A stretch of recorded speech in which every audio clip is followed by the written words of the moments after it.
Hi everyone, welcome back to another video. For a long time now, I've been meaning to make a video on different antenna designs. I've spent a lot of time on my research, obviously, to design different kinds of antennas, but I thought it'll be a very useful tool to design all of them in one place rather than making 50 different antenna videos on different types of antennas. So that's what I thought to do now. It's going to be a long video, but I think it'll be very useful to you. So the right way to kind of go through this is to look at the timestamps and maybe pick whichever design you like to watch. But if you really want to learn all of them, then I would suggest starting from the simplest, which is the dipoles. So I'll quickly run over the different designs that I cover in this video, and then I'll start designing each one of them. So I've tried to spend enough time to give you a basic intuition behind each antenna design from some circuit models or some simpler designs of other antennas and so on, right? So to build it up, I haven't really done a deep analysis or a lot of mathematics in this video because that's not really what this is for. This is to show you how you can design these antennas and have some intuition behind them in HFSS. So this is not really a video for learning antennas deeply. So if you really want to understand antenna design and antenna theory very well, you should learn it from a book. But if you have already done that, if you've taken a course like that and you want to learn how to quickly design antennas in HFSS, this is the right video for you. So hopefully that makes sense. It's also a useful tool for circuit designers who are looking into, PCB and on-chip antennas. Okay, let's get started. So I first go over dipoles. So dipole in air, dipole on PCB, then a bow tie dipole, hollow dipole, and folded dipole. And then I'll move on to my monopole antennas. So I design in air, then over a finite ground plane, then what is called a discone antenna, and monopole on PCB. And then finally, I move on to slots, which are like duals of dipoles. So slot over with an offset feed, folded slot, which is very popular on chip, and multimodal slot antennas. And then after slots, I design patch antennas, a wide variety of them. I spend a lot of time on patches, rectangular patch with SMA feed, back-end microstrip feed, inset feed, and quarter wave transformer feed, and then aperture coupled feed. And then I'll talk about circularly polarized patches, single feed, diagonal slot cut, circularly polarized patch, and finally the U slot patch, which is a little bit different. It's based on multimodal patches, mode splitting, which I already covered in another video, but I discussed it briefly even here. And then the planar inverted F antenna as well. So once patches are done, I spend a little bit of time on ultra wideband planar antennas. So Vivaldi, Archimedean, and Equiangular spirals. And then finally, I end with a discussion on horn antennas. So pyramidal horn, conical horn, pyramidal corrugated horn. I show you how to draw this based on a MATLAB code, and a conic corrugated horn as well. And lastly, it should be Potter horn. Okay, so those are the 31 different antennas that I cover in this video. I have not covered, I mean, this video is not completely exhaustive, so I've left out several antennas like ridged horns, log periodic, Yagi-Uda, and reflector antennas. Those are some helical antenna, for example. These are all examples of antennas that I don't cover in this video, and there are several reasons. I will cover Yagi-Uda and log periodic when I discuss arrays in the future. And reflector antennas and lens-based antennas and dielectric resonator antennas, things like that, would require a separate video. When I discuss physical optics and geometrical optics, probably I'll do those. And helical antenna, the reason I haven't really talked about is that they were very popular, but I think they're not as popular anymore. Um, they have been treated very well, and HFSS has a tool that you can use to draw helical antennas already. So which is out there. And that's the reason I don't really talk about them much. But if you are interested in it specifically, you can leave it in the comments below. Let me know and I'll make a video on that separately. Okay, so hopefully you're excited. Enough talking. Let's go ahead and start designing some antennas. So obviously the first antenna we should look at is the most standard one, which is the half wave dipole. Um, so let's do that. So I'll call this dipole antennas, and we'll discuss a few different types. So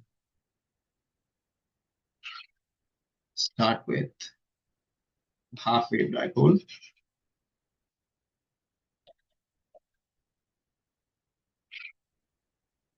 So it looks something like this. You have essentially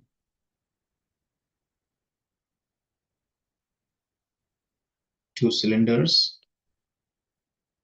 Copy this.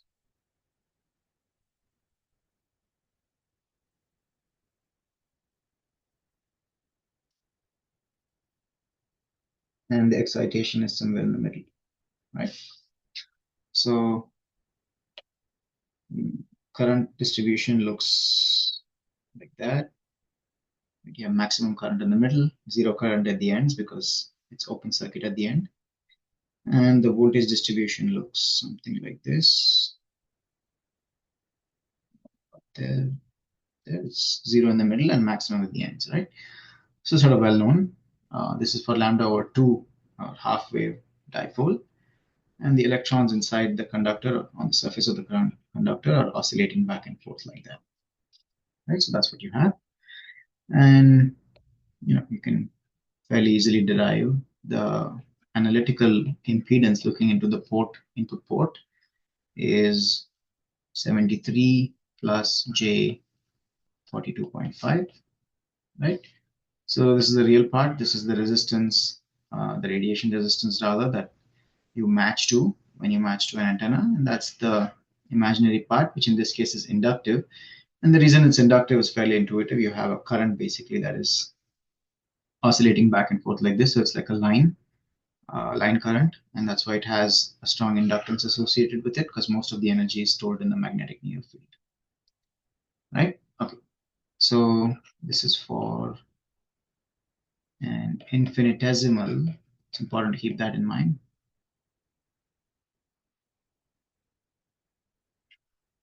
Half-wave dipole. Okay. All right. So if you want to match to this antenna, we need to kind of get rid of this inductive part. The easiest way to do that is to truncate the ends. So you reduce the size of the antenna a little bit, and what that does is that you essentially kind of have an open circuit at the end and a transmission line that's less than lambda or 4, so that places a capacitive load at the input, and that capacitive load resonates with this, and you're left with uh, a real value for the input impedance, right? And that's the trick. So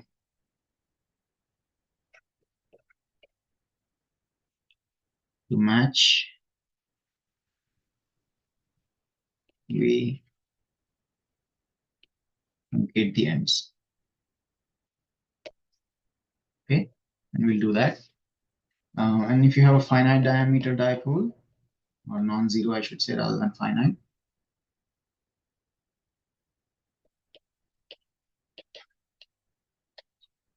dipole, the radiation resistance or the input resistance is approximately 67 ohms. And we'll actually see this. So people have also shown this analytically.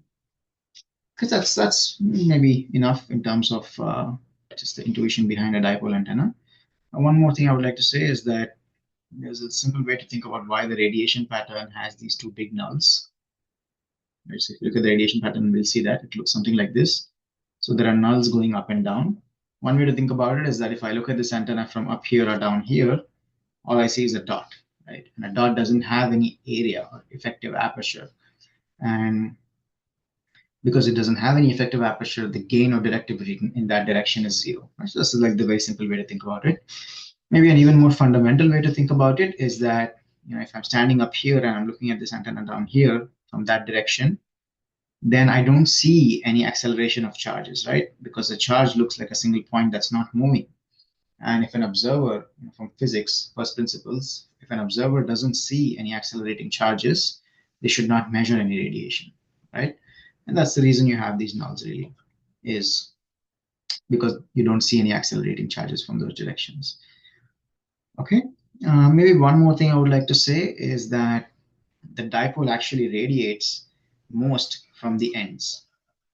Okay, so that's maybe relevant sometimes, depending on what's around the antenna. The reason it radiates most from the ends is that the acceleration of charges is maximum at the ends.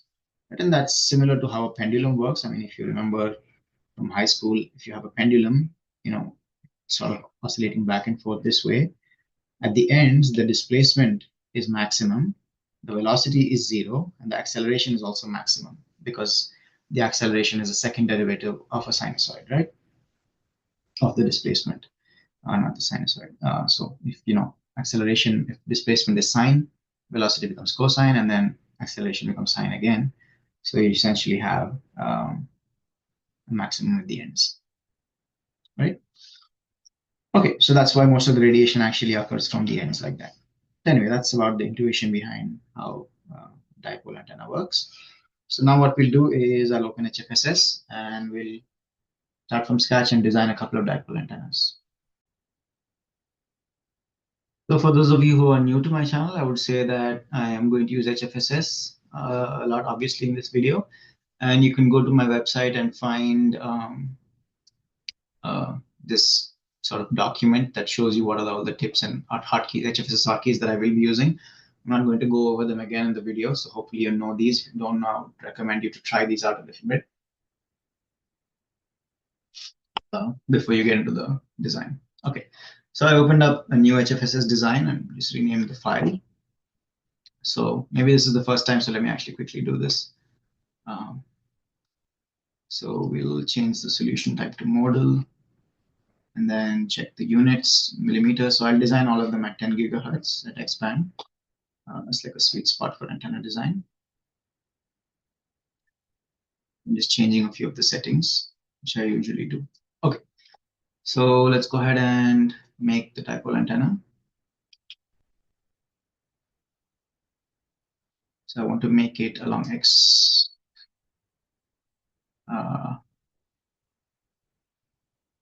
Along Y. So I'm going to make a cylinder. And then I'll say, okay, that's fine. Radius is dipole radius, and we'll make it lambda over 200. And what is lambda? C divided by F naught. C 299792458. And it's the unit of speed. And meters per second is fine. Length is, sorry, F naught is a frequency. And I'll say 10 gigahertz. Okay. Height should be obviously lambda over 2. Or lambda over 4 actually, because you need 2 cylinders. Okay. So there's our first one. And then what I'll do is I'll mirror this with respect to the origin. And if you hold down Y, then it only mirrors it in Y. I should have actually duplicated it rather than mirroring. I did duplicate mirror. Okay, and then I'll say face selection and then move these faces. So just along normal minus gap divided by 2, make the gap 0.1 millimeters. Okay, so we can increase the gap a little bit maybe. Right, and then I want to make a port here. So port in XY. There we go. You can make this parametric too if you like, but it doesn't have to. Okay, then let's assign materials. Let's say copper. And then we assign an excitation. And we need an integration line because it's a lump port.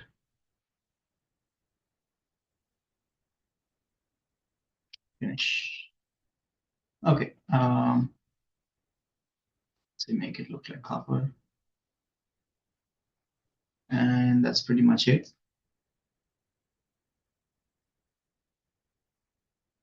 In terms of the 3D model, at least. Create open region, 10 gigahertz. Say, okay, hide this open region. So we have our boundary, we have our excitation. These are the two things you need. And then you can set up simulation at 10 gigahertz, 20 passes, 2 converse passes. And that's usually what I use, but you can play around with those values if you like. And of course, I'll save the radiated fields. Okay, so let me run the simulation and I'll come back and show you once it's done. Okay, so simulation is done. We can go ahead and plot the results. So we'll just look at S11, for example. You can see that it's not at 10 gigahertz, it's slightly lower frequency, and it's also not that deeply, not that well matched, right?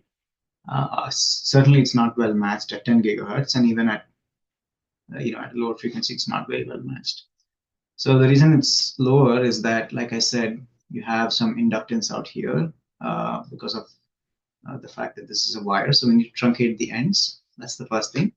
Second thing, the matching is also not that good because it's 50 ohms, whereas we know it's supposed to be around 67 ohms once it's truncated, right?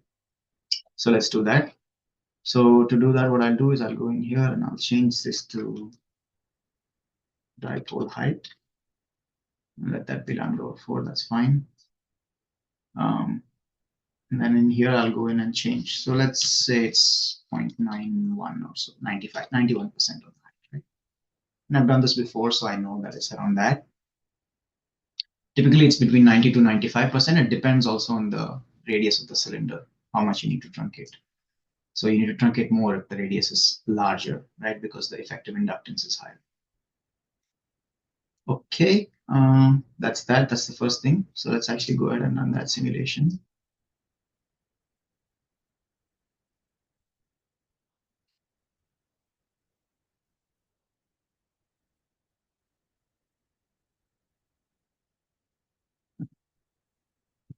Positively.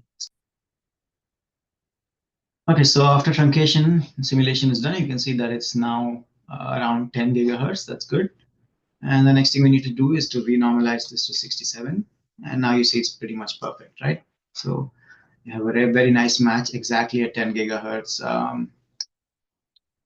at 67 ohms. So that's it. That's pretty much how you design a dipole antenna. Let's take a look at some of the other results maybe. So I'll actually create a radiation box. I only want to look at the ENH planes. This 180 steps of 1. I'll call this my sphere. Okay, so let's go and look at the far field results. Gain total dB. I'll make this sweep over my sphere, and 10 gigahertz is fine. Okay, so let's make a new report, and you see that that's what the radiation pattern looks like in the ENH plane. Of course, the red one is the H plane, and the green one is the E plane. A better way to probably look at it is to look at it in terms of a polar plot. So I'll say radiation pattern, and we'll do the same thing.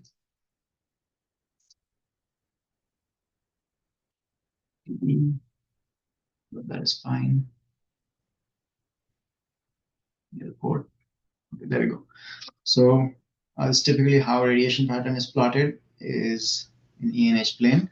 So the E plane is the plane that contains the K vector and the electric field. So in this case, the electric field is along Y, K vector is along Z. So the E plane is the YZ plane, and that's why phi equal to 90 degrees. Whereas the H plane is the XZ plane, which contains the K vector and the H vector. So in the XZ plane, phi is 0, and then you vary theta from minus 180 to 180, right? That's what I've done. Okay, we also could look at the 3D radiation pattern, for example.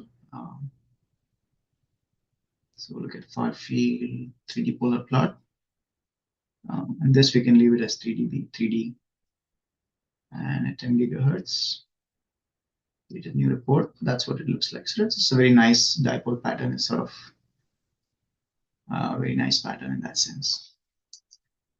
We can also plot it out here if you want to see how it is with respect to the actual dipole.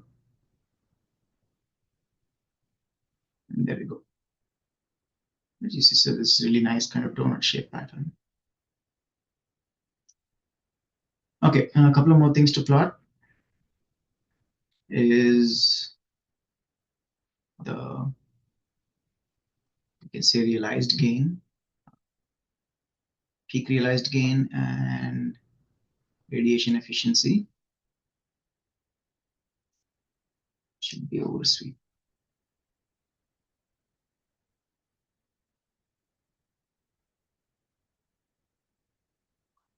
Peak realized gain. Okay, so of course the realized gain is maximum here because it's a product of the gain and the function of both the directivity, efficiency, and the matching of the antenna, right? You can also plot the peak gain rather than the peak realized gain. And now, of course, it changes, increases in frequency because higher and higher frequency, the aperture becomes larger and larger, right? Effective aperture in terms of wavelength. So I'll delete this. Okay, radiation efficiency, it seems like it's greater than 1. And that's because of numerical calculation error, really. You can kind of fix that by using more lossy antennas. But the right way to fix it actually is to go in here and then you say add, and then you go to antenna parameters and select radiation efficiency, hit add calculation, change the convergence to converge based on this. Let's say 1%.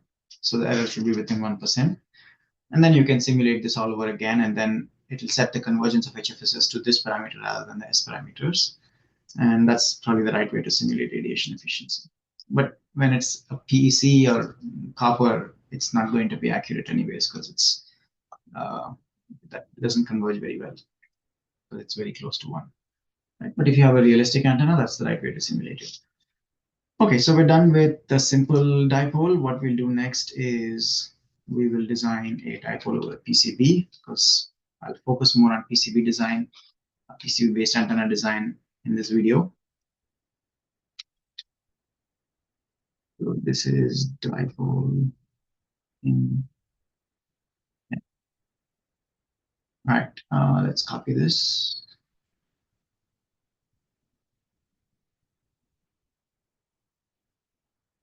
PCB. And it's obviously very simple again. So let me delete this and also delete the airbox. All right. So let's design our PCB. I'm going to make a square, rectangle, whatever. So next it will be 2. See, 10 millimeter by 10 millimeter maybe. So this should be substrate thickness. And I'll choose substrate thickness to be 0.305. You can get this from any PCB manufacturing website.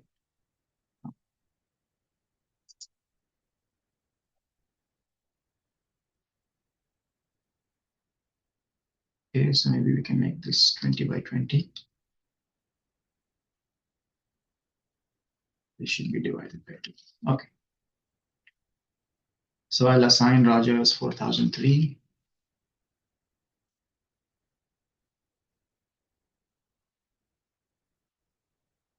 As the substrate material. And then we want to make a dipole on this now, right? So I'll just make a box, and then I'll call this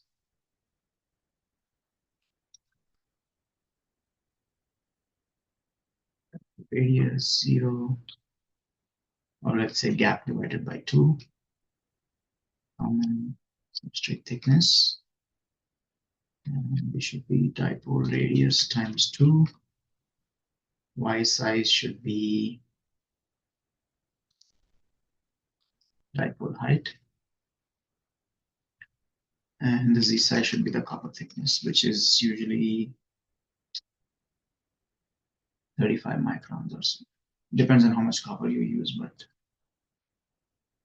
okay, so that's good. And then again, I'll duplicate this,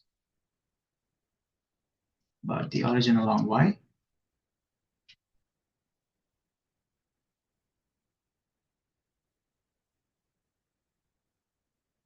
Up. Okay. So make it look like copper. And then I want to assign a port again.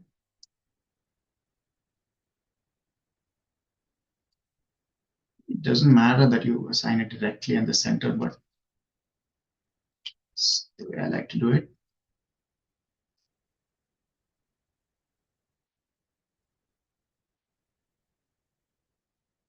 Going through the same thing again, basically. Okay. So let's simulate this and see what the difference in results is like. Meanwhile, you can think about what the difference should be. We've used the same parameters, right? Gave me an error because I forgot to add an open region. So now it should be fine.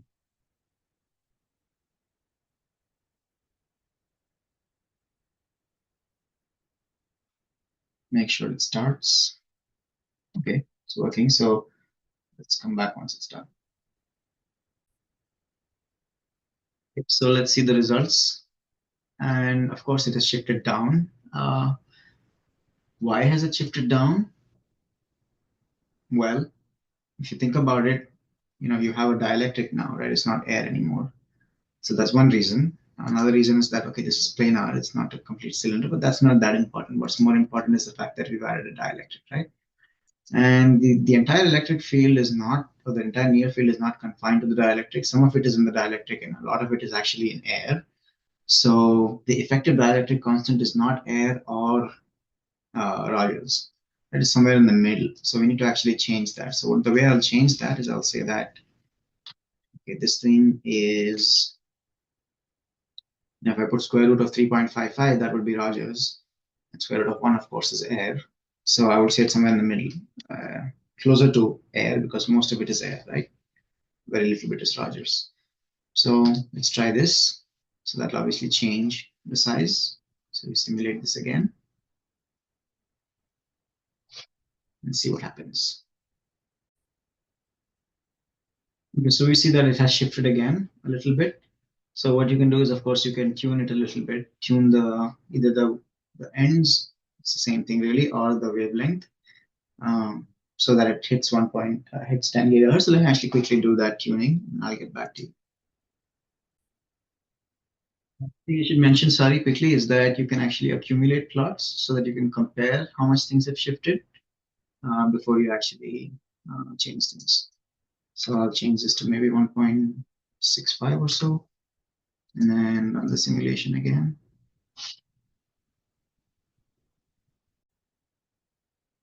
Okay, so that's what I got now, and it looks like 1.65 was the right value.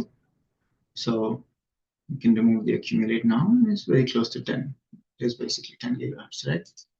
One more thing to keep in mind is that even at 50 ohms now it's matched, right? And that's again because of the fact that we have a dielectric medium here. Okay, so that's about dipole over PCB. And reality would have a matching network here and a feed network and all that. And haven't designed that here. We'll look at that maybe for later antennas. I mean, this is a little bit off. That's okay. It doesn't matter that much.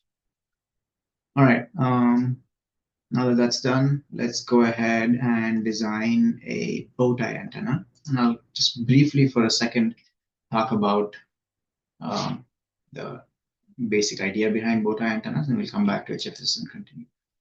Okay. The second antenna in our series we'll look at is the bow tie dipole, or bow tie antenna.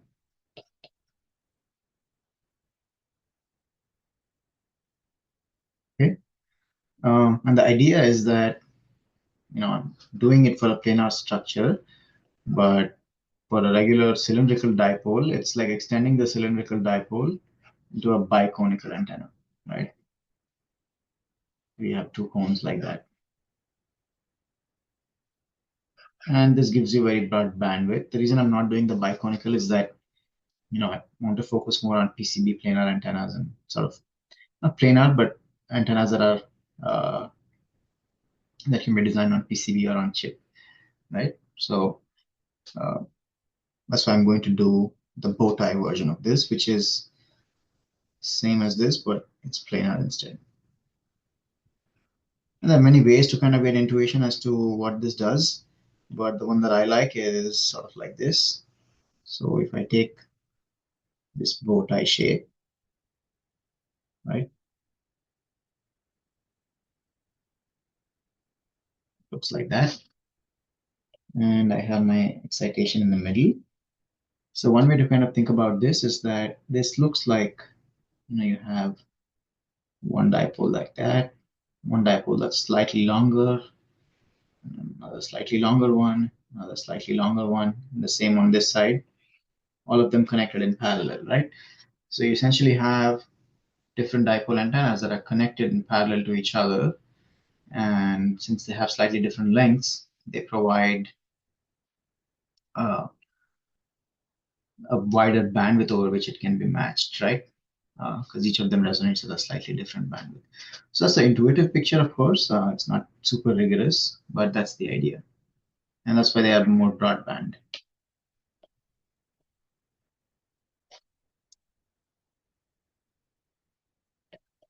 So this is a broadband design.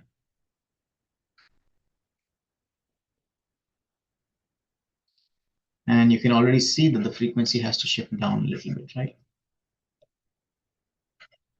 Frequency shifts down. The reason it shifts down is because, of course, if you make sure that this length is lambda over 2, then this angle, since it's high, that length would be larger than lambda over 2, right? So the effective frequency, center frequency would shift down, and we'll see that. So that's enough about the intuition behind it. Let's go ahead and actually design one in HFSS. Okay, so what I'll do is make a copy of this, and we'll quickly modify this so that we can get a bow tie out of it.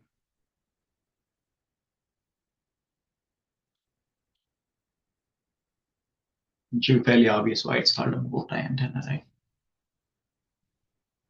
Okay, let's go into this. Let's hide this. So the way that I would like to make this is that what I'll do is I'll select these surfaces and say edit surface, create, make them visible, and then select these two, surface thicken sheet, maybe by 1 millimeter. And then I'll select these two faces.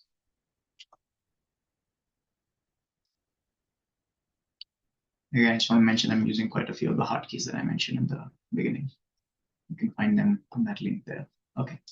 Now I'll say edit surface, move faces along normal, and let's just call it the flare distance.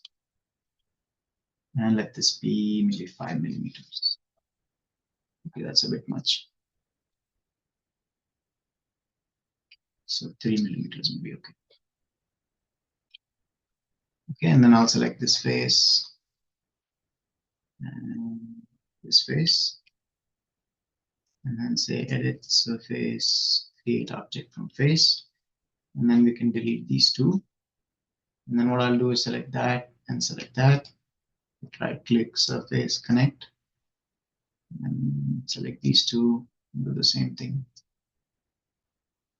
And that's it. That makes our bow tie. And obviously we can delete this part. Right? When you have the same excitation, I've modified it a little bit here, the excitation to remove that extra part that was there before. And you can do the same thing. Okay, so that's our bow tie, and we can control its flare angle. For example, maybe I'll reduce the flare to like 2 millimeters to start with.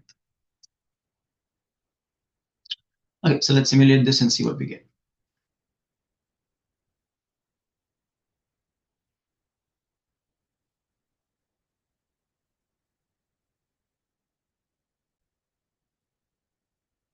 Okay, it's done. So as expected, the frequency has shifted down, and we discussed why that happens.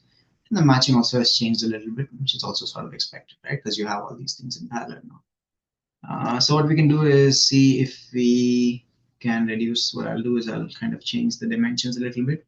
to bring it back to 10 gigahertz. I'm just going to reduce this height basically. So let's try maybe, I don't know, 0.3. And also reduce the flare a little bit to 1.5 or so. And let me modify these dimensions a little bit. I'll come back and then we'll continue.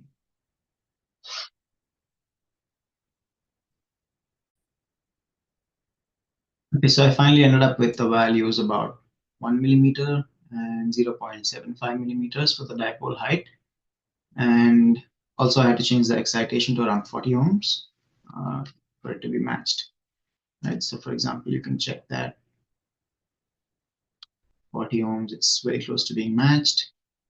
And that's not the case at 50 ohms. And we discussed that, okay, that's probably because, you have sort of these lines in parallel, right? So it reduces the impedance looking at you.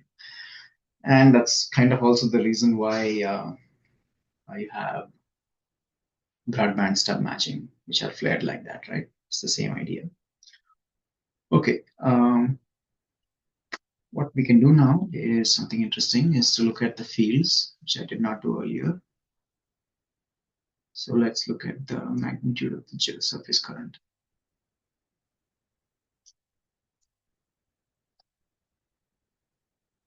Make it log scale, and then say close.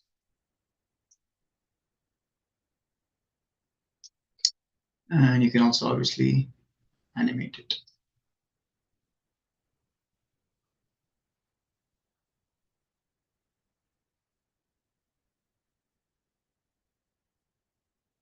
Right, so you see that's sort of resonating, right?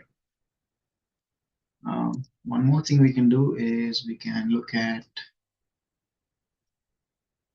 the fields on the surface of the PCB. Plot fields, E field, magnitude.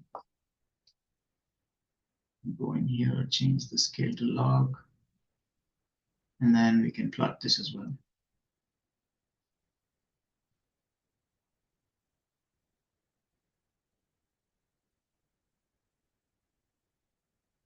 Right, so it's nice to look at the fields sometimes, depending on which antenna you're designing.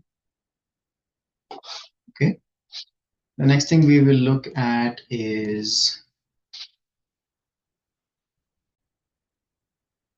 what is really interesting about this bow tie antenna is that you can actually get rid of all of the metal inside this and just have the edge metal, and it would still be pretty much the same as what you have here, right? And that's not very obvious from the model that we just made, where we said, okay, all of these are in parallel, but that is indeed the case. So let's actually take a look at that.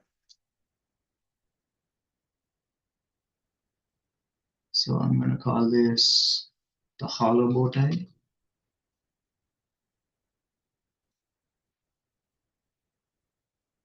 The reason actually is that most of the current actually flows sort of close to the edges. So if you place a big hole in the middle, it doesn't make much difference. But that is actually very useful when you want to, let's say, make an antenna that's lightweight, or if you want to make sure that you're not blocking radiation that's passing through this antenna from some other side or something like that, right? So there are applications where that's useful. But just for the sake of interest, let's actually take a look at how to draw it and how to quickly simulate it. So the way I would do it is I would select all these faces, then deselect these guys.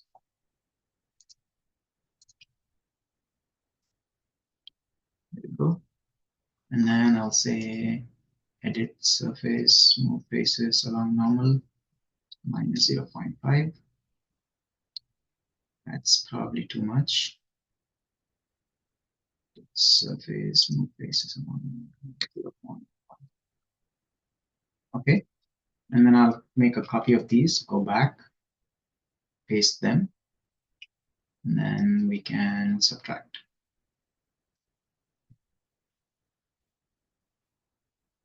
Okay, that's our sort of hollow bow tie.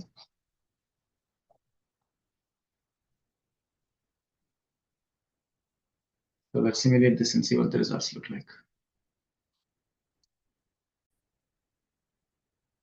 Okay, so if you look at the S parameters, it's almost identical to what we had earlier. which is this one, as you can see. Right? And that's nice. Nothing has changed.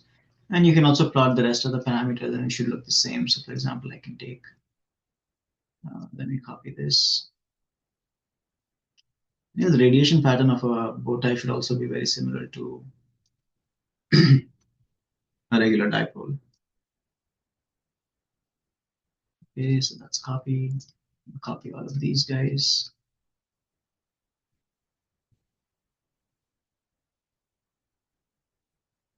So paste. And take a second to update.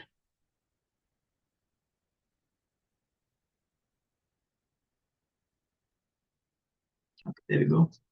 So if you look at the gain, it's not exactly flat anymore because of course you have a substrate now underneath this, and that substrate kind of guides the modes a little bit in one direction. So along the substrate, when theta is equal to 90 minus 90, you should see some slightly higher gain, and that's what we kind of see here.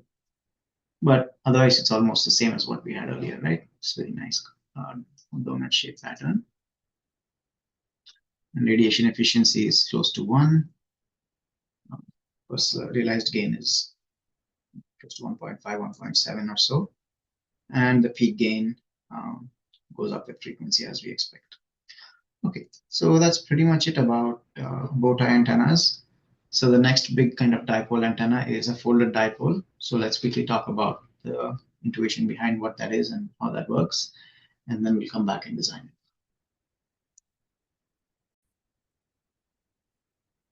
So the third one is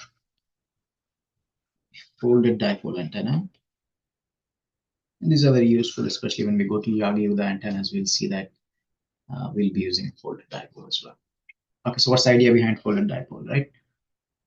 So, typical dipole we saw has an impedance of about 67, 70 ohms. But sometimes you want to feed antennas with very high impedance lines, like twin coax pair lines. Not coax, I guess, but they're called twin pair lines, where it's just a pair of lines that are next to each other. It's like a transmission line with very, very less capacitance per unit length. So that's why the impedance is very large. And if you want to use that as a feed, then you would like to have a very high impedance dipole antenna, right? On the other hand, we'll see later from Babinet's theorem that because the folded dipole has a very high impedance, the folded slot would have a low impedance, and that would be very useful for us when we want to design slot antennas on PCB and especially on chip.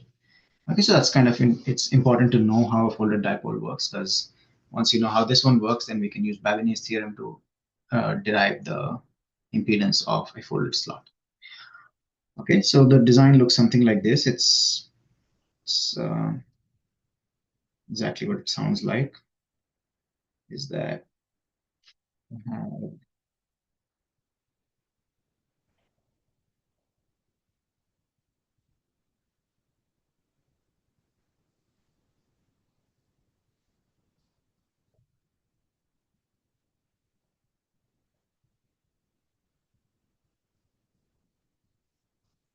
something like this?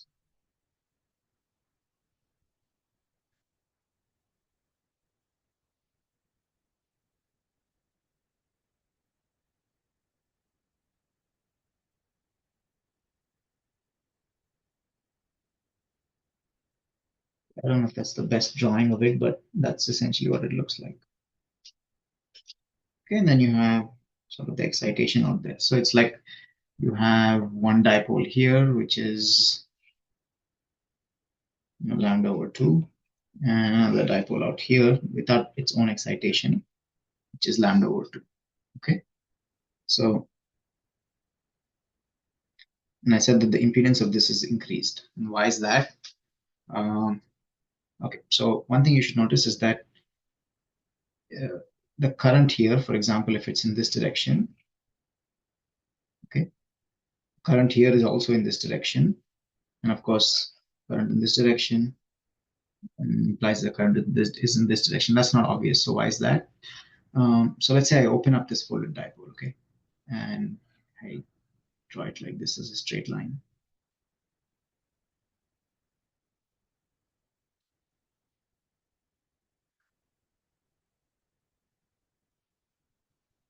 That's my folded dipole.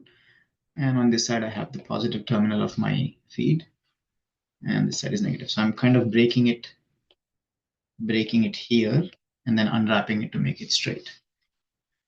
Okay, then you know that the total length here has to be lambda, right?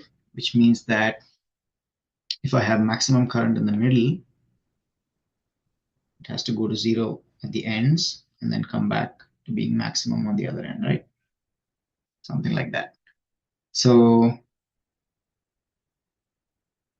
yeah, so essentially if I have currents going, I mean, the way I drew it, I guess, is maybe I'll redraw it. So let's say I have maximum current here, and it goes to negative in the middle. Sorry, draw this the right way.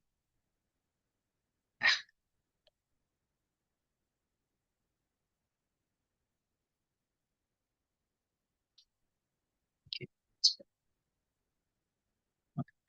So if I have current going this way here, then over here it should be negative in the other direction, right? And then back in this direction out here. And of course, if you kind of fold this now back into the shape that I had here, and this is what you get, right? And they line up, essentially. So hopefully that's clear. And now it's sort of easier to analyze what's going on, right? So you have some incident power coming in here, and that's carrying some current and voltage along with it, right? A current and a voltage wave, rather. So what happens is that when this voltage wave kind of reaches here, or the current wave kind of reaches to this location, it excites a current in this branch and excites a current also in this branch, right? So the incident current I is divided into two branches, this branch and this branch. And each branch gets half of I, right?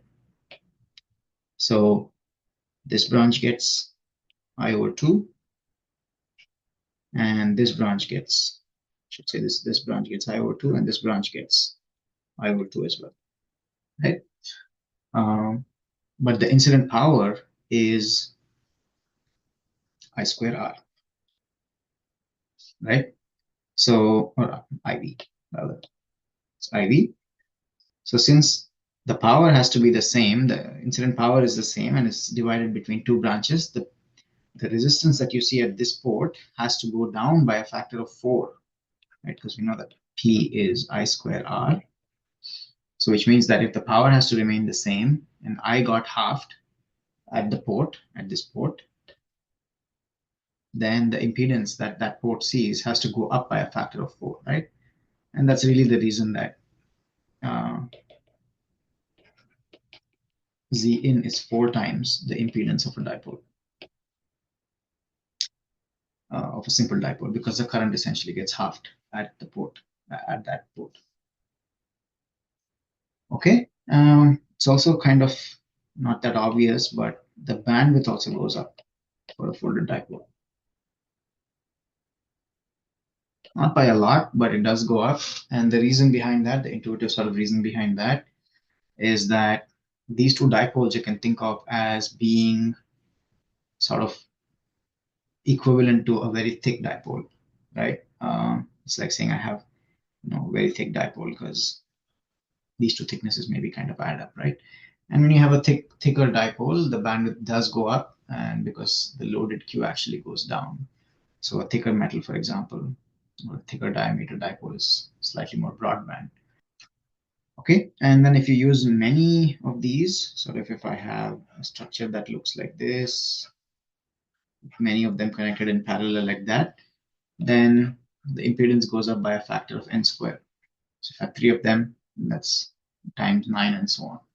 And then you can change the width of these two lines. So I can have these two lines be different widths so that you can get not just n squared, you can get any ratio or any kind of arbitrary impedance transformation by ratioing the widths of the lines.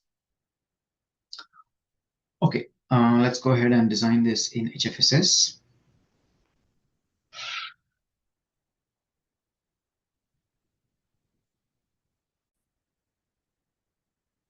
All right, so what I'll do is I'm going to make a copy of my dipole.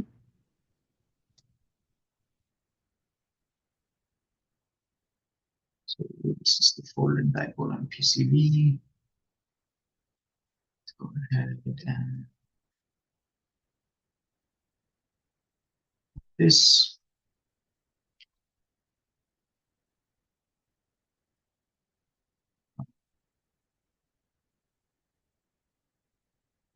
Maybe I'll just copy it,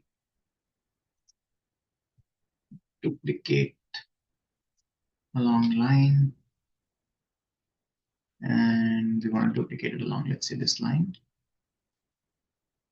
Say okay, and that spacing looks fine to me. And what I can do is select these faces and say edit surface, create object, edit surface, thicken sheet.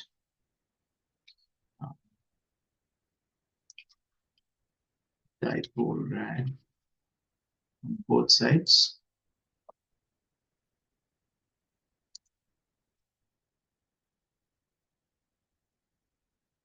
And then I'll connect these two.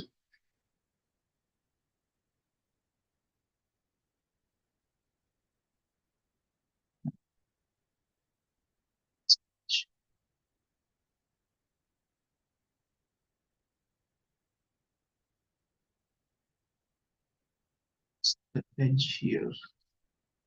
This should be the dipole radius too, right? Oh, 2 times, I see. So let's just go back.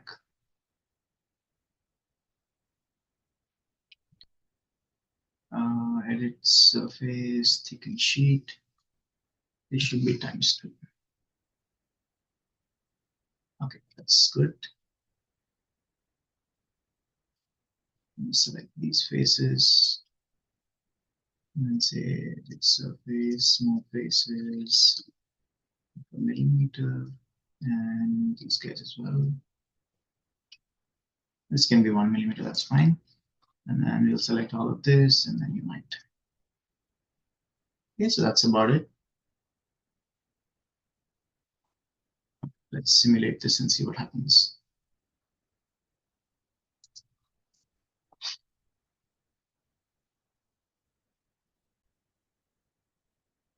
Okay, so the simulation is done. If you look at the S parameters, the S11 looks pretty bad, and that's because we had 50 ohms. So let's take it to 100.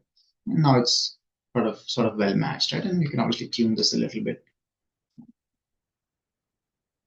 Since it's not, there is some coupling between the two lines that we don't really account for.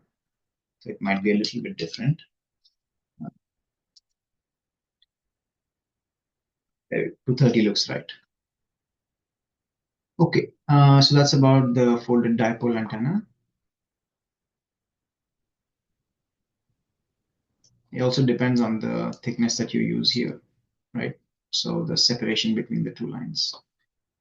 So, but it makes sense. It's close to 4 times the impedance, right? So 55 dividing this by 4 is around like 57 or so. So that makes sense.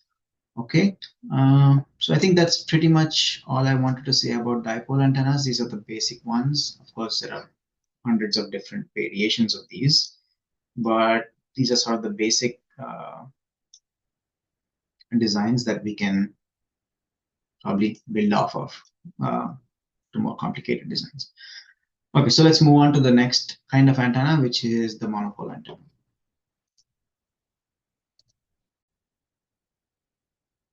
So this would be number 4, monopole antenna. And once you understand dipole, monopole is actually fairly straightforward. So I'll do it quickly. Essentially, what you have is just 1/2 of the dipole over a large ground plane.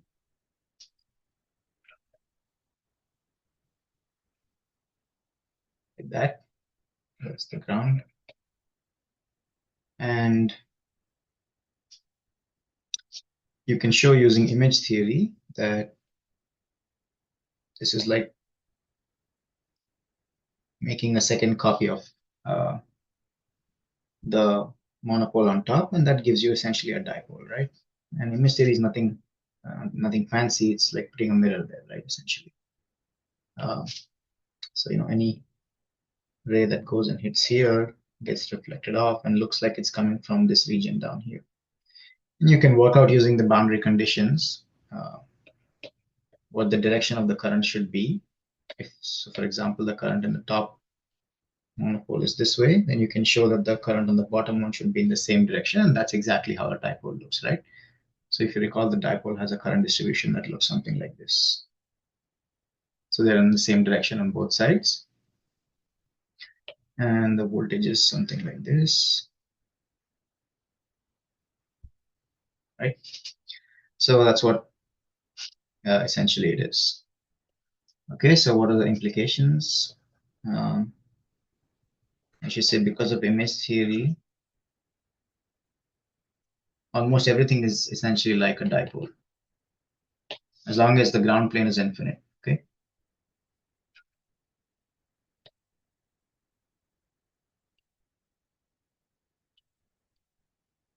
And we'll also explore the finite ground case. The Z in actually is half of a dipole,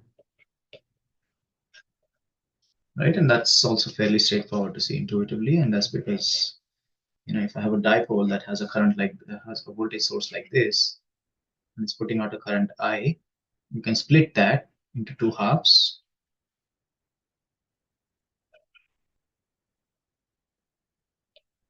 And each of them takes V over 2, and obviously the current is the same in both of them because they're in series, right? And that's exactly what we do here. So it's like that. So you only are left with this portion now. So if a port is placed here, then you have half the voltage and the same current. So when you divide them, you essentially get half the impedance as what you had earlier, right? And that's why the impedance of a monopole, we'll see that in simulation as well, is half. Okay, and then if you use a finite ground plane,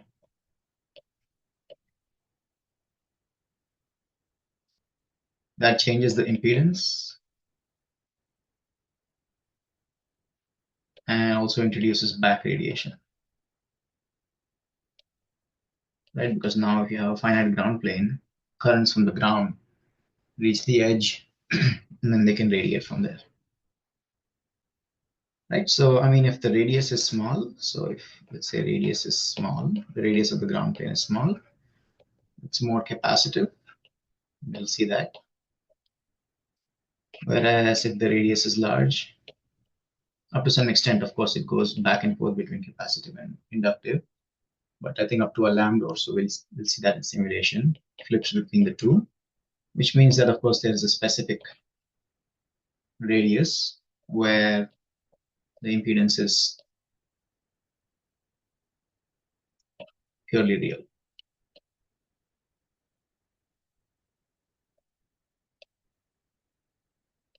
right?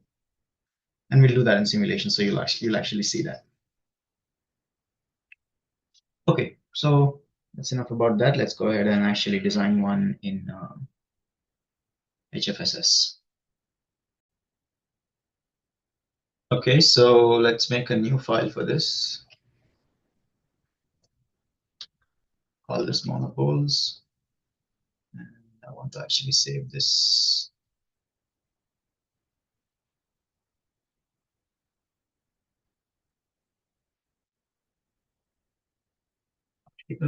Okay.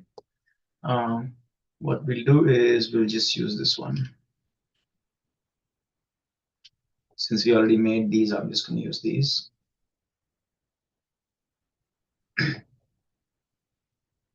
Okay. We actually need to delete the air box. And then I'll also delete this. And I want to let's make a ground plane. So this should be in XZ.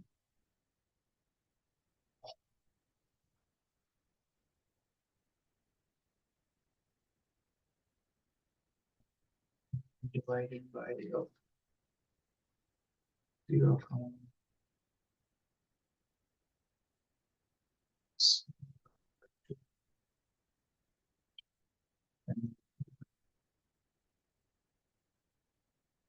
ground X. This is ground Z. Let's say OK. And I also need to change this guy.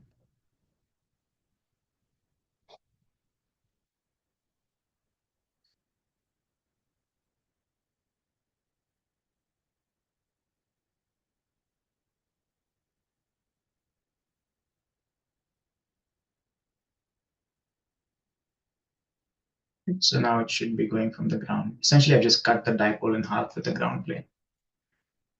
Okay. What I need to do is I need to make the ground plane somewhat large.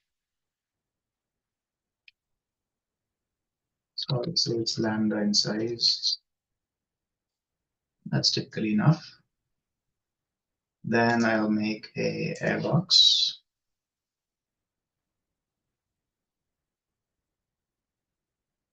So let's say this is also equal to lambda.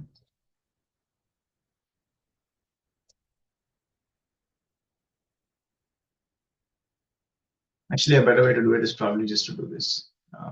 Create open region, 10 gigahertz. Then you can click on this and then make all of these offsets equal to 0. And that gives you what's the ideal height for this airbox. And then I can make an airbox based on that. And then I'll delete this, make this transparent. And then let's hide this for now. And I'm going to assign boundary to this for 50 and then select this infinite ground plane. That's important. Okay, that's pretty much it. Sorry, I need to also assign boundaries to this one. So I'll only select the outer faces, not the bottom face. And then say assign boundary, radiation boundary. And then I think we're good to go. Okay, save this and then run it. Okay, once it runs, we'll take a look at the result. Okay, simulation's done. If you take a look at the S parameters, they don't look very good. And that's because the excitation is still at 67. So let's do 30.5 is what we expect. And now you see that it's very nice, right? It's very close to being properly matched at 10 gigahertz. You can tune this a little bit because obviously there are some differences. 35 seems to be even better. And that kind of makes sense. Okay, and we should also take a look at other results. So I do need to introduce a far field because I made my own radiation box. Let's add that. And then let's do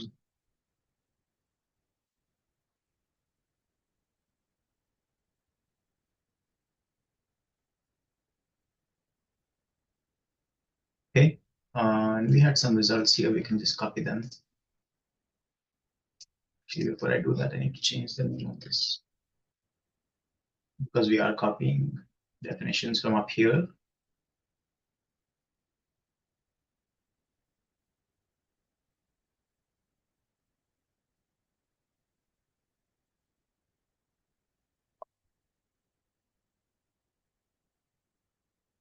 Second to update.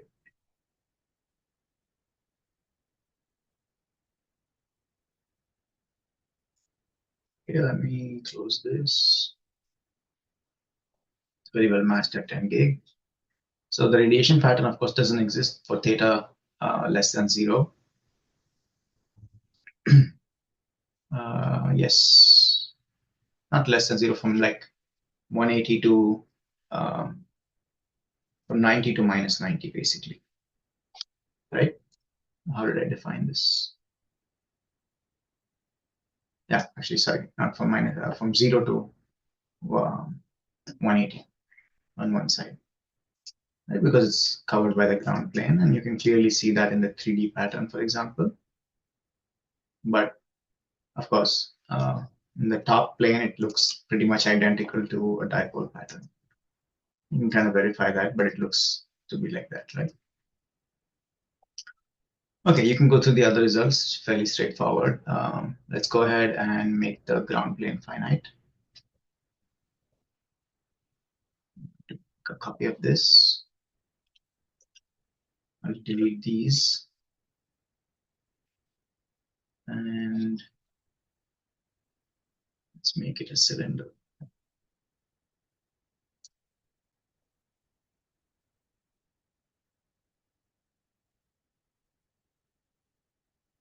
Okay, radius should be ground radius. Let's start with lambda over 2. And then the height should be like minus. Doesn't really matter. Okay, probably the height is too much. Okay, that looks nice. And then of course we need to create open region again, 10 gigahertz. That's good.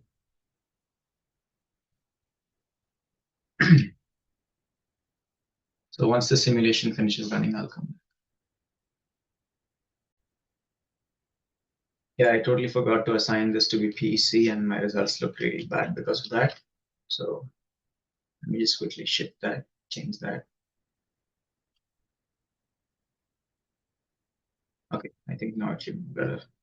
So let's rerun this, and once it's done, come back. Okay, that obviously looks quite nice. And like I said, the impedance changes when you use ground planes of different sizes. Actually, one way to actually see that is to do this. You can look at the Z11, and that should tell you what the impedance is over frequency. Okay, so we see that right now it's kind of a large ground plane, so it's somewhat inductive.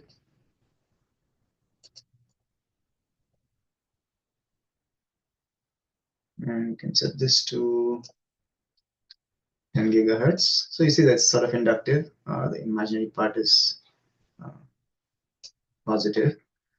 So what I will do now is that, this is just a simple way to tune things, is that you can, so I'll disable the sweep, and I'm going to make the value of the ground an actual value. So I'll say this is 15 millimeters.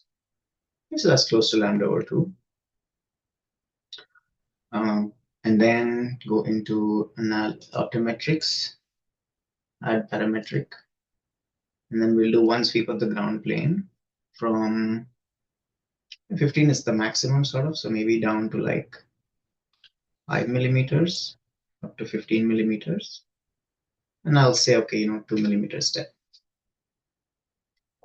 So I just want to see what the impedance looks like, the real imaginary part, as a function of the ground plane size. Right? So these are like parametric studies. Sometimes they're very useful.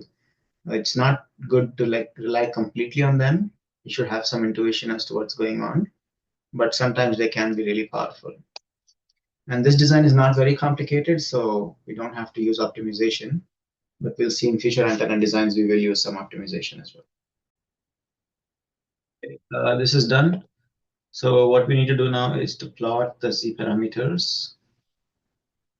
So let's set last adaptive, Z11, real and imaginary. And I'll change this to the ground radius. And of course, you only have 10 gigahertz.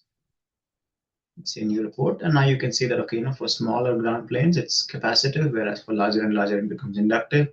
And actually, if you make it very large, it will go back to being capacitive eventually. And that kind of makes sense, I guess, is that this is like a 2D version of some kind of transmission line, right? So it switches back and forth between capacitive and inductive. So anyways, coming back to this. So we see that, okay, we want to be somewhere around here to match it well. So I'll add a marker there just to see where it is. It's around 8, right? So let's do that. Let's make this 8. And then we can disable this, enable this. And this goes back to our earlier simulation. So let me just quickly run this. Come back.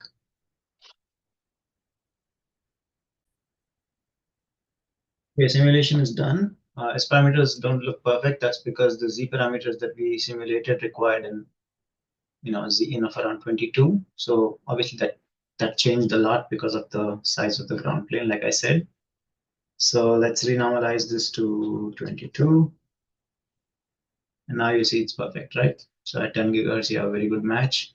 And you can also look at the other performance metrics, and they should be very good as well. Now let's actually do that quickly.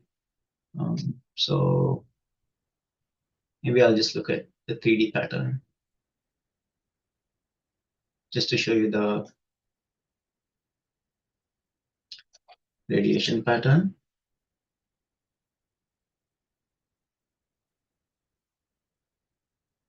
And that looks very nice. It actually looks very much like a dipole antenna, right? So that's good. And of course, there's back radiation now because of the size of the ground plane being small. So this is, I would say, a pretty good design. And the really nice thing about this compared to like a dipole is that, of course, you can feed this directly using a coax, right? So you just bring the coax in, the center conductor goes into that, and then the outer conductor can be connected directly to this. So you don't need any balun or anything like that. So that's why monopole antennas are somewhat popular, I would say. Okay. I should probably rename these. Oh, sorry.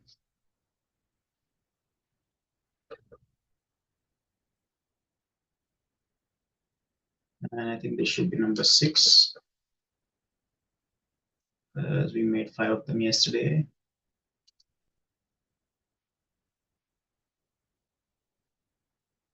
And this should be number 7.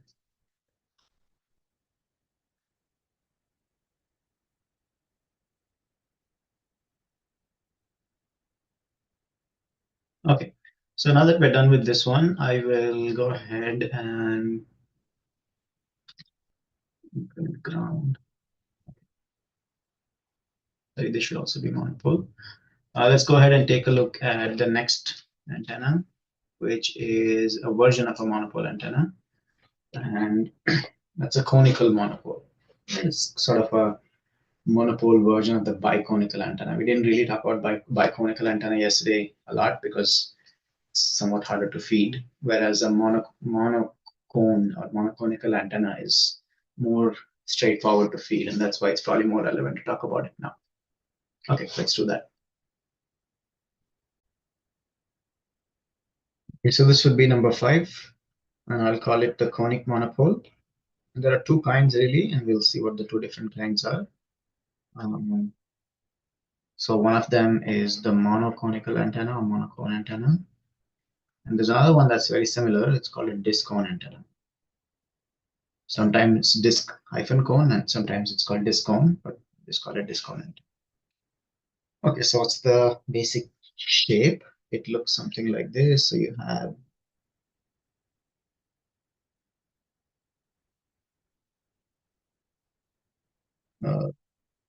this way. Okay, so you have a cone, sort of like this. And that sits on top of a ground plane, usually like a circular ground plane or an infinite ground plane in simulation, for example. And it has, get rid of this. Okay, so it has an angle, cone angle, right? I call it alpha. This length, side length of the cone length is some L, and the ground plane radius, right?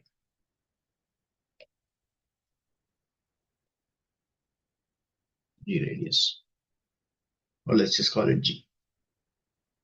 Okay, so this is sort of a monopole version again.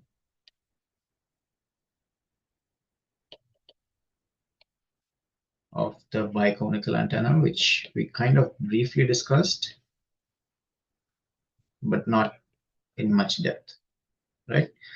So biconical is essentially you have 2 cones back to back like that. It's sort of the dipole version of this, right? And if you take a biconical antenna and make the sizes of the lengths of this cone go to infinity, right? So if this keeps going to infinity that way and that way, and you excite it in the middle, that would have an infinite bandwidth, because not infinite bandwidth, but a very, very large bandwidth, right? Because that essentially is like a three-dimensional version of a tapered transmission line. Right? So a tapered transmission line is something like this. It grows, right? So you have a transmission line coming in and it tapers out like that. If that taper continues to infinity, then that wave that comes in here, it just continues to grow, right? It keeps going. It doesn't stop or doesn't reflect because there's nothing to reflect. That's sort of the intuitive version of it. And this is something similar. It's like a three-dimensional version of it, where instead of a 1D transmission line, you have, I guess, 2D, right? Because the cone is really a surface. So that's why it's very, very broadband. And it also has really nice radiation characteristics. You can make this hollow as well. It doesn't matter, because most of the field is on the outside here, right? So it sort of radiates like that. Okay. So essentially the high frequency limit is determined by this gap here that you have, and the low frequency limit is determined by the truncation, at what length you truncate it. Right? So if you make this larger and larger, then the lower frequency end keeps going lower and lower. At the high frequency, you're limited by the gap you have here. So it's not truly infinite bandwidth, even if you let this go to infinity, because you have a high frequency limit down here. Okay. So if you have a large cone, implies you get really ultra wideband performance. And that's what we'll discuss today. And then, of course, the size of the ground impacts. Sorry.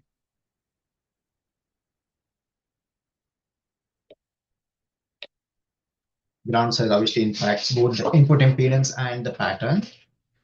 So I said that there are two kinds of antennas like this. It depends on how you feed it.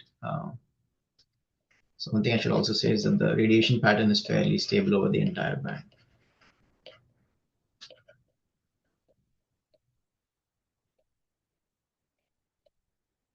Okay. Okay, that's actually really, really useful.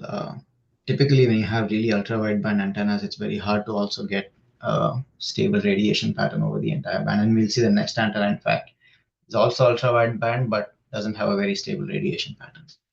Okay, so I said there are two ways to make this. So one way is you have a coaxial line that comes in, and the outer conductor of the coax becomes the ground plane, and the inner conductor becomes the cone. Okay, so that's a monocone antenna. Monocone. And the other way to make this is you have a coaxial cable that comes in, and that becomes the ground plane, whereas the ground of the coax becomes the monocone, becomes the cone. So the coax sits inside the cone, basically. Something like that. And both of them are fine. They both have similar performance if the geometry is the same. That doesn't matter too much. Right? Essentially, the excitation is what matters, which is down here. This one and this one. Okay, I'll just give you some quick design equations based on what I've done. But there are different shapes that you can use, and they all have different performance slightly. So we'll use L of around 0.7 lambda,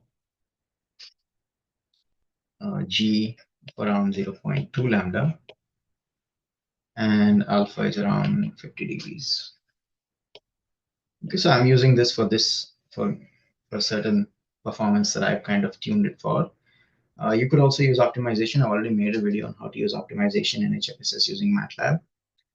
If you want to optimize over 3 parameters, but there are also design equations you can find in several papers and books. But for this case, we'll use these values. Okay, so let's go ahead, jump into HFSS, and design this ultra wideband antenna. Okay, so hopefully you can see my screen. I'll make a copy of this and then rename it to Monocone or Discone, obviously Finite Ground as well. Okay, let's hide that. And I'll draw a cone now.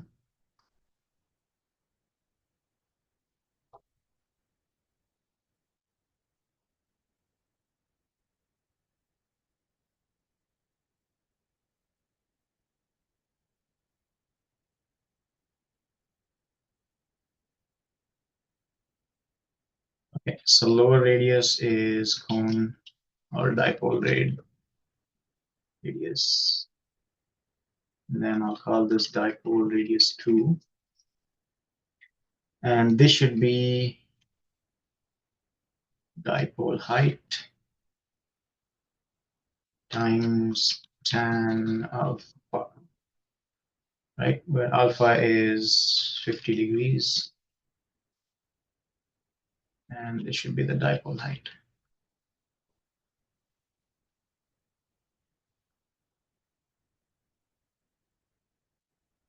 No, it should be alpha over 2, not alpha.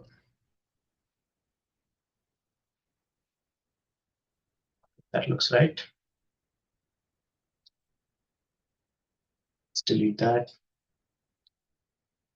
Sine copper.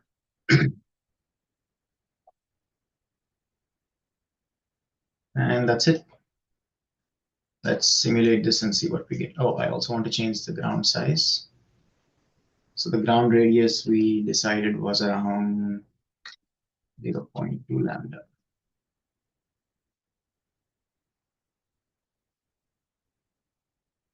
Right, and then the dipole height was 0.7 lambda. Okay, so that's quite big, and that's kind of what we want. So once it's done, we'll continue.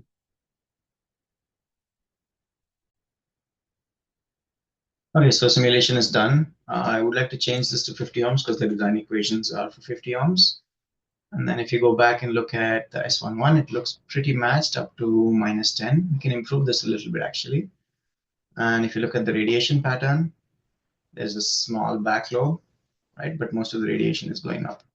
And of course, there's a null looking up there, just like any monopole, right?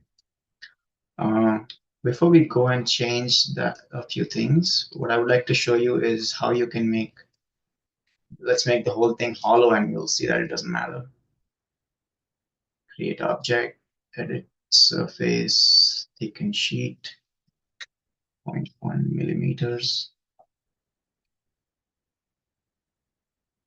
Surface, thicken sheet, 0.1 millimeters.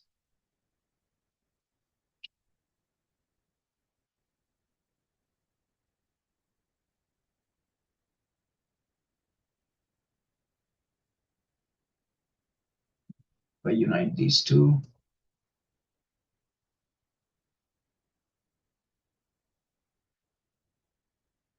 that's not good.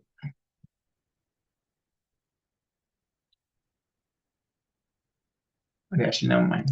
You can try it on your own, but making it hollow doesn't make any difference. So what I want to change is the dipole radius at the bottom. Okay, so I've kind of changed the width here.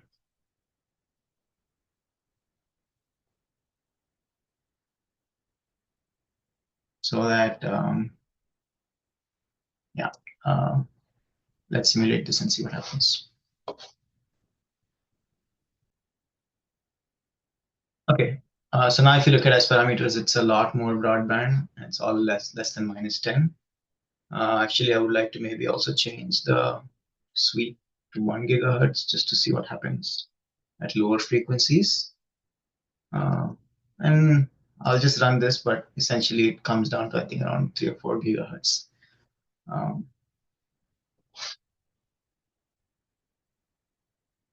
Okay, so as you can see, it kind of once the simulation was done, it comes down to around like, I don't know, 3 gigahertz or so, 4 gigahertz. You can place some marker here and see. 3.8. So that's ultra broadband. It goes from 3.8 to God knows, I mean, maybe 20, 30 gigahertz, right? So that's really, really broadband, and that's what's nice about this antenna. One thing I also want to show you is the radiation pattern over frequency, because that is important to check always. 3D radiation pattern, gain total dB. Let's say sweep. And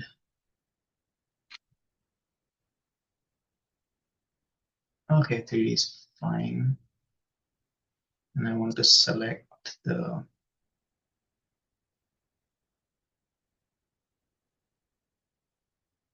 90 plane, right?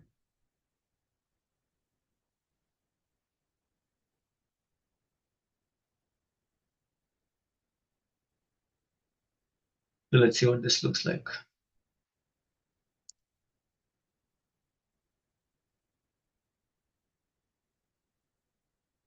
Okay.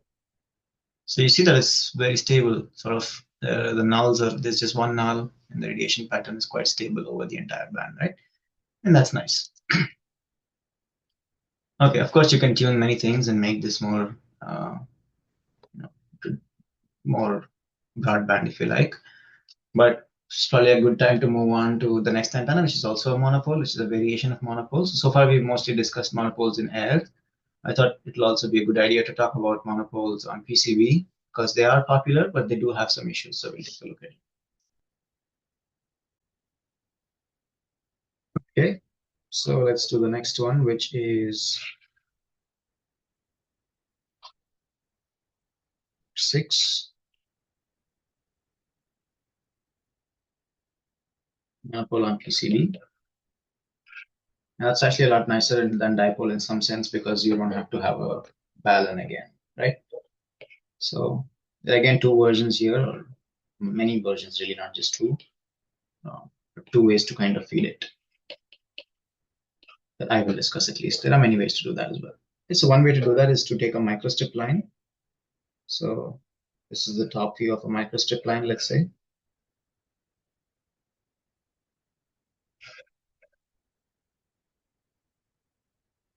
This, so that's the ground plane. And then the top conductor kind of sticks out like that.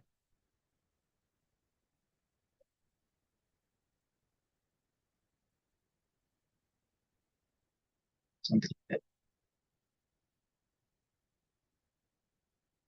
Right, so that's one way. So you have the black is on the bottom metal ground plane, and then you have top metal microstrip line that comes out and sticks out of the ground plane. So that's one way to do it. Another way to do it is using coplanar waveguides. So you can have a coplanar line like this,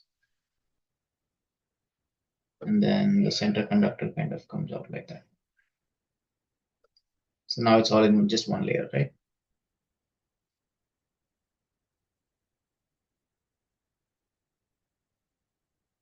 Let's try this a little bit. Okay.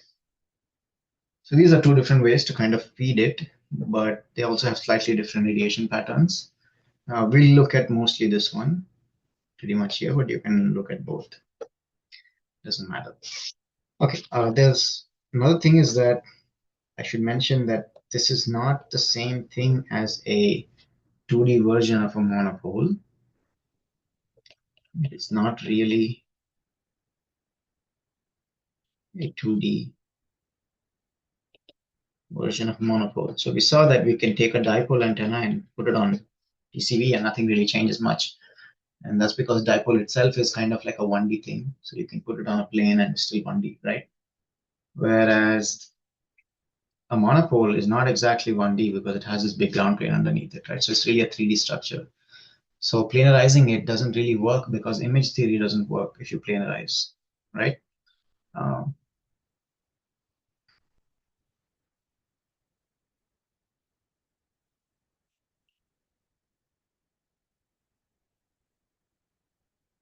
Because image theory kind of fails. Okay.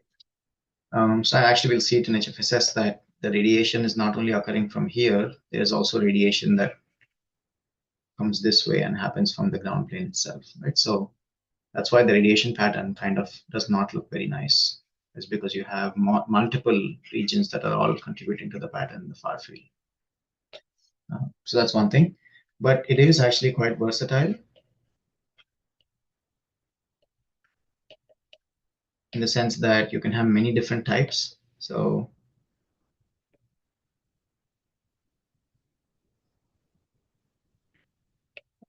for example, I can have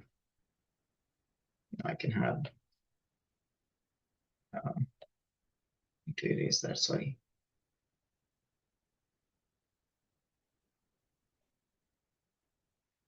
So this is my traditional one. I can make a circular kind of monopole, and I have a circle out here.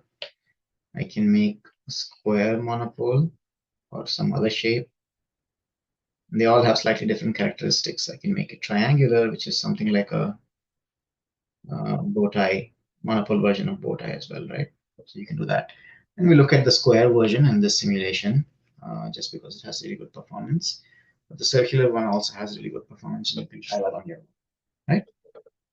And these variations of square and circle and so on are actually ultra broadband. It can be made ultra wideband, but radiation characteristics are bad. Radiation pattern, bad in the sense radiation pattern changes a lot with frequency because they're all different modes. They're not just one mode.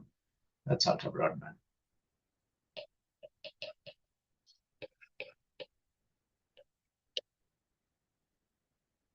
Okay, so that's pretty much it. It's fairly straightforward. You just make this around lambda over 2, or lambda over 4, sorry, approximately. And you can use different shapes. And then you can also actually do, uh, so what I mean by very versatile is that you can kind of use different shapes out here to make, to control the radiation characteristics and the bandwidth, right? So that's what makes it kind of interesting. I should mention that this is not a patch, right? Although it looks similar to a patch antenna, which we'll see later, a microstrip antenna. It's not exactly patch because the ground plane is cut, right? In a patch antenna, you will have sort of ground like that and a patch on top of it. Whereas here, you don't have that ground. The ground only is coming up to this point, right? So it's quite different, actually. When we get to patches, we'll see what's the difference. But patch, in fact, is very narrowband because of that. So you kind of remove that ground plane and you get very broadband characteristics. But the radiation pattern suffers. So, okay, enough discussion. Let's go ahead and quickly simulate this and see what it looks like. Okay, so the way I would like to do this is maybe I'll start with this dipole, copy it over. Let's rename this to monopole PCB. Like this. And we can kind of delete these parts. Delete the duplication. Okay, can actually call this patch. Maybe not patch to avoid confusion, minus monopole x divided by 2, 0, or I'll just say offset, and substrate thickness. Let's call this lambda over 2. And offset can be, I don't know, lambda over 10 or so. And then x size should be monopole x. And y size should be monopole y. That also I'll make around lambda over 2. And copper thickness is fine. Okay.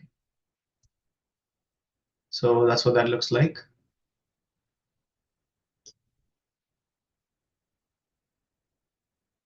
Why is it so big?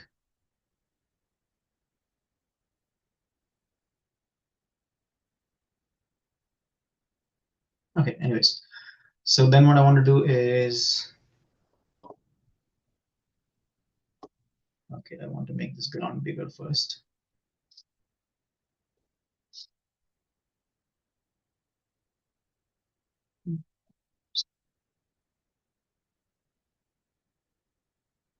Okay,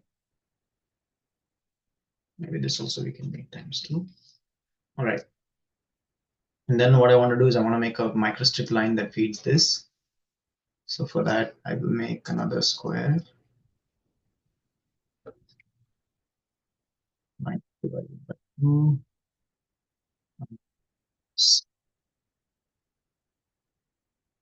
By 2. And the substrate thickness. And I know the line width has to be around 0.68 millimeters. Made a mistake, but fine. They should be sub y divided by 2 plus the offset. And they should be just a couple things. Okay. So the mistake I made is I didn't put the units in here. All right, there we go. Assign this to copper. And these two. Okay. So that's good. We also need a ground plane underneath it, which we don't have yet. So to do that, I'll just click on the surface, say edit surface, create object, edit surface, thicken sheet, copper thickness. And then let's assign a material to this.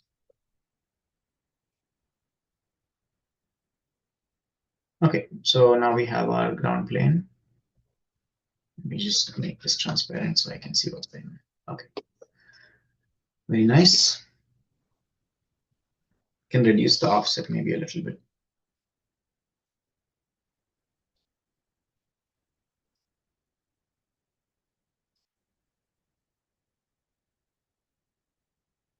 Okay. I also need to move this face so the ground plane is cut, right? Can move it by sub y divided. Okay. So now if you take a look, you'll see that we have what we want in terms of the 3D model at least. You have a ground plane, you have patch that's cut out, and you don't have a ground underneath that patch, right? So that's why it's a monopole. Okay.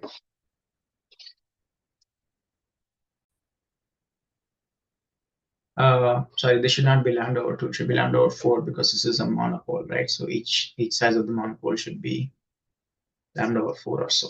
So let me fix that. Okay, that's correct. And then the offset, we can reduce it a bit more, maybe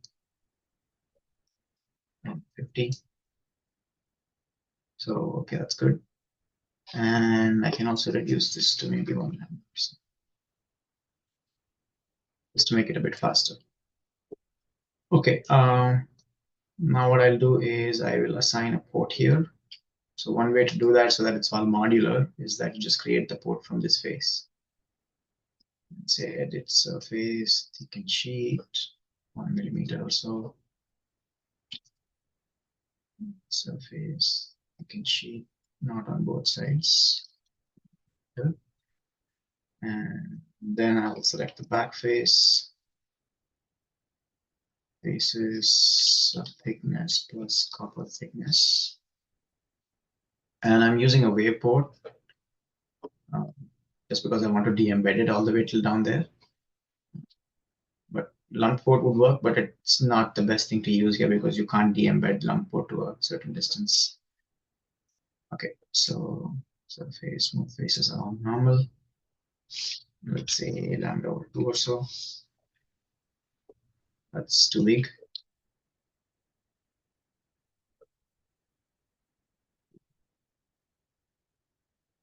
Even this is too big. So you need to make sure the wave port is not too big. I mean, the bigger the wave port, the more accurate the mode.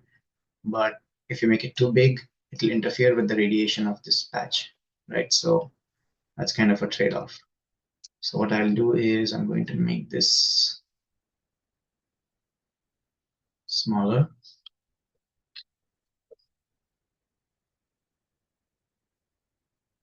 And this height needs to be around maybe 10 times the height of the substrate. It doesn't have to be too big. Okay, so that's, I think, good. It's 5 minutes. Okay, I think that's pretty good. This PC.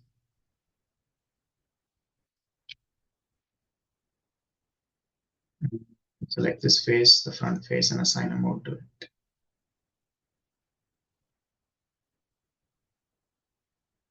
Okay, that's good.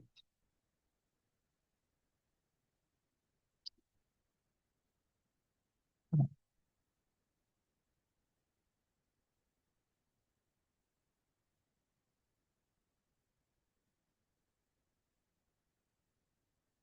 think that's better. Yeah, the width has to be maybe 10 times the width of this line, and the height has to be 10 times the height of the substrate. That's usually good enough. But we're not trying to be too accurate here. So, okay, so let me simulate this and we'll see what it looks like.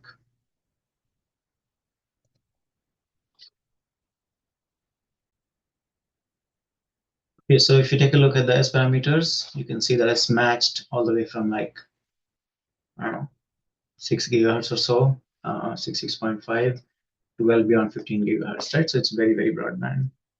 Of course, you can tune things a little bit to make this more, to make this much below or close to like minus 11, minus 12 dB over the whole band. But what I really wanted to show you was the radiation pattern over the band. And one thing you should keep in mind is that it's better to always embed this port down to this point. So if you measure, for example, from here to here, the distance is around 11.6. So let's de-embed this down to maybe 11 millimeters or so. Okay, so once you de-embed, this doesn't change the S parameters. It unless you renormalize, we can also do that. But it is a 50 ohm line, so again, renormalization also doesn't do anything. We can remove that. Okay, what we should look at is the radiation pattern. If I look at the 3D polar plot, maybe I did not save all of them. Okay, so yeah, radiated fields are enough. So let's do that. 3D polar plot, sweep 3D is fine. Gain total dB. And let's go one by one maybe. No, it's not really radiating at 5, so maybe we'll start at around 6.8. Okay, so that looks like a nice pattern, but as we keep going up in frequency, you should see the pattern changing quite a bit. Right, so you see that it's kind of getting some side lobes now, or some nulls.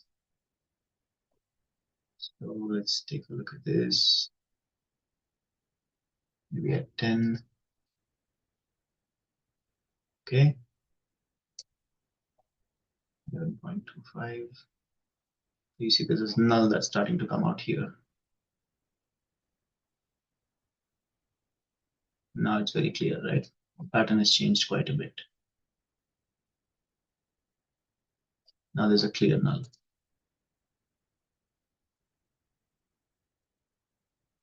And the null is moved and so on, right? So, okay, so you can see that the radiation pattern is not that stable.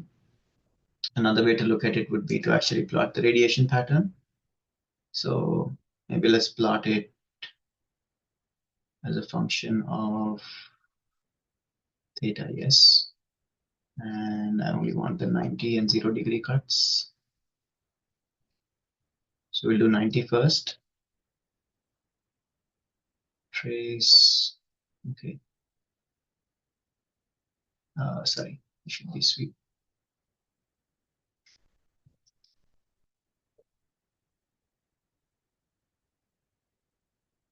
Okay, so it looks somewhat stable. It's not that bad, but it is changing quite a bit.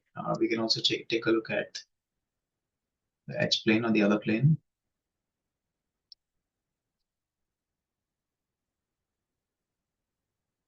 And here you can clearly see that things are changing a lot, right? Especially along 0.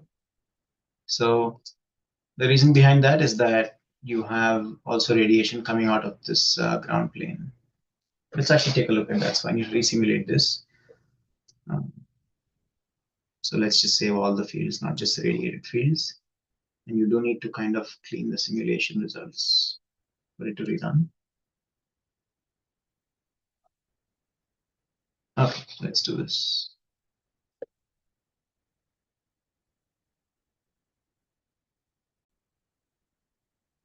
Okay, simulation is done. Let's take a look at it. So I'm going to simulate the fields on 4 surfaces. These 4 surfaces. Plot field J, magnitude J surf. We can plot at different frequencies, but 10 gig is fine. Let's make this into log scale. And we can also make it animated.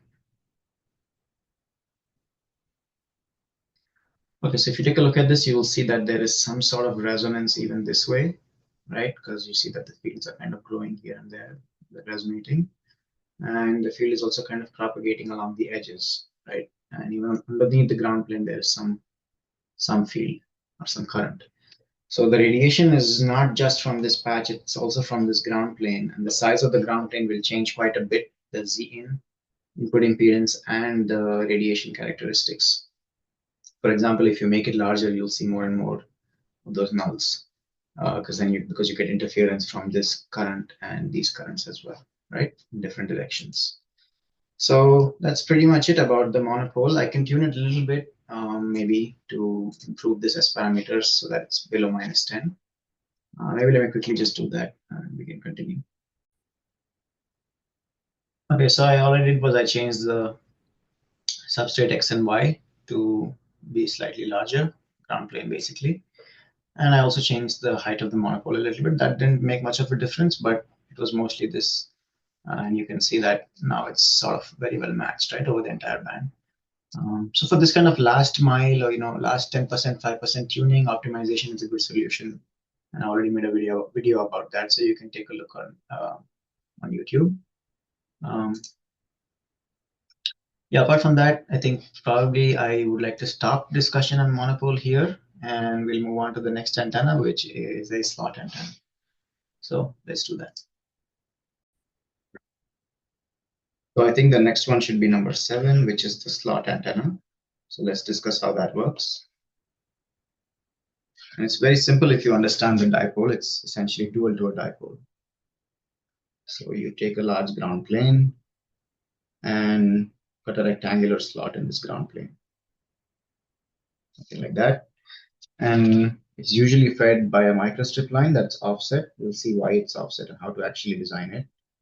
But in a different layer, say in the top layer or the bottom layer, you have a microstrip line that feeds it like that, right?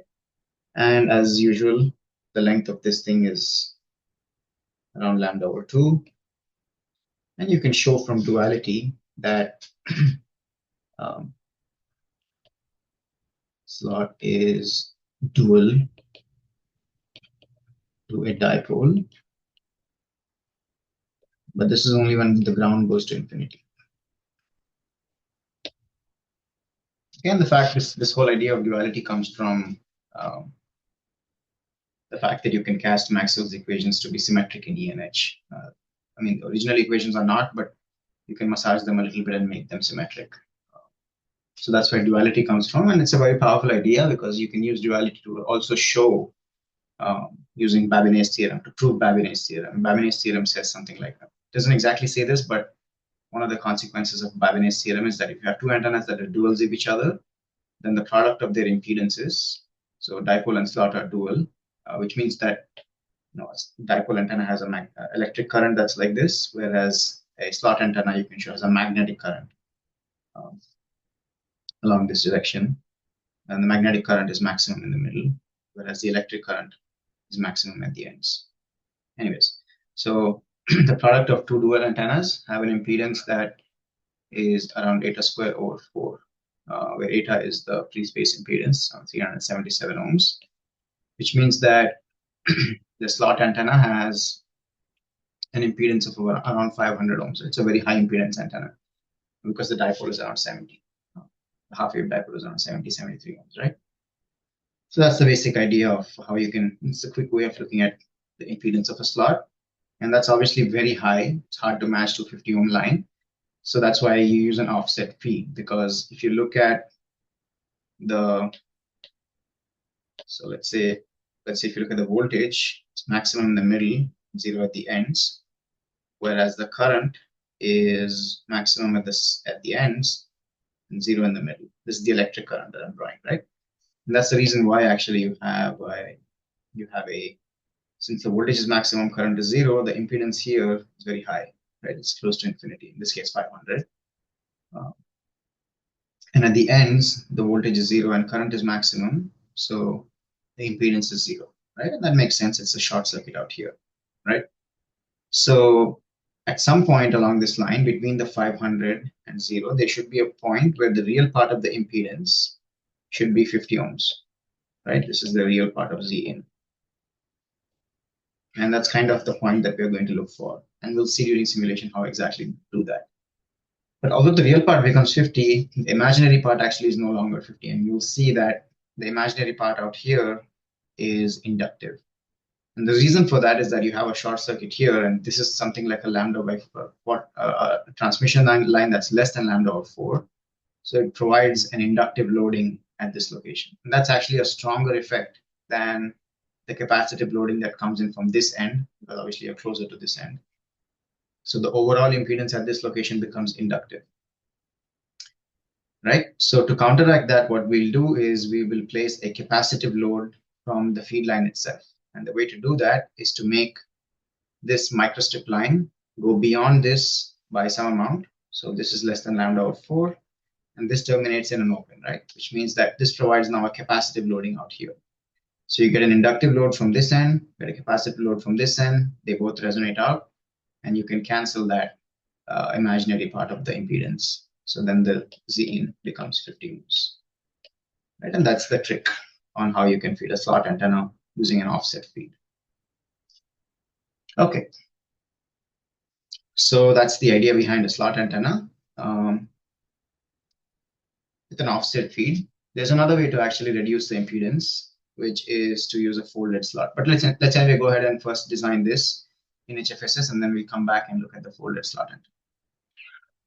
We'll rely on Babinets again and analyze that. Okay, so let me open HFSS and we'll see how to design a slot antenna. Okay, so this is kind of where we left off. Let me quickly create a new file.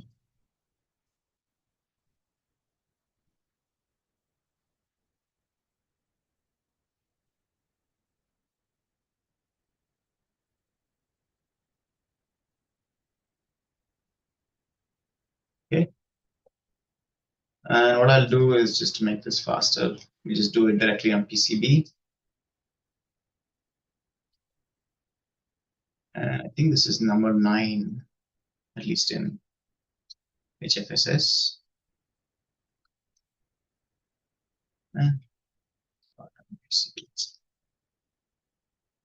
Or slot with offset feed.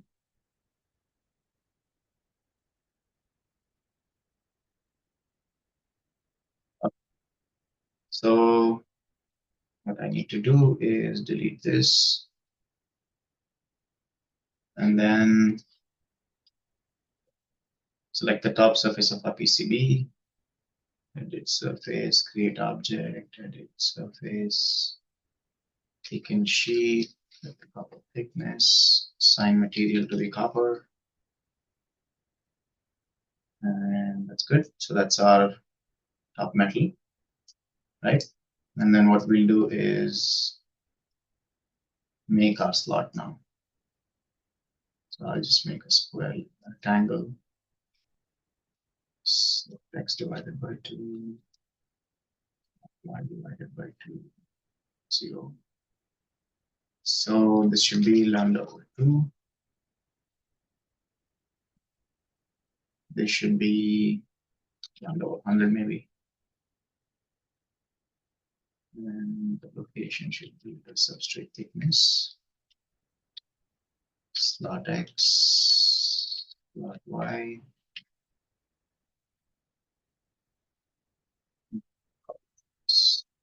Okay. So there goes our slot, and we subtract it out of this plane, ground plane. there we have it. So let me just quickly save that. Okay, we need to make a feed now. So I'll use a rectangular box for that. No, it doesn't let me click on this. There we go. Okay, x divided by 2, stop y divided by 2, thickness plus output thickness divided by 2,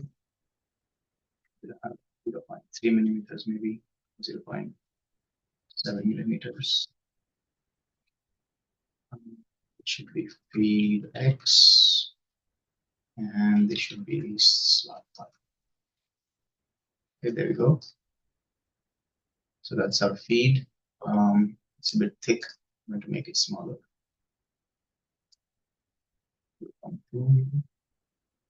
Okay, that looks reasonable. That doesn't matter that much, size of the feed itself. Okay, so just for argument's sake, let's actually simulate this and see what happens to the impedance. So assign a lump port and set the integration line to go from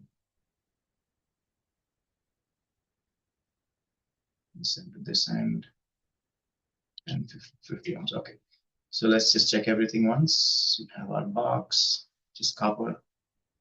We have our substrate, vacuum, and impedance. In boundary condition, one excitation, and analysis looks fine.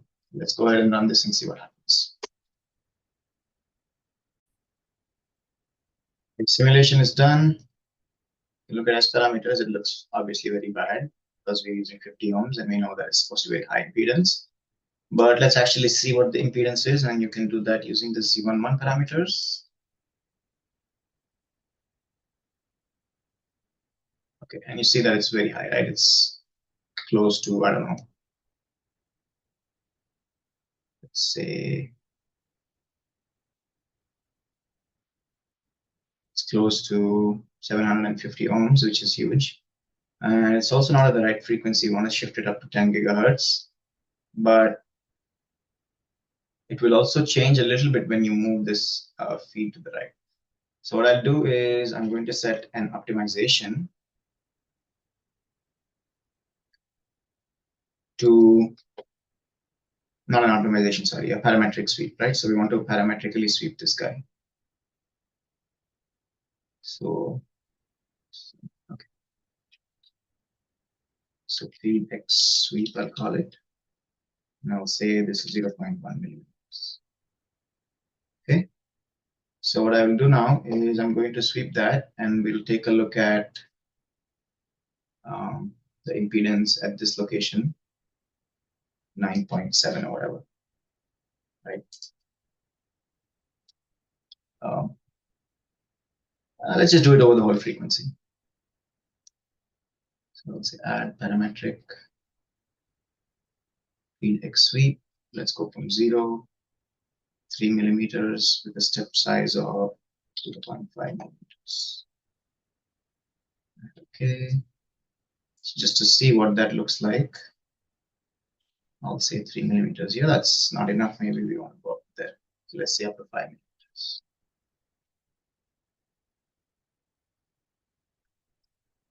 5. Okay, so I'm going to run this. Just to make it a little bit easier, I won't save any of the fields because we want to look at S parameters. Okay, so once it's done, this will take a few minutes. Once it's done, we'll continue. I realized I made a stupid mistake. Of course, this should be 5 and this should be 0. Okay, so let me do that again. And then I'll come back. Okay, simulation is done. Let's take a look at the results.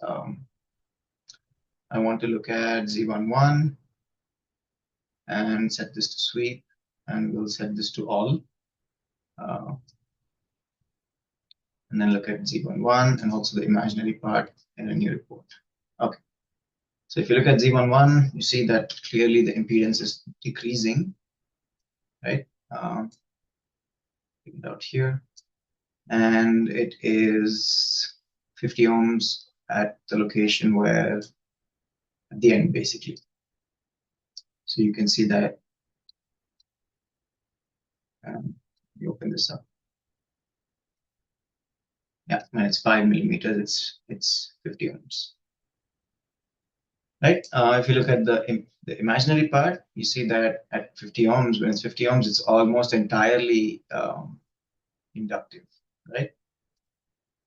And you can see it more clearly. So HFSS just crashed. Let me restart it and see. Okay, so what I'm going to do now is simulate it just at the end again, because I kind of lost all the results when HFSS crashed, but that's okay. But since we know that it's 50 ohms at 5 millimeters, we'll just go ahead and simulate that result. And we'll see how to kind of get rid of that inductive part. So let's do that. Okay, so that simulation is done, and you see that it's inductive at the resonance location. And you need to fix that using the microstrip line. So let's actually go ahead and draw that. I haven't really tuned this to be exactly at 10 gigahertz. That's because we really want to use a microstrip line and think that will change things a little bit. So let me maybe rename this with just slot. Now change this to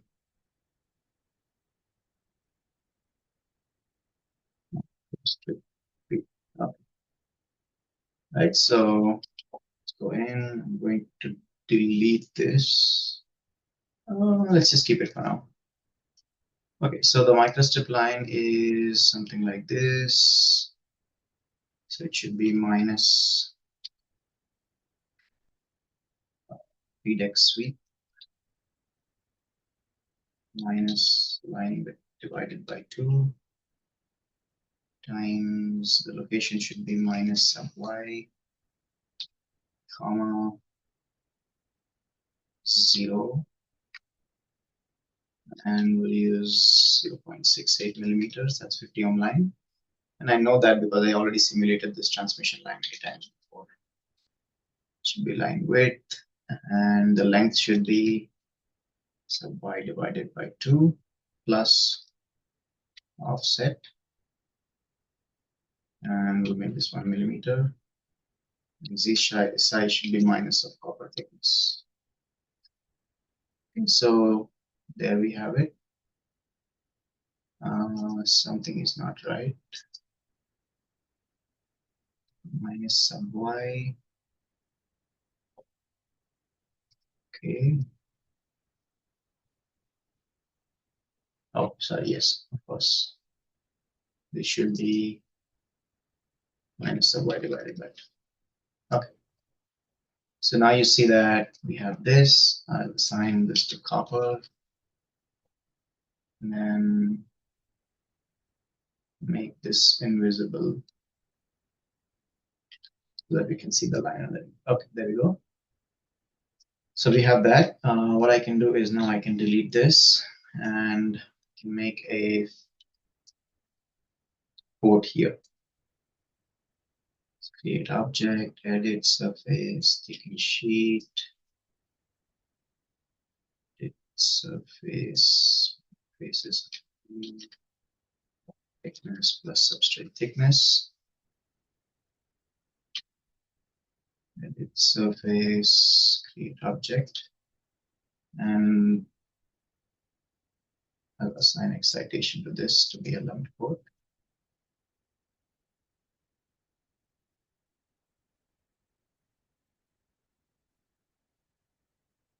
That's pretty much it. Right? How much of this offset should we use? So you know that it should not be lambda over 4. If it's lambda over 4, then you get a nice short circuit here. And then because it's open on that end, lambda over 4 makes it short, and that means it's a very strong current flowing in the ground plane underneath it, and that can very strongly excite this slot, right? But we know that out here the impedance is inductive, so we need to make it less than lambda over 4. So let's make it lambda over 8 maybe and see what happens. Okay, so there you have it. I'm going to run the simulation and then see the results.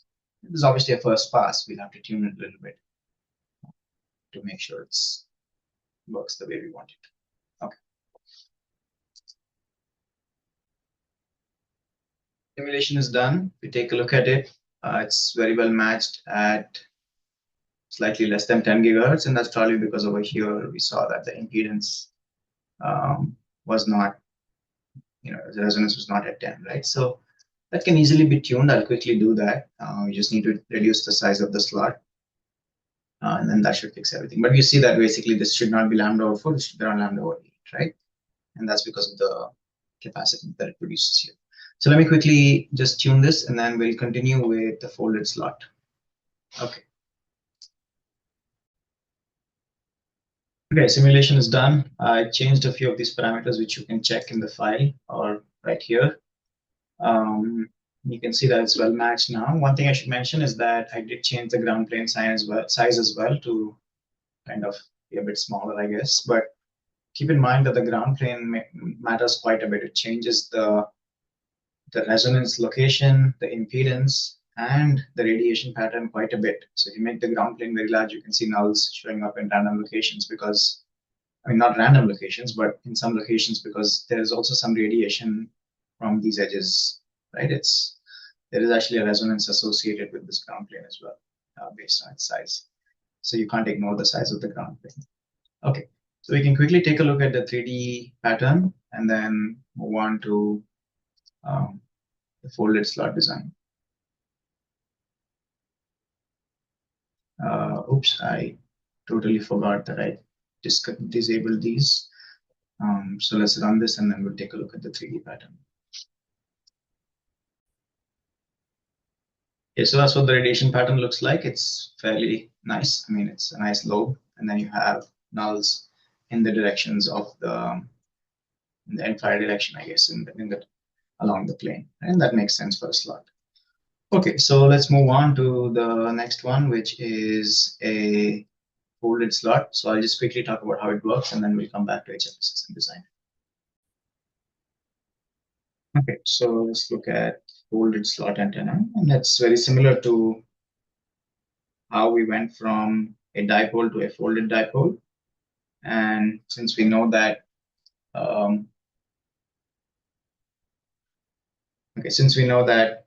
a folded dipole basically the impedance goes up by a factor of 4, and we discussed why that is. And a folded slot is the dual of a folded dipole, and we know that we saw earlier that if you have two complementary antennas, their product of impedances is a constant. So since the dipole to folded dipole went up by a factor of 4, a folded slot, the impedance actually goes down by a factor of 4. And the antenna itself looks something like this. You have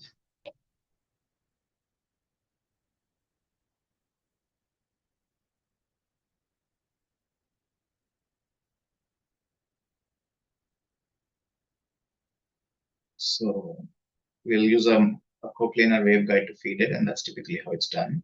It's actually a very popular antenna for on-chip, and I'll probably make a series of just on-chip antennas in the future ones, and we'll actually use this as one of our antennas. It's a very standard antenna for on-chip.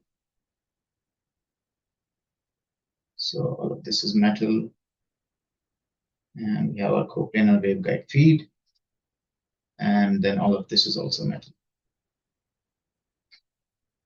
Okay. We'll see that the impedance looking in here is Z in, and Z in is 4 times smaller than the slot, and that was again because of the Babinet theorem and the fact that its complementary antenna is 4 times larger in impedance, right? And that's nice because we saw that the slot at the center has a very high impedance. So now when you make it a folded slot, it should go down by a factor of 4, right? So we'll see that this is the case in simulation as well. Okay. Although this has gone down by a factor of 4, it's still not close to 50 ohms to match it. So what we can do is we can use a quarter wave transformer to do the matching, where if I have a lambda by 4 line here, so this is lambda by 4, and the impedance here is 50.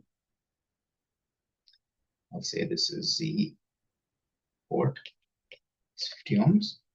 Then we know that for this to be matched, the Z naught of this line needs to be square root of Z in times ZP, right? And we want ZP to be 50, so that's just square root of 50 times Z in, right?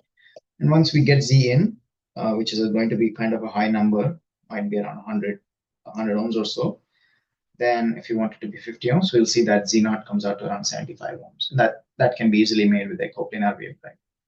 Okay, so it's fairly simple design once you understand how dipole, folded dipole, and a regular slot work. So let's go ahead and design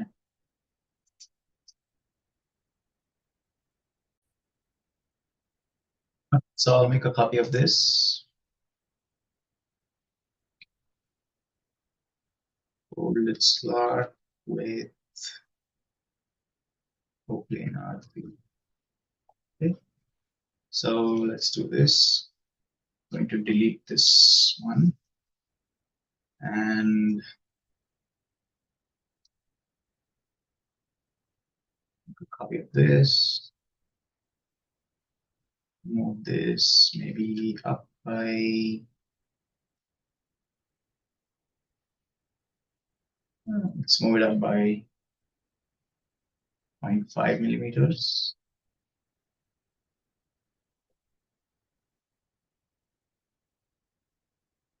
Okay, that's fine.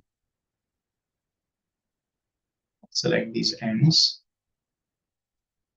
and then say edit surface, create object, edit surface, thicken sheet, slot Y on both sides, and then we'll select this surface and this surface and say edit surface, move faces of normal 0.5 millimeters, and then I will select the copper and then subtract these three things out of it. Subtract.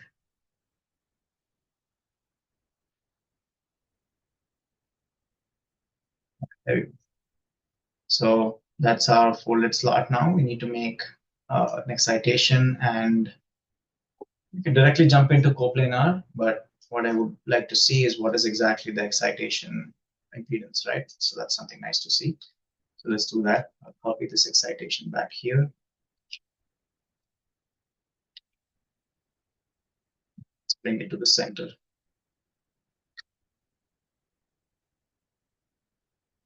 Okay, so we have our excitation, we have our boundary and everything set up. So let me run the simulation. We'll see what the input impedance is now. Simulation is done. As parameters doesn't really matter. So you see that's around 165 ohms, right, at the resonance, or very close to it. Whereas if we simulate the slot with center feed, it's around 747 or so, right? So if you do 747 divided by 4, it comes to around 186, and it's kind of close to that. Of course, it's not exactly the same because you have some kind of transition here as well, right? So it changes a little bit, but that's fine. Since it's around 160, now what we need to do is we need to make a coplanar waveguide, and then we'll see how to match to this antenna.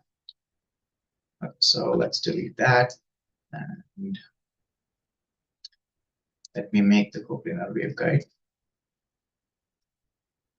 So I'll say minus line width divided by 2, and the location should be slot Y divided by 2, comma, substrate thickness is to 0.68 millimeters. Line width and the Y size is minus of sub Y divided by 2 minus log y divided by 2. And this should be the copper thickness. Okay, so there we go. So to make it coplanar, what I'll do is select these two faces, say edit surface, create up, edit surface, create object, edit surface, thicken sheet, do the gap. I'll make the gap. Why is it already set up? Oh, there is already a gap. What is that going to do?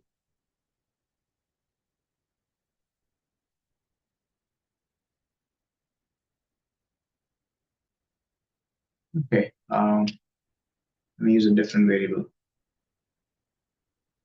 Say gap 2. I don't want to do on both sides, just on one side.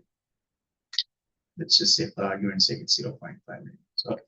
So now what I'll do is hide all of these, select these and subtract, and I'll unite it with this one. Okay, there we go. So we have our coplanar feed, and since it's coplanar, and I would like to use a waveport, and I'll show you waveport will actually be very helpful when we're doing the matching. Surface, create, edit surface, thicken sheet, 2 millimeters maybe. And then I want to select these faces. Say edit surface, move faces along normal 3 millimeters. And then I'll these faces. No, 2 millimeters. Okay. So that's my waveport backing. Don't need this much. This much should be enough. Okay, we need to make this PVC. It's good. What? Why is it that weird color? Oh.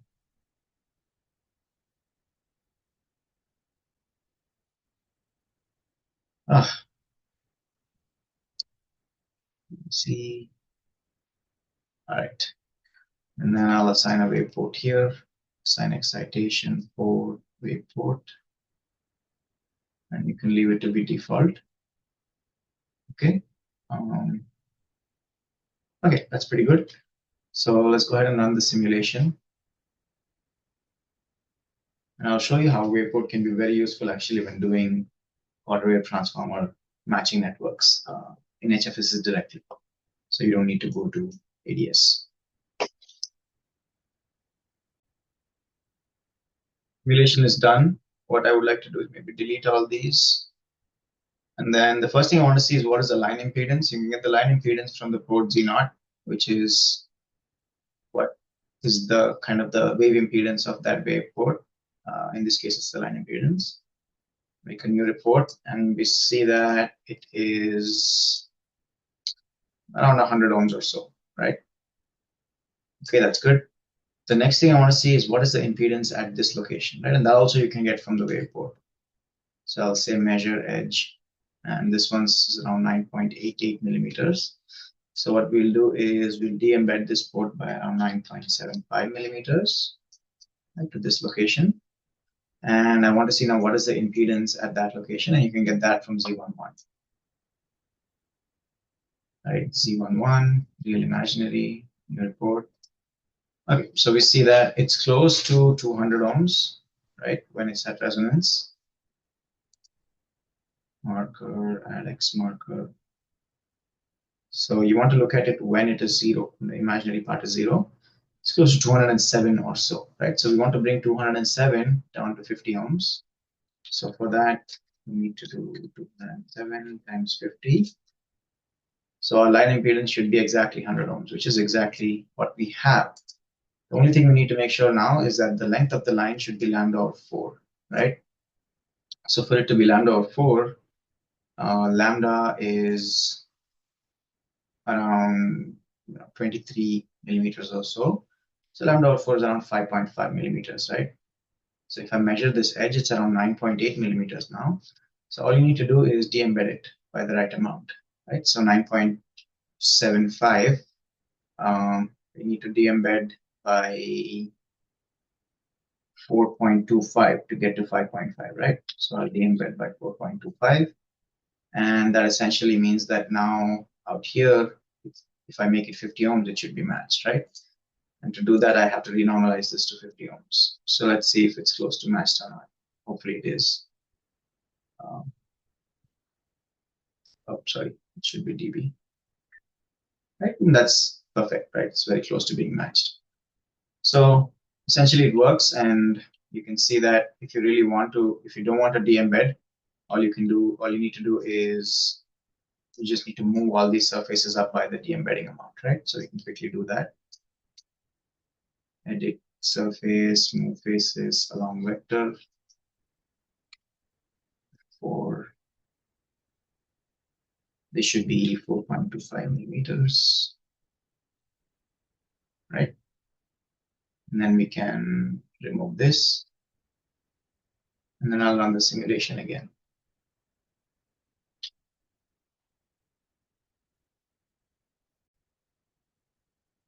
Okay, I changed a few things. So when I made the ground plane smaller on both sides to bring it closer, the impedance seen at this node changed to around like 100 and around 100 ohms, 95 ohms.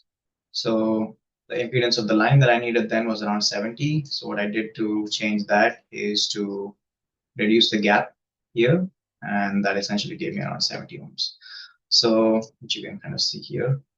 Actually, this is renormalized right now, right? It's around 76 ohms. So it's close. And obviously the length now is correct. So I can de-embed, I should not de-embed now. I just renormalize to 50 ohms. And if you take a look at S11, now it's very nicely matched, right? And of course you can tune this further, but for now this is good enough. So essentially the right way to actually fully simulate this is to get rid of the wave port and put an SMA connector here, or whatever you have here that needs to be connected here, but make sure that what you connect here is a 50 ohm line, right? So you can also transition this out to a microstrip line with a ground plane underneath it and so on and so forth. So, but you can also put directly a SMA connector here, but make sure you simulate the radiation pattern along with the SMA connector. Okay, if you look quickly at the radiation pattern, it should be very similar. So let me quickly simulate that and I'll show you what it looks like. And then we'll move on to one last slot antenna, which is a multimodal slot antenna. I hope you're excited about that. Okay, that's what the radiation pattern looks like. Its gain and all is sort of similar to what you get from a direct slot antenna. I'm gonna let that go. Okay, let's take a look at the next one, which is a multimodal slot antenna. And I think you'll find that quite interesting.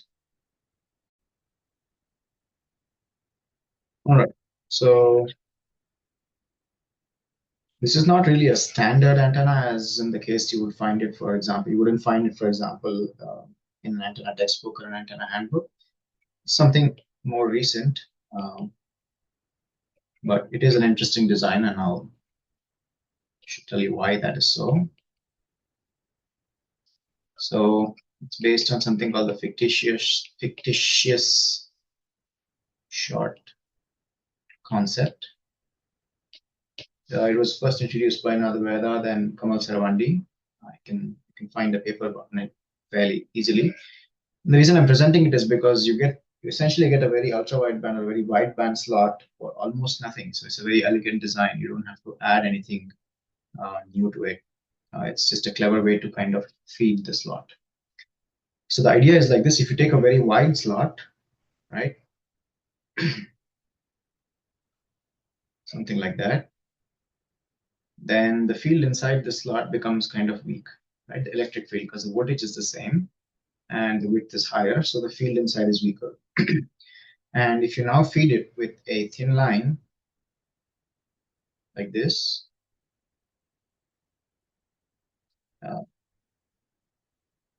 this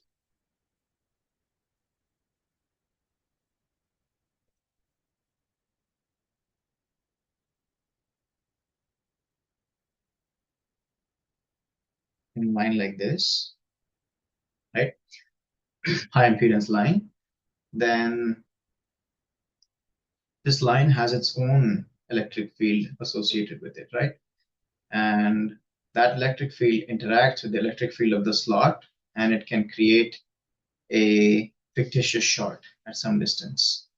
So what that means is that the electric field at some distance from the slot itself, inside the slot, goes to zero. And because the electric field goes to zero there, if you actually plot the electric field, it looks something like this, right? And then kind of like that.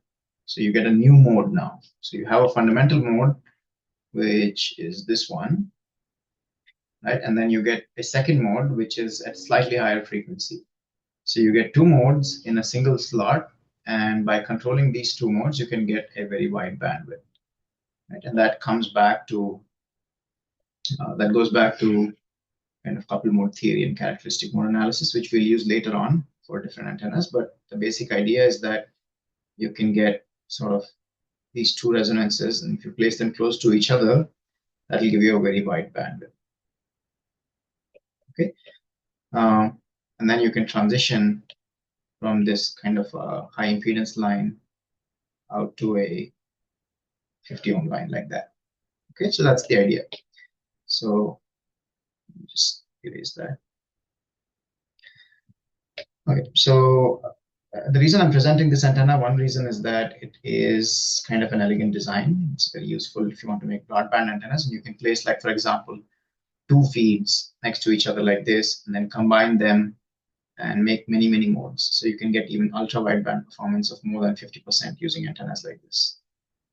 Right, so you can get another fictitious shot using this, maybe somewhere here. Right, so then you get another mode like that, right? And actually in papers, they've shown 4 or 5 modes even that are coupled to each other and give you an ultra broadband performance. So that's the basic idea. It's an elegant design. It's you don't have to change anything really. You just change the feed and the slot a little bit. It has very nice radiation characteristics. But the reason I'm presenting it here is that I can show you how you can use optimization to kind of tune the parameters and design antennas like this. I've already made a very specific video on optimization to design antennas, so I won't spend too much time. I wanted to make kind of a follow-up to that to show you how you can run optimization for antenna design in a Linux environment. So let's go ahead and do that. Okay, just to speed things up a little bit, what I've done is I made a copy of this, and I called it multimodal slot and made a wide slot. I've already kind of simulated this, so I know approximately what the value should be. You can check the results here. The next thing I want to do is I want to delete this feed, and I want to specify what the length of this should be. So I'll say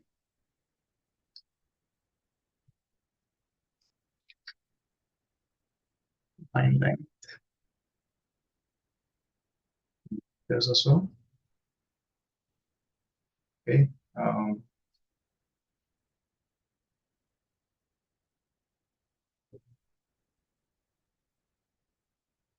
Divided by 2.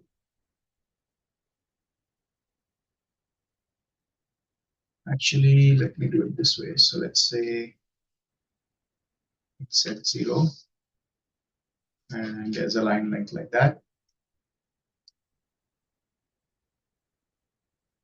Let's do line widest.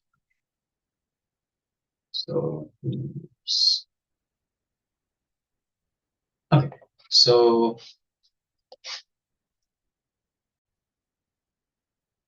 Okay, so this one should be around 2.38, 2.47.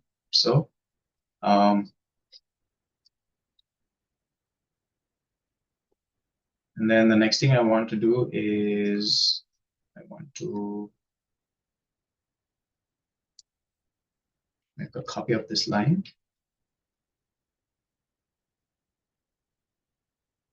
Make this 50 ohm line, millimeters, of course.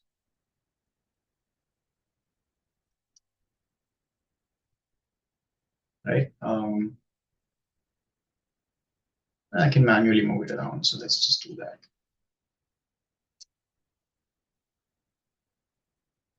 Okay.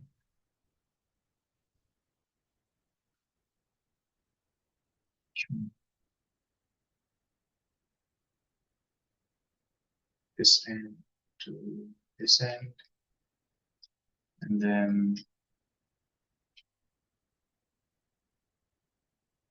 edit surface, move faces along vector from here to here. Okay. And then I will chamfer this by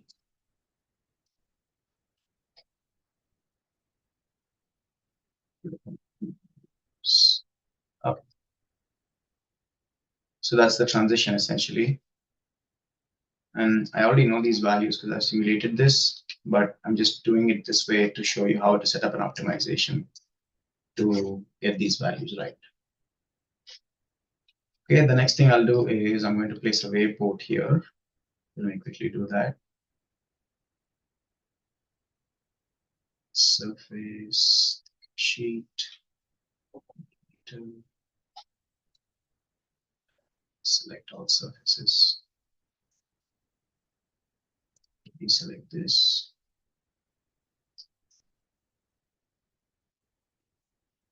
Edit surface, move faces among meters. And these ones by 2 more. 2 millimeters. Okay.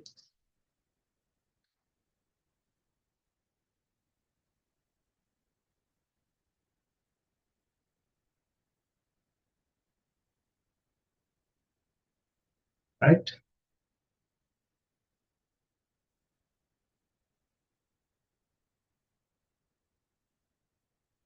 Okay. So let me just simulate this quickly, and then we'll see what the results look like. Okay, simulation is done. If you take a look at the S parameters, they look pretty good, right? But what you can do is you can actually make this even better. So if you want to get it to be broader, all you need to do is kind of tune the parameters of this antenna, right? And there is an easy way to do that using MATLAB. I've made a video about it, but let me show you how you can do that quickly in Linux. So what I usually do is something like this. So I will make some new parameters. It's phase, is on normal. And these are the optimization parameters. So I move those faces, then maybe these faces. Edit surface, move faces along normal. 2 meters. And there's this one. 3. Right, and then there's also this one. Smooth faces along normal. 4. There's and lastly there is this one. Edit surface, smooth faces along vector. You can hit F4 to get this view, and then make this. Actually, I want to select the objects rather than the. Make this occupied.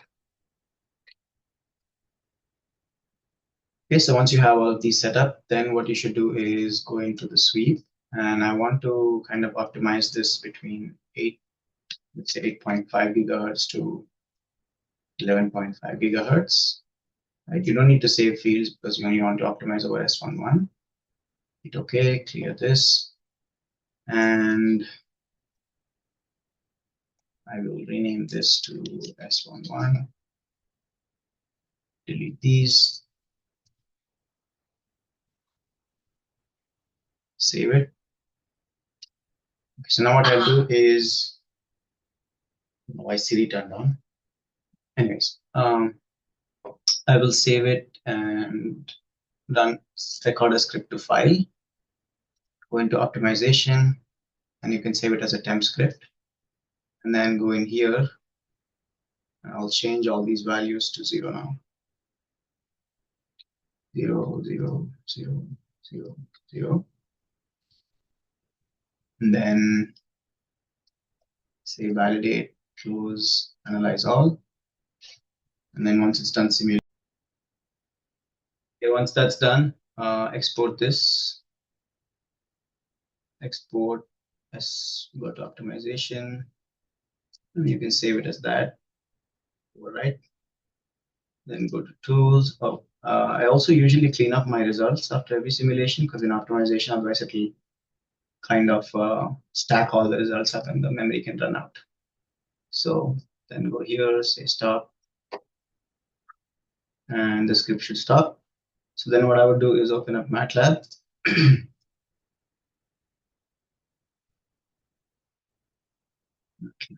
Open up and I'll upload these codes so you can kind of use them. Very useful.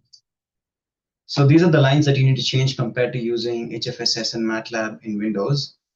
These are the lines that the commands that are different. You can go through them, they're fairly straightforward, but I'm not going to do that here. Okay, so we'll set all of these parameters to 0, 5, and then these are the bounds. I recommend you watch the video I already made because I don't want to kind of repeat stuff too much. But basically all you do is this. Things I do it slightly differently here. In the Windows version, I send these variables directly into the Python file, but here I save them in a CSV file and load it into Python. So that's a little bit different. So open the temp file, open the HFSS main file, and then I would say you need to make sure you know where the simulation file is, which is this one. So take this location and then put it here.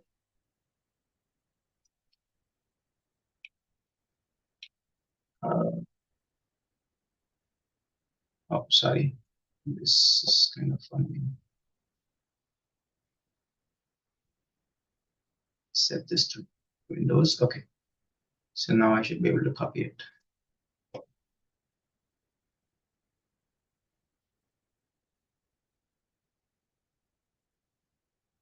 Our antennas. So you have your slots. So let's copy this and paste it here. Okay. That's one thing. And then I also want to change these file names. Slots is fine. 12 multimodal slot.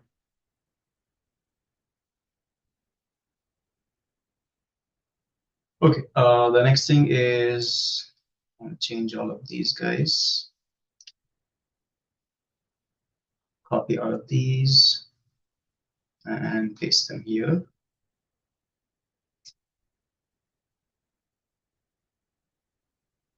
Before I do that, I actually want to copy this.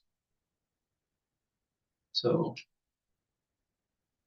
now I can copy this. Okay, and then what I put here, I want to change these values to that. So all I'm doing is that I kind of use the variables that come from the optimization and then set these values of those variables we set in HFSS. Okay. Again, I would like to recommend you to watch that other video I made on optimization because I go over this in more detail over there. Okay, once that's done, we should be ready to go. Then you can run this optimization and it will optimize those variables, slightly tune the design so that you get a broader bandwidth, right?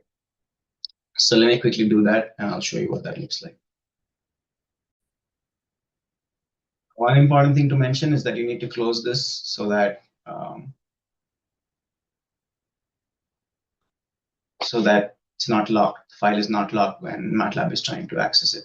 So now it should be fine to run this. Okay, so I guess I kind of stopped it after a few iterations and I think it's pretty good now. So if you look at the results, basically it's below minus 15 dB over the 8.5 to 11.5 gigahertz bandwidth. And you can also get the optimized values from OptimX. So these are the optimized values.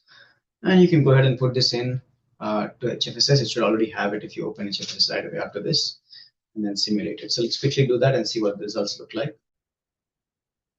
Okay, so I went ahead and put those values in and simulated it, and you can look at the results of S11, and you can see it covers almost the entire X band from 8 to 12 gigahertz, and of course you can also widen the optimization window to kind of, you know, broaden it a little bit more by bringing the center slightly higher up so that you have the minus 10 dB bandwidth cover the entire band. But that's about it. You can actually take a look at the aperture fields if you like over the entire frequency range, and you'll see that there will be a fictitious shot showing up somewhere here. So I'd like to stop it at that. The next antenna that we will look at is the patch antenna, microstrip antenna or the patch antenna, and that is very versatile, and you'll see many designs with the patch. So hopefully you're excited about that. Okay, let's look at the patch next. So the patch antenna looks something like this. So I think this is antenna number 10, if I'm not wrong. That's right.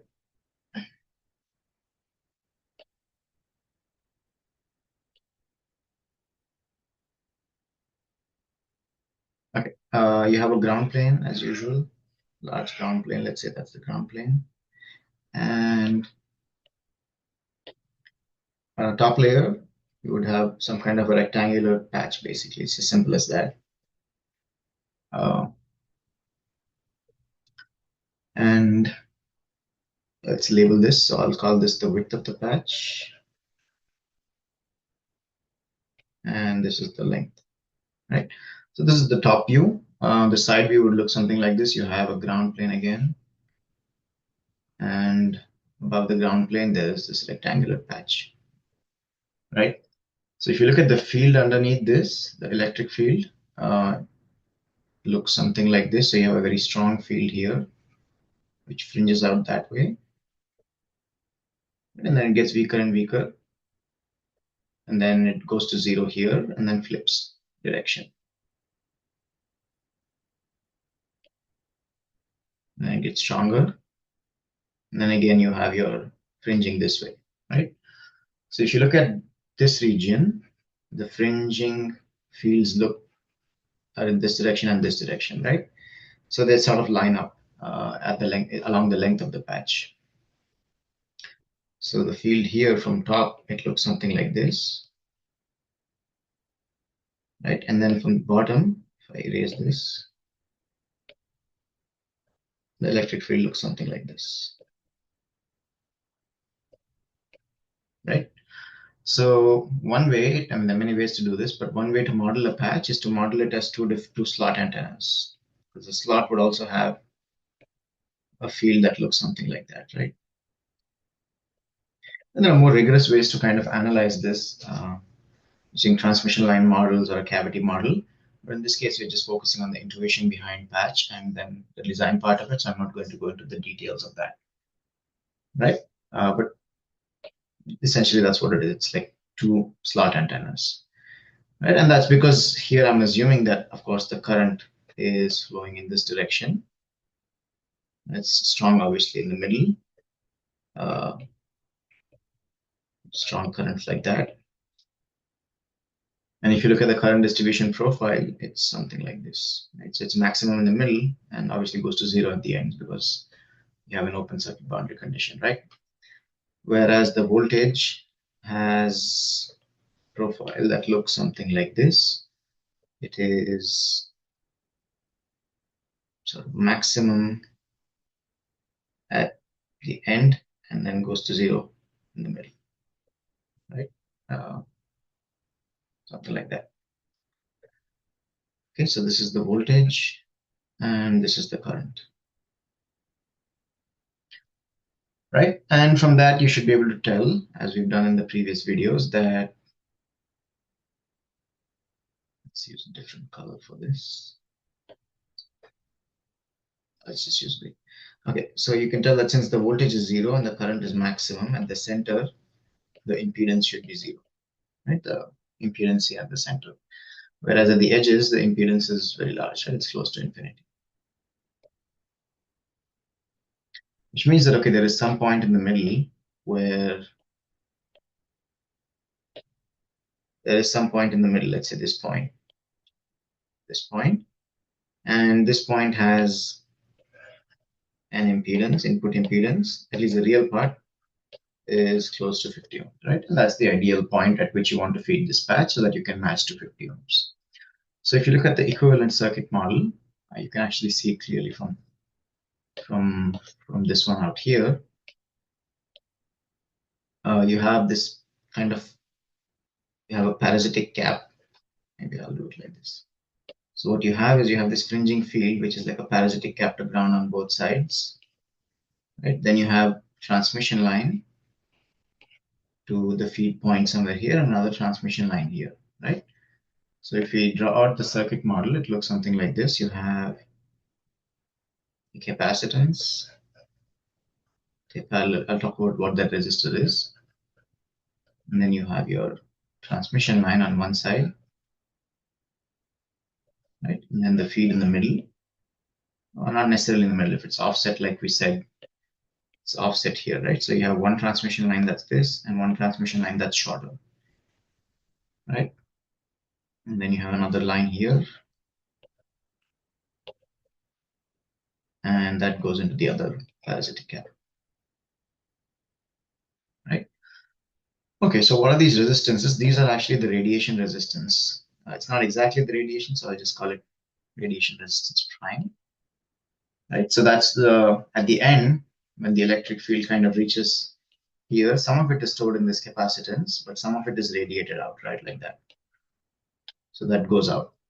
And that energy that's lost into radiation from both sides is modeled as though it is lost in this resistor. And that's the equivalent circuit model of an antenna. They all have this radiation resistance. It's not really a resistance in terms of loss in the circuit. It's really the energy that's lost into free space, right? And that's why it's an antenna, because it has a radiation resistance that you can match to. Okay, so these are your caps. Let's just call it fringing field cap CF. And notice that these two lines are different. So you have one line here that is, maybe this one is greater than lambda over 4, because the total length of the patch has to be lambda over 2. So this whole length is around lambda over 2. We'll discuss what exactly it is, right? So which means that since it's offset, one side is greater than lambda over 4 and the other side is less than lambda over 4, right? Okay, so if it's very small, I mean, one side is very small, then when you transform this RC network using a lambda or very small line, that remains as a capacitor, right? So when you transform this, you essentially get this feed in the middle, you get a cap on the left with some resistance. We don't exactly know what this is. This is, let me just say RR1. And on the right side, when you transform this capacitance with a line that's longer than lambda over 4, that becomes inductive, right? Of course, you have to carefully design it so that you get that kind of behavior. Of course, if you can also design it where it doesn't become inductive at your frequency of interest. But if you design it correctly, this becomes inductive, right? And that has another radiation resistance associated with it. So now obviously this and this are not the same. This and this are not the same because you have to transform this entire impedance, and that gives you a different resistance, right? And the parallel combination of these two is essentially what is the radiation resistance of this antenna. Right? So you end up with the equivalent circuit model that looks something like this. You have a capacitance in parallel. This is not a real inductor. This is only an inductor at one frequency, or it's a narrow band approximation of an inductor, right? Because we have transformed a capacitor to look like an inductor out here. So this is a narrow band model. Just keep that in mind. So over broadband, the behavior is not like this, but we only care about the narrowband behavior because patch is inherently somewhat narrowband, right? And then you have your actual radiation resistance, RR. And if this is 50 ohms, then you can match to it using a 50 ohm line. And that's ideally what we want to do. So by selecting this point to be at the right location, the right distance between these two, you can get this to be 50 ohms. And at the same time, you can get this to resonate. So when these are resonating, then they kind of disappear and you only see the 50 ohm load. You're matched to the 50 ohm load if you have a 50 ohm source, right? And that's the idea behind matching to a patch. So this kind of circuit model is very important, gives you a lot of intuition, at least in my opinion. So that's why I kind of wanted to go through it once. If you look at the impedance based on this parallel RLC model, it looks something like this, and we'll actually look at what assumptions we've made and what the actual impedance looks like in simulation. But ideally, you would expect something to look like, you would expect it to look something like this.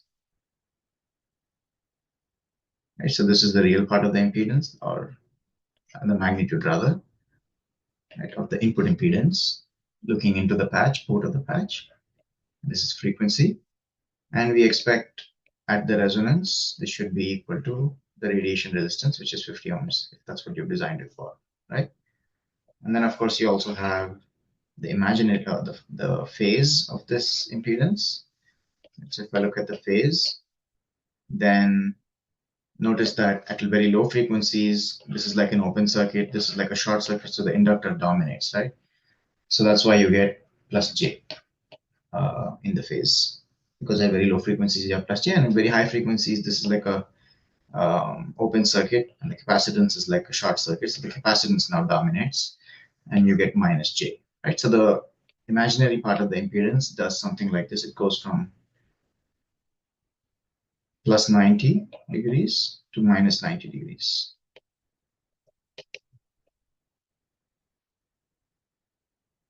Okay, and when we actually simulate this, we'll see that we've made some assumptions here. Depending on what kind of feed you use, there is in fact an additional inductor out here.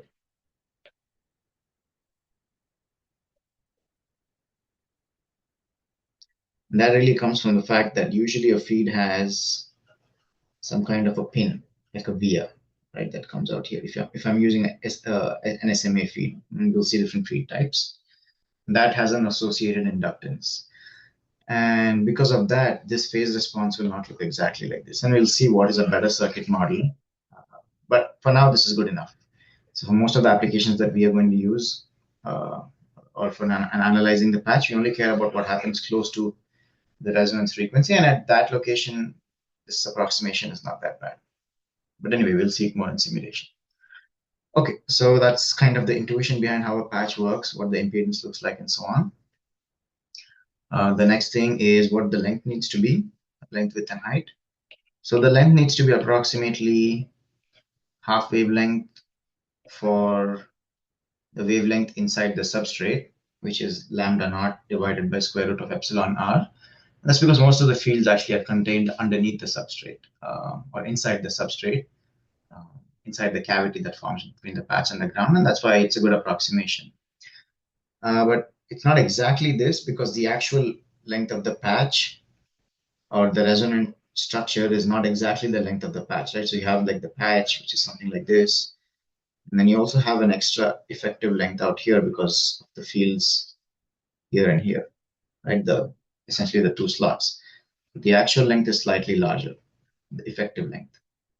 So the length that you draw needs to be a little bit smaller than lambda over 2, right? So that's why a good approximation of this is around actually 0.95, or so 95% of what the actual length should be. And this is sort of a heuristic number. People have kind of tried to make it more, analytical, but since we're going to use simulation to do this, it's actually quite good to start with this number. Okay, and of course, the value of this, it depends on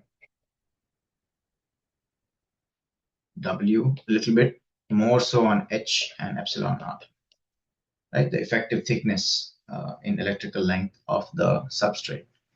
So for different substrate thicknesses and different dielectric constants, you have to use, maybe slightly tune this value.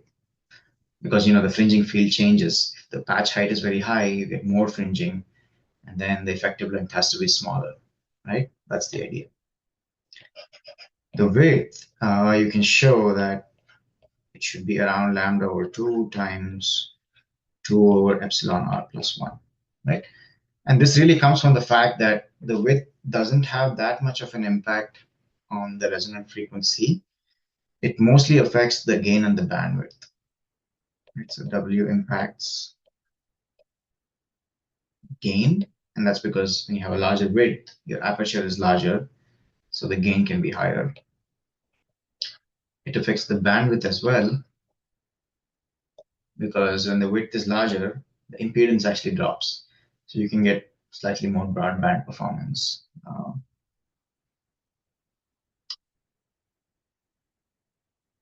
Yeah. And then it also actually has an impact on F naught, which is the resonant frequency. Let me say F resonance. And that should also be somewhat clear. I mean, if you think of it as two slots, the width of the slot, when you change, you're essentially changing, when you change the width of the patch, you're also changing the width of these slots. And so you're changing the capacitance, whereas the transmission line lengths on both sides is the same. So you're changing the capacitance part of the RLC network. That will affect the resonant frequency.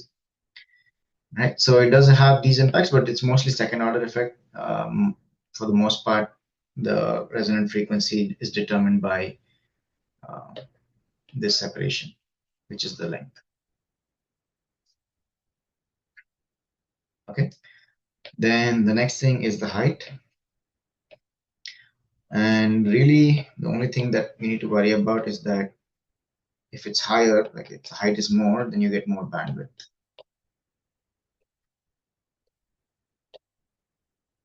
And the reason behind this is that when you increase the height, then for the same voltage, input voltage, you have a smaller electric field, right? Between the top and bottom plates, if you think of it as a capacitor, which means that the Q quality factor actually goes down because the stored electric field, stored electrical energy kind of drops, right? And that's one way to think about why the bandwidth goes up. Uh, but there is a limit to this. You can't make it too high. If you make it too high, then that can excite substrate modes. And even before exciting substrate modes, if you have the transmission lines as well as on the same layer, then you cannot really do this. I mean, you very easily start exciting substrate mode. So there is sort of a limit. So you can't make it too high when you design patches. Okay, so that's about sort of the basic design of a rectangular patch antenna. Of course, there are other shapes, circular patches, and so on. In this case, we'll focus mostly on the rectangular patch, but there are literally infinite number of, not literally, I guess, but yeah, there are infinite, close to infinite number of different designs you can do with it. Okay, I don't know what close to infinite means, I guess, but a large number. Okay, so let's get into HFSS now and see how to actually design this. We'll use these design equations and see how it works out. Okay, I just created a new HFSS file, created a new design. So I'm starting from scratch because some people may only want to watch this part. So let's do that quickly. Millimeters, enable material override. So I think this was number 13. Call it rectangular patch. Okay. So let's go ahead and draw it. It's fairly simple. And all the shortcuts that I'm using are already on my website. You can go and find the HFSS hotkeys that I use. I'm going to use Rogers 4003 just as an example, and I'll design it at X band, so 10 gigahertz.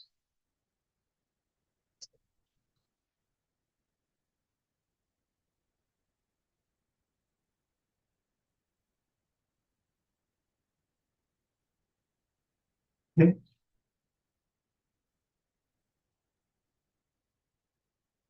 So with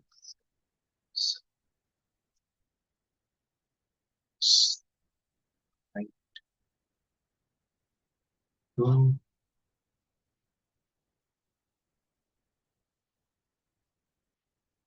Okay, I'll call this 2 lambda, and I C over F naught. C should be 29979.258. Naught is 10 gigahertz. Sublength, let's also make this 2 lambda.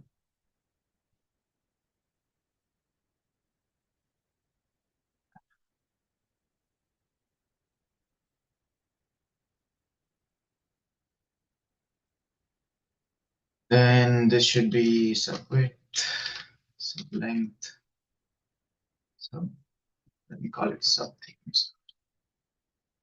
And substrate thickness, you can find from different PCB manufacturers what the height should be. In this case, I'm using this height. There was a mistake here. Okay, there you go. So you can give it its material appearance. All right, so that's the substrate. Select the bottom face, surface, thicken sheet, upper thickness. Let's assign copper to it. Okay, and then I'll make the patch, actual patch.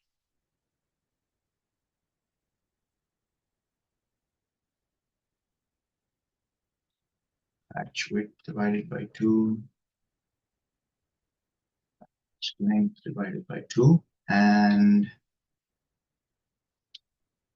substrate thickness. So the patch width we said should be lambda over 2 times square root of 2 divided by epsilon r plus. I think that's correct.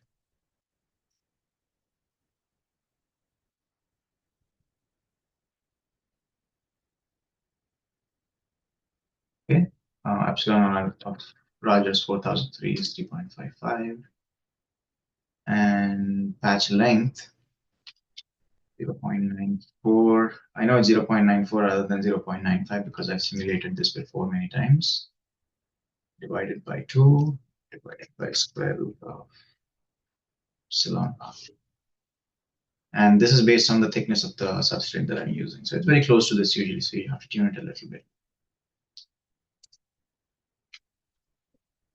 Patch width, patch length, and this is copper thickness. Okay. Assign material, copper.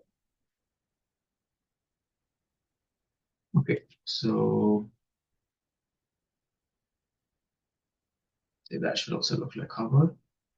Okay, that's pretty much it. Now we can assign boundaries and excitations.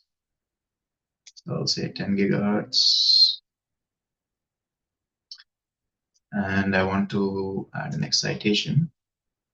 So this should be in the XZ plane, let's say. I'll say this is feed X2, feed Y, and 0.1 meters maybe. Feed Y, say 0 millimeters for now. It should be feed X, and this should be the substrate thickness. Right? So if I make it transparent,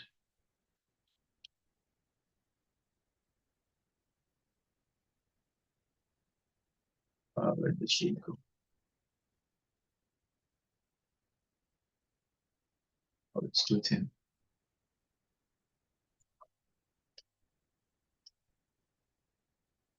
No, it's fine. Okay, we can take a look at it from the side.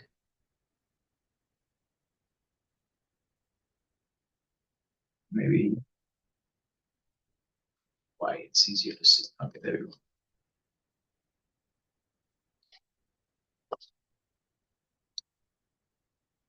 We can make it a little bit wider.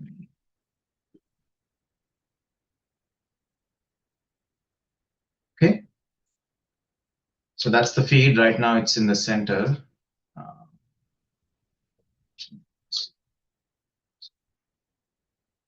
Okay, now it's slightly more visible, I guess. Right. And I have to assign an excitation to it, of course. I'm using a lump port for now.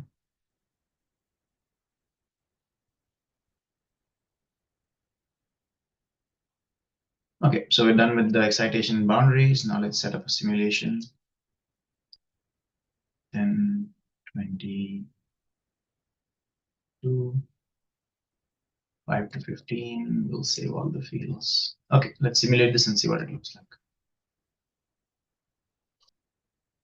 Okay, simulation is done. So let's plot the S11. That's what it looks like. And obviously, it's bad because we have the port right in the middle, right? And the impedance here is 0. So it cannot really match there. So you need to kind of actually sweep this port from this end to this end and then plot it. One way to do that is to just add a parametric sweep, feed Y. You can go from 0 to 2 millimeters, step size of 0.1, and then run the sweep and see at what distance you have the right results, right? I've already done that, so I'm not going to do that again to save time. I know that it should be around 1.2, and in this case, I'll use minus 1.2 just to bring it down here, but it doesn't matter. You can even go up there, right? So let me actually quickly simulate this result, and then I'll show you what the results look like.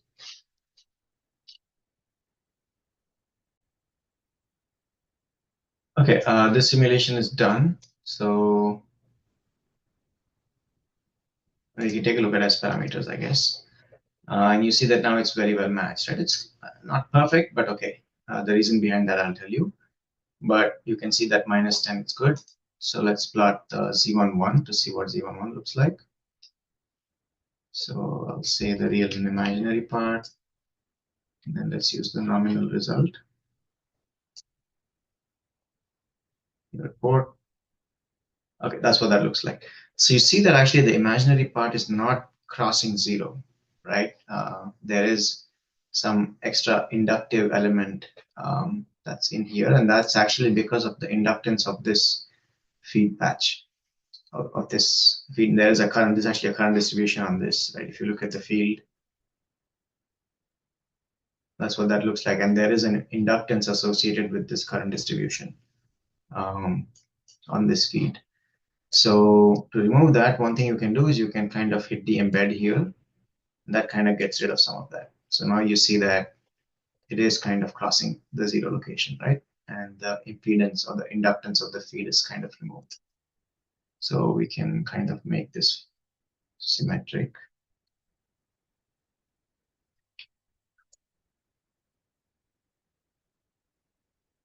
Right? And you see that there's still a little bit because that de-embedding process is not perfect, but you can see that it's a proper resonance now, right? And if you look at S11 now, it's nearly perfect. It's very well matched, right?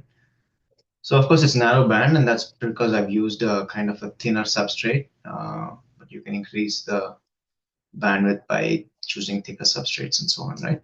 We discussed that. I also want to take a look at the far field results. So let's take a look directly at the 3D polar plot. Oh, HFSS crashed. Let me just restart it again. Get back. Okay, sorry about that. I plotted the gain. You can plot it from here. Create far field report, 3D polar plot, and then select the gain, and you can plot it. And you can see that the gain has a little bit of a dip in the middle. It's not exactly a perfect patch antenna pattern, and that's because actually the ground plane has a huge impact on the radiation pattern. So for example, just to show you that the ground plane indeed has an impact, the right way to actually think about a patch is that the ground is what is actually radiating. So I said, okay, there are these fringing fields right from the slot that radiate. In reality, it's the ground, the currents on the ground that radiate. So that's probably the right way to think about a patch, and that's why the ground plane has a huge impact, right? So just to show you that, I also simulated the case where I used just 1 lambda by 1 lambda ground plane, and now you see that the pattern looks a lot more symmetric and very as expected, right? And there are some side lobes, I guess back lobes in the E plane, and that's because the current is going this way and it sees a sharp boundary at these ends, which kind of truncates the pattern, and you get some back radiation from there. But anyways, you can take a look at other results, for example, the efficiency and the ENH plane cut specifically and so on, but I'm not going to do that because that's fairly straightforward. Okay, now that we've kind of finished this basic patch design, let's go ahead and discuss the different feed types. So there are many ways you can feed a patch. Obviously, this is not a realistic feed. So let's discuss all of them and then come back and draw all of them and see the different results for different feed types. Okay, so I'll call this topic 11. It's not necessarily antenna number 11, but it's okay. So feed options, right? So what are the different ways to feed a patch? I mean, the simplest sort of most obvious way is to use an SMA feed from the back, right? So you have your top plate of the patch like that. This is the side view. And then you cut sort of a hole in your ground plane. And then you take an SMA cable whose center conductor sticks out, an SMA connector actually. So you can find these connectors that have a center conductor that kind of sticks out like that. And then you put it through this via hole, and then the ground connector of the SMA is connected to the ground plane, and then there's a soldering joint there, and electrically connect them like that, right? So this is a nice kind of feed network. The issue obviously is that it's sort of a bulky kind of system. It's not in one plane. We'll see how to fix that. One thing to keep in mind is that this SMA connector also has an associated inductance with it. So that's something to keep in mind when this is not easy to de-embed, right? You need to know what that inductance value is to de-embed it. In reality, you cannot de-embed it because it's part of your design, right? But it's important to keep that kind of parasitic inductance in mind. It can affect the impedance, right? Okay, so that's one way. So let me just quickly discuss the other ways before we go ahead and draw all of them. The other one is a via feed with a microstrip line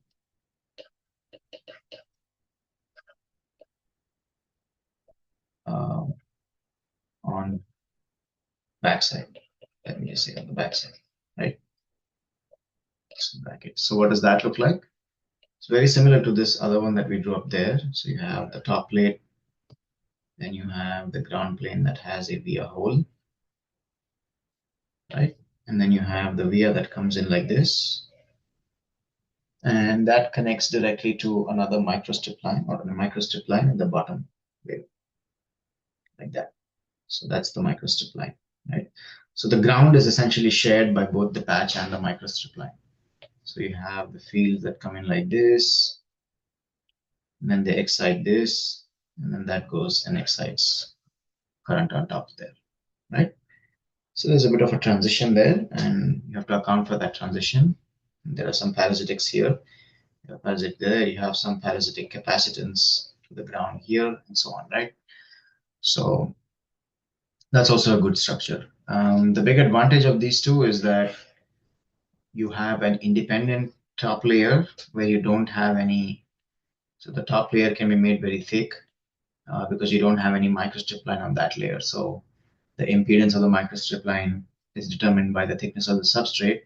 And if you make the substrate very thick, then the line has to be very wide. And a very wide line can excite higher order transmission line modes, right? So this, if you do it this way, then you can have a very thick substrate and get a very broad band patch on top. And the microstrip is on the bottom layer. This substrate can be thin, so you can get a nice 50 ohm line on the bottom, right? You can have your distribution networks on a different layer. So that's kind of a big advantage of doing something like this. So you have a thicker substrate patch. It implies that the bandwidth can be larger. But of course, this requires two-layer PCB, right? And that can be kind of challenging sometimes. It's more expensive, of course. Okay, so if you don't want to do two-layer PCB, what you can do is you can have an inset feed. So what you do here is you essentially take a patch, like that, and then you kind of make an inset into the patch. That looks something like this. No, that's not the best way to do it. So you have your microstrip line in the same layer, comes in like this, right? And then attaches to the patch like that. So you wanted to feed at some location here, which is offset from the edge. So the way you do that is that you just kind of push the microstrip in, create space for it. It's as simple as that. Okay, that's nice. Another way to do it is to use a quarter wave transformer to transition from the high impedance to a 50 ohms. And we did this when we discussed the slot antenna, but can quickly talk about it again. So once again, you have, the patch, right? And we know that the impedance here is going to be it's actually infinite, but when you actually connect a line there, it's not infinite anymore, right? Because you can have a small current there. But it's still quite high. So the impedance here can be like, I don't know, 500 ohms or something like that, right? And I'll call it the Z in impedance.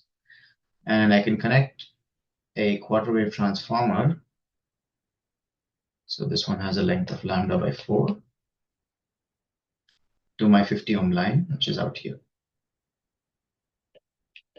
So this is your 50 ohm line. So I'll call this Z naught, right? Which means this length of this, the impedance of this line, ZQ, we know for a quarter wave transformer that the ZQ should be square root of Z in Z naught, right? So you can't always do this. Sometimes this quarter wave line becomes too thin and it might not be able to meet the DRC requirements of your fabrication process. But if you can do it, this is a good option because it leaves the entire patch kind of open, right? You can actually do a lot with the patch. You can put slots in here, you can do other kinds of things. Whereas when you have this kind of inset feed, you kind of occupied some area of the patch, right? And then putting a diagonal slot, for example, might not be possible. And we'll discuss that. But they both have their advantages and disadvantages. But of course, here you're kind of limited in these cases where you have to use a thinner substrate, right? Because that microstrip line cannot be made too wide. Yeah. So that's about that. So let's go ahead and actually design all 4 of these and see what the different performances look like. So let's jump into HFSS and do that. Okay, so let's do the SMA feed first. Let me just rename this.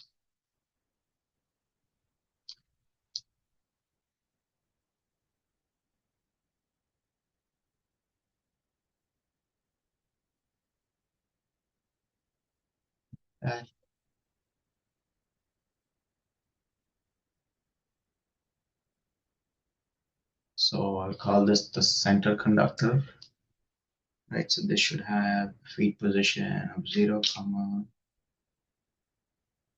say minus feed y, comma, substrate thickness. And the radius, I'll say, okay, we are radius.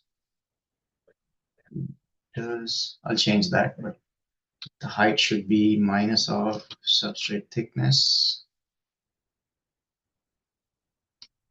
minus copper thickness minus line length.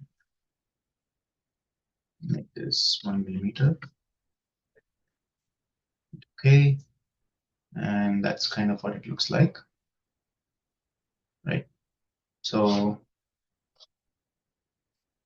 that's fine. And then I also need to make Teflon, which is usually the material inside an SMA connector. So in this case, this would be at height 0. And it should be Teflon radius, say 3 millimeters or so. Okay. Okay, so obviously I need to change the radius of the via and the Teflon, and I've simulated an SMA connector before. So I know already what these values are to get 50 ohms, but you should definitely simulate the SMA connector separately to know what the dimensions need to be for it to be 50 ohms. Okay, so those are the dimensions. So I'll assign copper to this.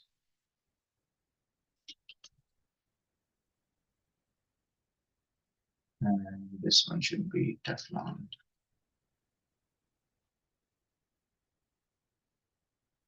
Okay. So the next thing I want to do is I want to cut a hole. So one way to do that is to just subtract them, clone it so that there is a hole. And then I hit the outer surface to select the faces. Let's say edit surface, create object, edit surface, thick and sheet to the proper thickness. And assign copper to this. There you go. I'll select all of these materials and then say make them look like their actual materials. I prefer to use white for Teflon. That's what it usually looks like. Okay, so that's it. That's what that looks like. It's an SMA connector. I'll select this face, edit surface, create object, assign excitation, port, wave port. Don't need an integration line. And yeah, this automatically tells me if I want to have a backing, and I can say yes. Have a backing. You don't have to do this, but you can also extend this so that the waveport backing looks like. Okay. So there's your waveport backing. PC cap, and then you have the excitation and the boundary, right? So that's pretty much it. We can run the simulation and see what it looks like.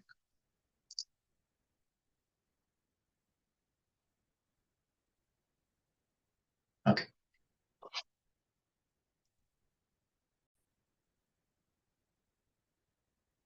Okay, simulation is done. If we take a look at S parameters, it looks pretty well matched. It's not the best. And if you look at the Z parameters, you see now that you have this inductance, right? Slightly more inductive because of that probe, that little via there, and that can cause problems. You can improve this a little bit by basically de-embedding the distance of this transmission line here, which we know is 1 millimeter. So you can de-embed that by 1 millimeter. And that should improve it a little bit, but it's still inductive because of that pin, right? This center pin here. Also, you can change things a little bit. So in this case, they should actually be plus 1.2 because I changed the direction when I made the feed. But I found actually the results are slightly better when you make it 1.33, and that's has to do with the tuning, basically. So let me quickly simulate this and show you the difference in results. So I'll say accumulate, and let's see what that looks like. Simulation is done, and you can see that the S parameters are slightly better. It's and even here you can see that it's well matched at around 50 ohms, right? And of course, the radiation pattern doesn't change much. So that's nice. It's the SMA feed. Let's do the next one, which is the via.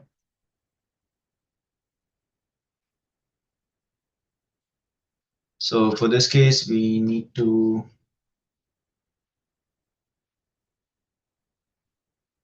kind of delete this. We delete these.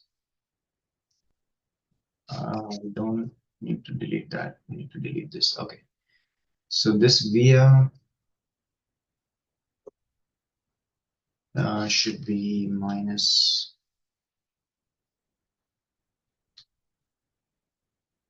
substrate 2 thickness. Yeah, that's it. So substrate 2, I'll make it 0.3 millimeters or so. Okay, so I went to the website and it should actually be 0.305 millimeters. So let's actually go ahead and make that. So I'll click on this surface, say edit surface, create object, thicken sheet, sub 2 thickness. And that's your second substrate.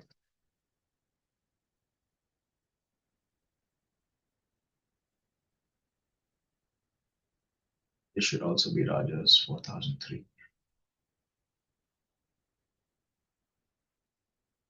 Of course, you can use different substrates as well, but I'm just using the same.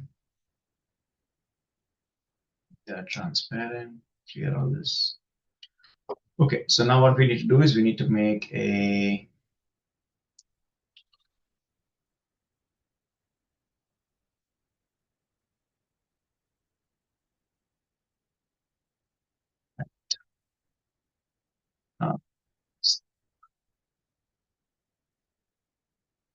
the reason that I did that is that the substrate also has a hole in it, which I don't want.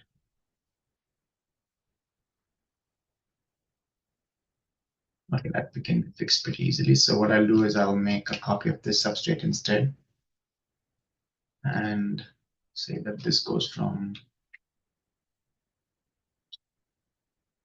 minus copper thickness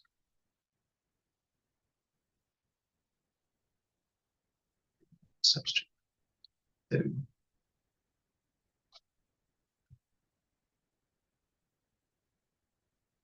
Okay, so both of them should be the same. And I can delete this one. So now this one doesn't have that hole. Shouldn't have made it from the bottom metal plate. Okay, so there we go. We have our patch on top, which connects to a via, which goes down to the bottom, and I need to make a microstrip line now, which is 50 ohms, right? So let me go ahead and do that. So I just make a sheet. Line width divided by 2. Line Y, call it. So line Y offset. And the Z location should be minus copper thickness minus subtool thickness. It's fine. This should be 0.68 millimeters because I know that's what makes 50 ohms. Line by offset, I'll change this. Line width. Line length, right? So the line length should be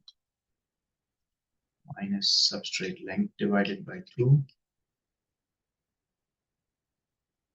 plus line by offset.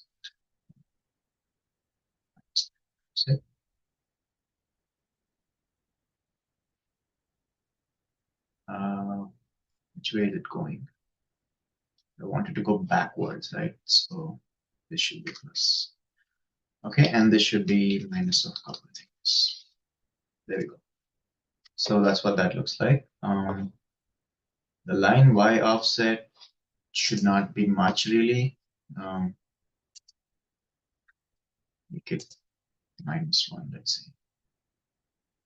Yeah. So it doesn't need much of an offset.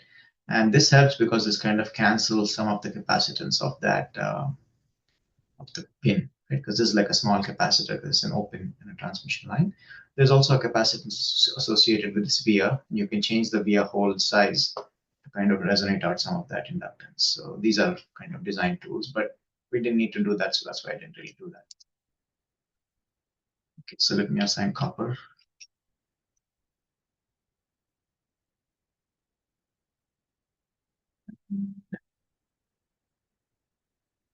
That. And I also want to assign a port, and I'll assign a wave port in this case, so I can de-embed it.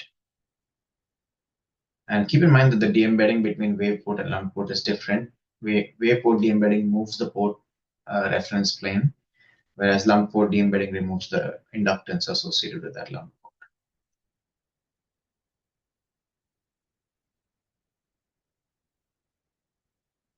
Okay, so let me select these 3 faces. Actually, no. I need to select just this face. Edit surface, move faces along normal substrate glue thickness. Okay, that's good. And now I'll select these 3, edit surface, move faces along normal. Let's just say 3 millimeters or so. Okay. And this can be big because there's no radiation in this direction. so it doesn't interact with the radiation pattern of the antenna, right? And that's nice. 0.1 and this PEC,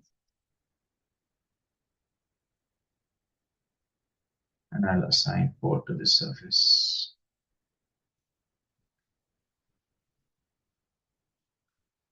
Okay, so that's pretty much it.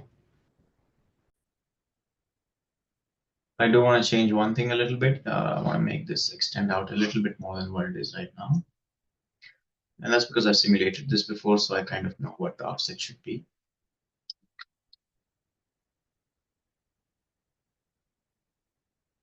So this distance should be around 0.16.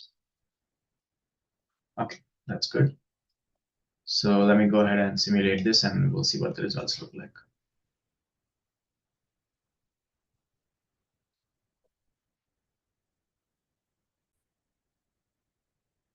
Okay, simulation is done. You can take a look at S parameters. It's pretty well matched.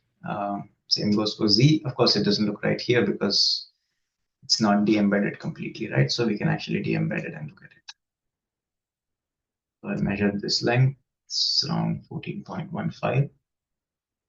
So let's de-embed this by around 13.5 or so, which brings it close to this edge. Now, if you look at the Z parameters, it's what we expect, right? Still slightly inductive, and that doesn't really matter though, because it is well matched at 10 gigahertz. Okay, again, pattern looks very nice. So this is the same kind of pattern, of course. So let me rename this, and then we'll go ahead and design the next one.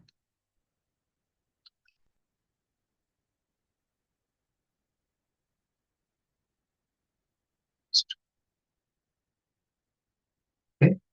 So the next one is the inset feed with the microstrip on the same side. So what I'll do is I'm going to make a copy of this one.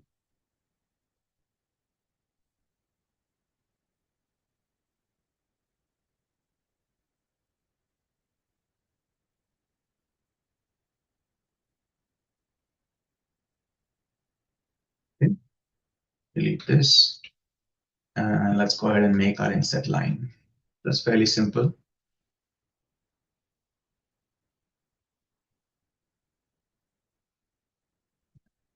By 2 line length. Actually, this should be minus of patch length divided by 2 common substrate thickness. I'll probably change this width, but let's just keep it this for now. So it should be line width. This should be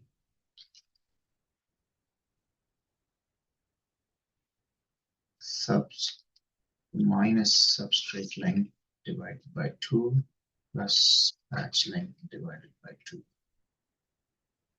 Okay, and then this one should be the copper thickness.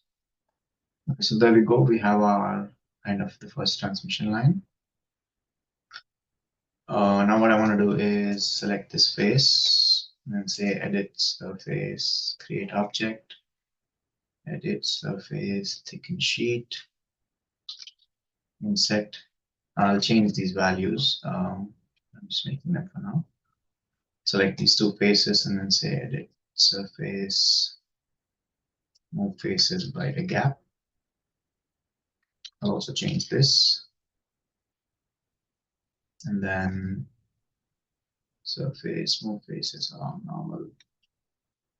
Inset. Okay.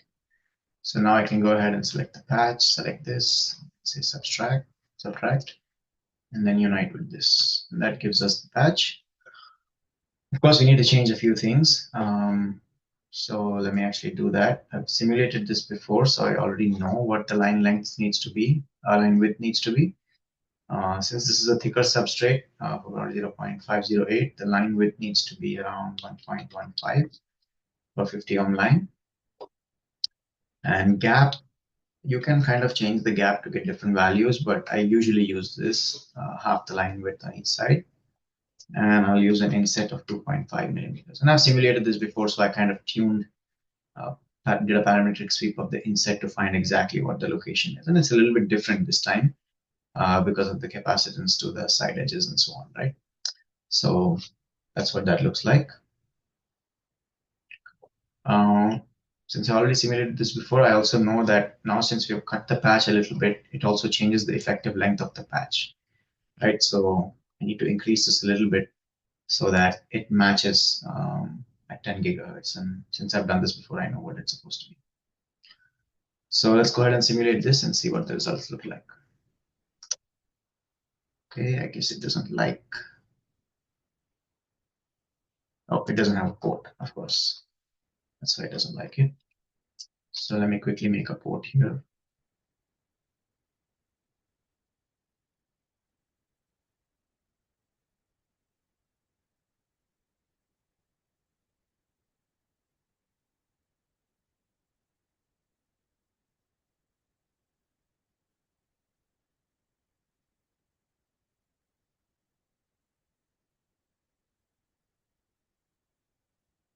Since on this side, the wave port is on the same side as the patch, it can affect the radiation pattern a little bit. So you need to be a bit careful about using wave ports. Still, I'm using it so that we can de-embed it. In reality, you should put your SMA connectors 3D model here and use a wave port at the input of the SMA connector. That's the correct way to simulate any of these antennas. Or if you, excuse me, or if you don't have an SMA connector and you're connecting this to some other circuitry, then it's a little bit trickier whether you should use a wave port or a lump port. But maybe in that case, lump port is fine if you don't want to de-embed. So, okay, let's assign PEC and then assign excitation, MATLAB. Sorry.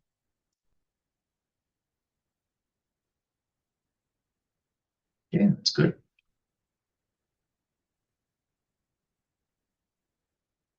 So hopefully there are no errors now. Okay, let's simulate this and see what it looks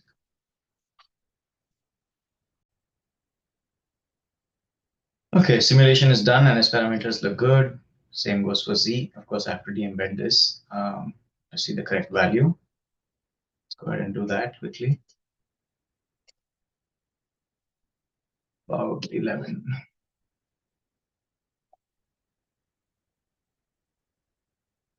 So it's well matched, 10 gigahertz. Oh, sorry. Yeah, there we go. So that's why we get the 50 ohms, right? And gain also looks fine. So, okay, so let's take a look at the last one, which is the quarter wave transmission line feed, right? And that's fairly easy to do as well.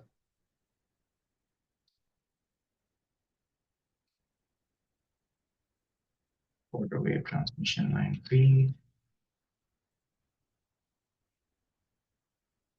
Okay, so let me delete that. I should not have deleted that. So let me actually just copy this. And then I'll delete this. Paste that back. I want to delete this part and delete that. Okay. So there we go. Actually assign copper to this. Okay, so what we have now is an excitation, 50 ohm line, and that goes directly to this guy, right? So the reason I'm doing it this way is I just want to see what the impedance is at this end, right? And we'll use that to make our quarter wave line. Okay, so let me go ahead and simulate this.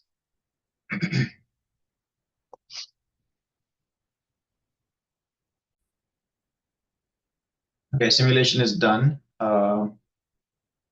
Actually plotted something as well. Okay, let's go ahead and look at it. Obviously, S parameters looks bad. But what you care about really is the Z11, right? Which is close to around 2. Put a marker on it.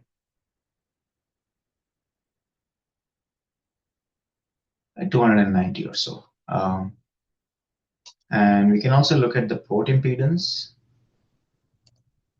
which is different than Z11. Port impedance is the impedance of the wave port, which is the impedance of the line. Whereas Z11 is the input impedance, which also depends on the load. So if you look at this, this is around 50 ohms, right, which is what you expect from the line that I made. So of course, not exactly 50 because the wave port size matters. It's not big enough. So if I make this wave port much bigger, it will affect the radiation pattern. It won't be exactly 50. So that's why there's a little bit of difference. But anyways, so now what we want to do is we want to make sure we need to know what should be the line, the quarter wave line impedance, right? And that's 290 or so. Let's take 250 around this region. And we want it to come down to 50 ohms. So what you need is to do 50 times 50. That's around 110 ohms, right? So you want the line to be 110 ohms. So I already went ahead and kind of simulated that. The line width, if I set to 0.2, you need to run the simulation. Since I've already run it, the results are saved. Now, if you go and take a look at this line, it's around 110, right? So 110. So this is the right kind of line width. A quick way to kind of see what the line length should be once you have the right line width is to just use the embedding again.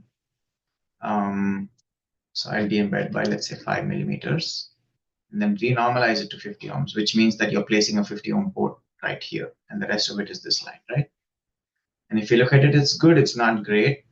The reason behind that is that it should not be de-embedded by 5 millimeters. It should be de-embedded by so I've simulated this before. It should be around 4.24 should be the length of this line, quarter wave line.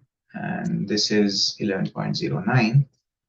So 11.4 is around 6.85. So that should be the de-embedding length. 6.85. So, and if we do that, we see that, okay, we have a really good match now, right? It's not exactly at 10, and we can tune that a little bit. So let me go ahead and do that. So we need to tune the dimensions a little bit. And on top of that, also I need to replace, now that we know that the length of that line should be around 4.24, I'll replace this with an actual line that comes down to 50 ohms. Actually, I can do that right now. So make a copy of this and then say this should go back by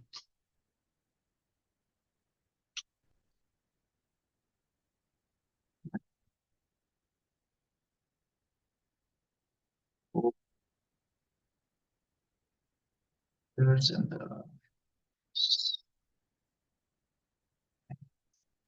line width should be 0.15 millimeters if I'm not wrong.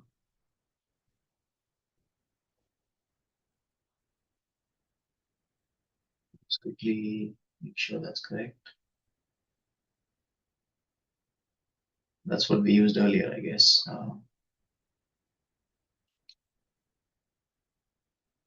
0.7, okay. So it's a little bit different.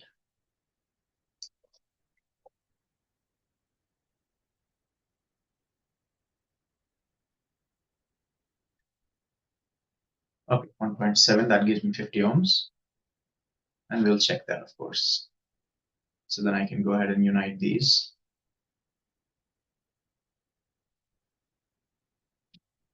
And let me actually make this a square patch because we will use a square patch later on. So make that 0.94, and I'll make the width as well 0.9. When we do circularly polarized patch, we'll use a square patch. So that's what I'm doing there. That's what I'm doing there. And let me move these by 4. Edit surface, move places. I'm just making this a little shorter so that it doesn't interfere with the radiation pattern of the patch much. Okay, so that looks fine. Let me go ahead and simulate this. Let's quickly check the length of this. Okay, so let me simulate this and see what it looks like.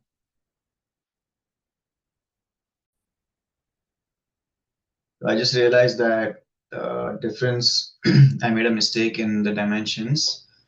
For this antenna that I had simulated earlier, actually I had used a thicker substrate because we used this to generate circular polarization. The substrate thickness now is 0.813, and that's why I needed to use like a thicker line, 1.7 millimeters. Okay, but everything else is pretty much the same. So now it's 50 ohms here, and then here you have a 100 ohm line, and then comes to this patch, right? So that's the quarter wave transformer. So I simulated this, and you can see that the S parameters are quite good, matched. This you need to de-embed to really see what it looks like. Quickly do that. So de-embed by around 7 millimeters.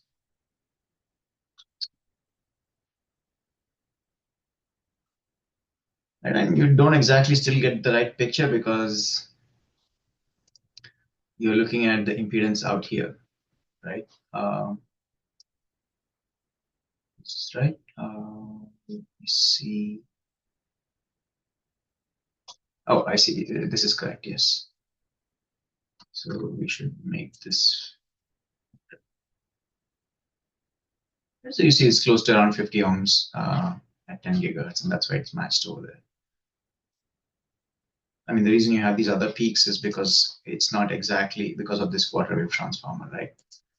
And the pattern looks fine. Looks like your typical kind of patch pattern. And you see that we have 50 ohm at the input, right? So that's good. So we'll revisit this antenna later when we try to do circular polarization. Okay, apart from these kind of 4 different feed types, there is a 5th one, which I haven't really talked about, and that's an aperture coupled feed. So I kind of forgot about that. Let me just quickly talk about that. I won't design it. I won't show you we won't go back to the notes again. I'll just kind of do the design here itself. Right, and it's fairly simple. I'm not going to spend too much time on it. You essentially have the same thing as a backside microstrip, but instead of using a via, in some cases vias can be expensive, or you may not have the capability to make a via. So what you can do is you can get rid of this via and then replace this circle with a rectangular slot. And essentially the microstrip comes in, excites the slot, and that excites the patch. Right? The dimensions of the slot matter. So a wider slot will give you a higher impedance because you get to see the patch more, so the radiation resistance is higher. Whereas the location of the slot matters, and the length of this line that extends beyond the slot matters a lot. So if the line extension, the kind of this extension of this line beyond the slot is too small, then the capacitance would be very high. So to kind of resonate out that cap, you need to make this line longer. So I already simulated that. So let me just quickly pull it here. I'll just copy paste it, and I'll show you what the design looks like, and we'll move from there. Okay, so this is what the aperture coupled patch looks like. It's essentially the same as this. I just removed this via and put a rectangular slot in here. And since it's fairly simple to draw, I'm not going to draw it in front of you. The only thing that you need to keep in mind is that the width of the slot needs to be small so that it doesn't actually radiate itself. So otherwise you'll get back radiation. And like I said before, the width of the slot changes the impedance of the real part of the impedance or the radiation resistance. So wider slot would give you a higher radiation resistance. Whereas the length here of this kind of stub, open stub, changes the capacitance that you see at the input. So I've simulated this already, and you can see that it's also slightly more broadband than a typical patch. And if you look at the dimensions, I had to change the dimensions of the patch a little bit. So in fact, the patch is a bit smaller now in both width and length, right? So you get a smaller patch that radiates at 10 gigahertz, and it is more broadband. So it's quite an attractive design, in fact. Also, the fact that you don't have a via helps quite a bit because the alignment of the via can be quite sensitive. Right. Okay. So this is a good design, and it's quite popular actually. So, okay. So that's enough about the, linearly polarized patches. What I'll do next is I'm going to discuss circularly polarized patches. So there are many ways to do that. So let's go ahead and discuss that first on paper and then come back to HFSS and design them. Okay, in order to create circular polarization, there are several ways really. So the first and simplest way is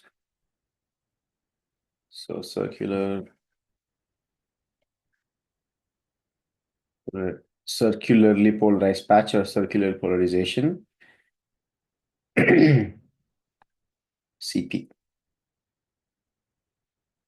Right, so the first one is a dual fed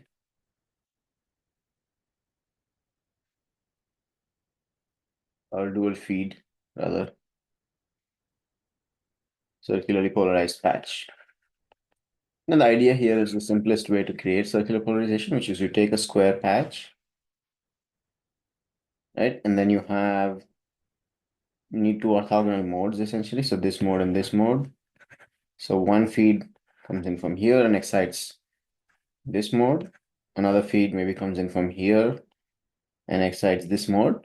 And these two feeds are 90 degrees out of phase, right? And that's exactly what you need to create circular polarization. So you need a square patch, right? Because both the modes should be at the same frequency. And you need to make sure that the modes are isolated, which means that the feed should be, the isolation between the two feeds should be very high. And that's why you feed exactly along these lines, because on this line, this mode cannot be excited. And on this line, this mode cannot be excited because the impedance is that the impedance at the center of the patch is um, 0, right? Okay. So typically to generate the 0 and 90 degrees, you can use a hybrid coupler. I'm not going to cover that, but one way to generate 0 and 90 degree signals is to use couplers. And this is obviously a little bit more wideband, a relatively wideband.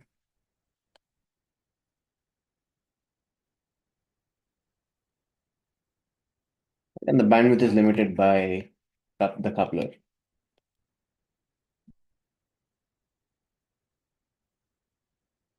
And of course, also by the patch, right?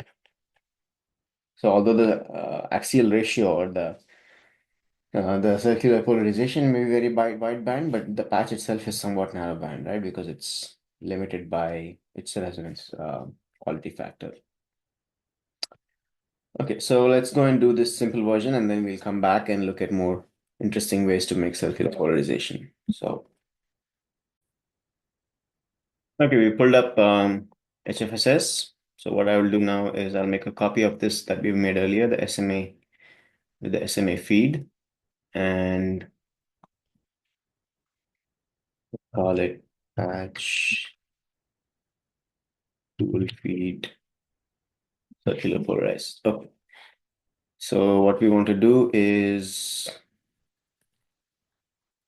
go in here, select this, then say edit, duplicate around axis, and duplicate that.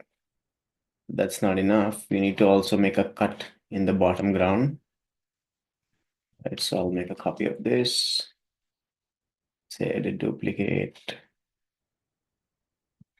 the axis, and then subtract these two things.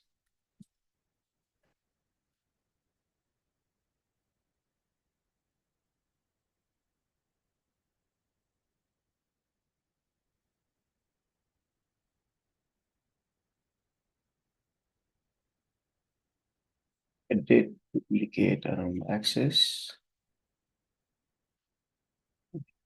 Oh, I duplicate. I should have just moved it. Okay. Anyways, now then we'll subtract these two things. And there you go. So you have the holes in the ground plane and the two feeds, right? So you have one feed there and one feed there. Okay, that's pretty much it. We also need to make the patch equal in size in both dimensions. So I'll copy the width out here. And I've simulated this already, so you need to make a little bit of tuning. You need to tune this a little bit so that you get the same at 10 gigahertz. It should resonate, right? Okay, I don't think there are any other changes. Yes, that's it. So let's simulate this and let's see what the polarization looks like. Okay, simulation is done. Let's take a look at the results. So the first thing we want to look at is the axial ratio, which determines how much circular polarization you really have. If you don't know what that is, I would suggest you look up the definition of what this is. It's essentially the ratio of the minor and major axis of your ellipsoid, your polarization ellipse, not ellipsoid. Right. Okay.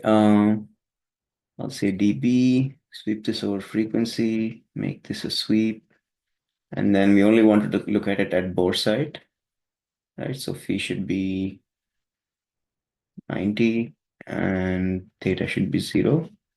And phi doesn't matter actually if theta is 0. So anyways, so you do that, set it to dB, and then let's plot it.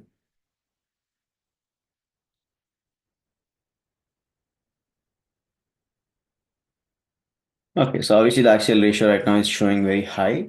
You want it to be 0 dB, which means that the polarization is circular, right? And to get it to be 0, what you need to do is change the sources here. So now both ports will have 1 watt of power and be 90 degrees out of phase. Okay.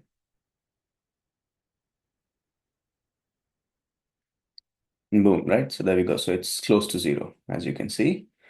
And there's some obviously simulation error here because HFSS converges based on S parameters and not based on the radiated fields. So what you can do is you can actually set this as a convergence parameter so that you get this to be more accurate. I'm not going to do it here, but I can quickly show you how to do that. Uh, so hit setup, and then you can say add, and say far fields, axial ratio, dB, and then say add calculation, done, and then set this to convergence. And you can set this to 1%, whatever error you like, and that should fix it. I'll give you slightly different results, but this is close to being correct, right? It's very close to 0 dB. Okay, one more thing I can kind of quickly show you is how to plot the fields, and it's sometimes interesting to see them. So I'll plot them, let's say the currents on the bottom surface of the patch. So I hit F, select the top surface, and hit B to go to the bottom surface. And then say plot fields, J, vector J surf. Let's see at 10 gigahertz. Yeah, that's there. Now what I can do is, so this is my personal preference on how I like to look at these fields. Yeah, something like this. There we go. And you can look at the animation over time. Right, and we'll see that it rotates.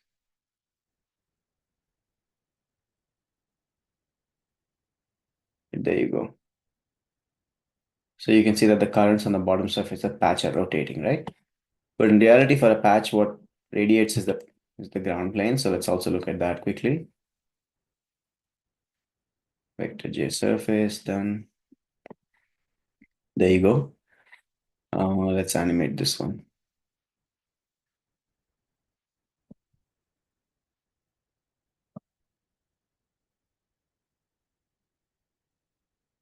And you can see that it's kind of rotating, right, with phase or with time. Okay, so that's probably enough about this. So let's obviously the advantage of this is somewhat more broadband, the axial ratio, but you're eventually limited by the S11 of this port, right? So I'm showing you both ports here. And this is obviously very narrow band because it is a patch after all. So it's kind of overkill to do it with two ports and then this whole branch coupler on the other side. So an easier or a more elegant way to do it is to just generate circular polarization from a patch with a single port. And there are ways to do that, and we'll take a look at that now.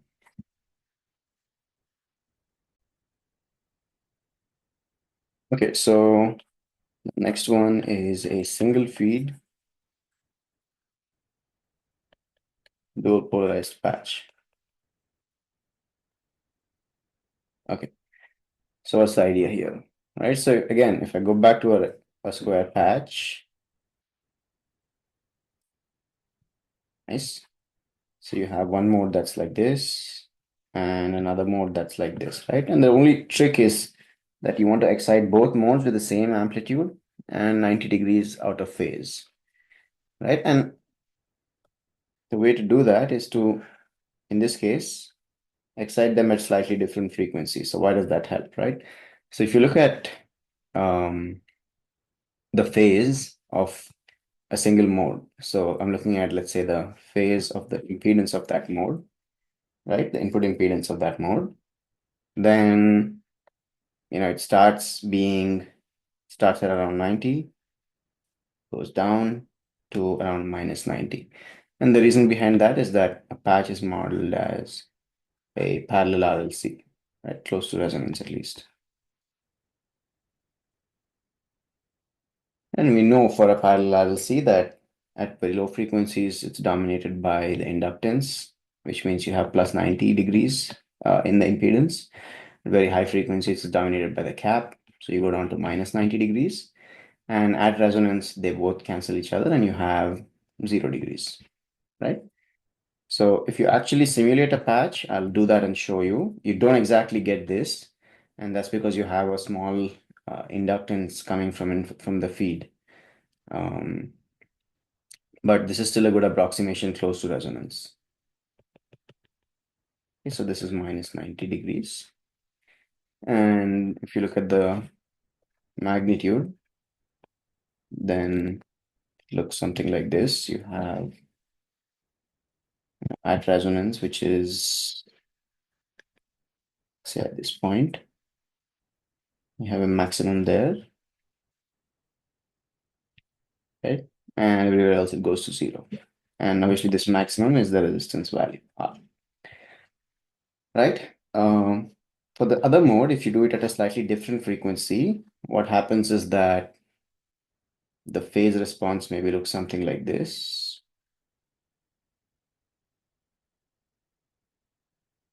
And the magnitude response looks something like this. And if you size it correctly, oops, sorry.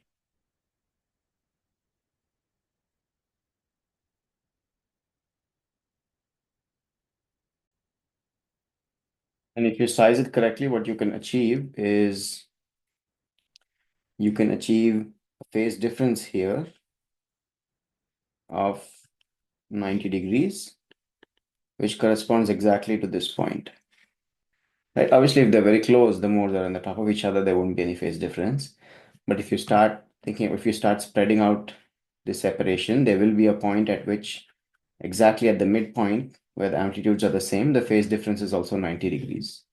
So what does that mean? That means that, Z of 1, that means that Z of, let's say, the green mode,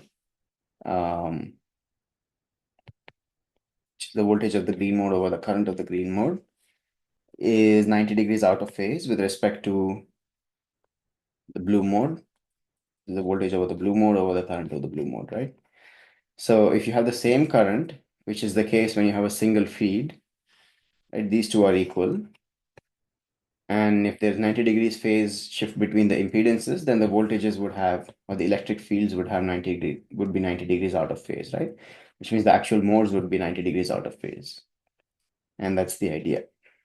So of course, this is narrow band, but since the patch is anyway narrow band, this kind of makes it a simpler approach, right? So what you would do here is that you have a feed that feeds on the diagonal, right? And then the width of the patch is different than the height. So This is the width. I can call this the length actually rather than the height. Right. So the way to design this is to say, okay, uh, the L equal to um, the square patch width size, which I'll say P plus delta, and W is equal to P minus delta. And then you can sweep delta until you get circular polarization, right? Until the axial ratio drops to 0, which means you found exactly the right width and height ratio so that these two modes are split correctly. So that's the first approach. So let's go ahead and do that in HFSS and see what we get. Okay, let's go ahead and make a copy of this antenna once again. Call this 20 at single feed circular polarization. Okay. So there are a few things I want to change here. So obviously the first thing is that I need to make sure that both the length and width are the same size because it has to be square to begin with. And this is what we had used earlier as well. So we'll continue with this. Minus delta. And I'll make delta equal to, let's say 0.01 millimeters for now. And this should be plus delta, right? I also want to increase the size of my substrate a little bit. Double it. Okay. The next thing is the feed position has to change a little bit now. Right, so I'll make this like 1.6 millimeters or so. And I need to rotate this feed, right? Edit, arrange, rotate by 45 degrees. Maybe I'll just call it a variable. Rotation angle, 45 degrees. Hit OK. And we also need to rotate this guy, the hole. Okay. And then subtract these two.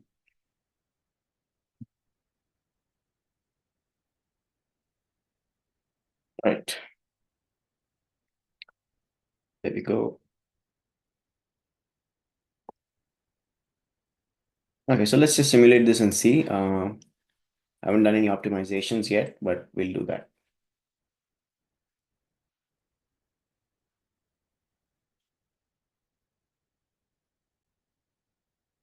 So I did make a mistake. The delta was in millimeters. It should not be in millimeters. So in millimeters, actually, I think around 10 or 14 is a better value. As you can see now, actually, there's a significant difference between the length and width, right? So if I make this 14.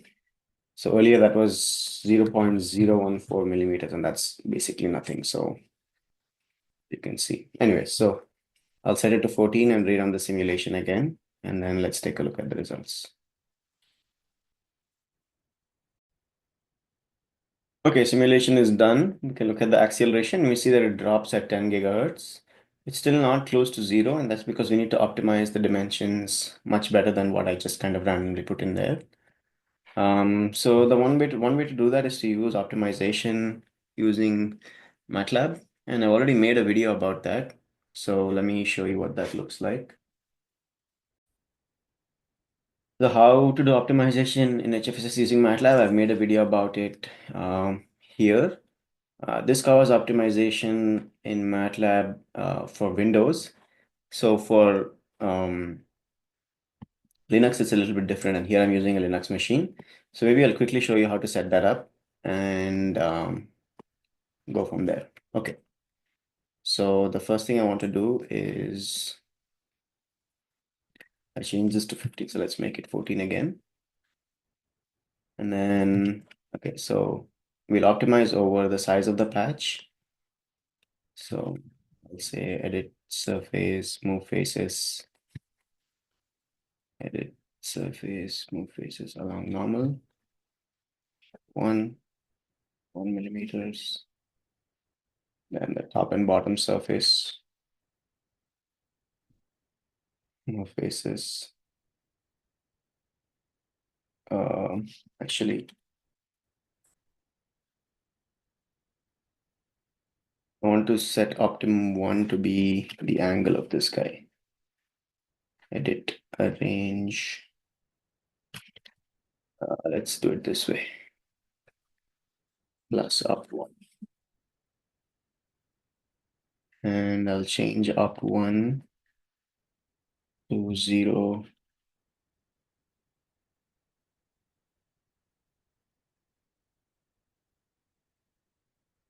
I change this to degrees. Second.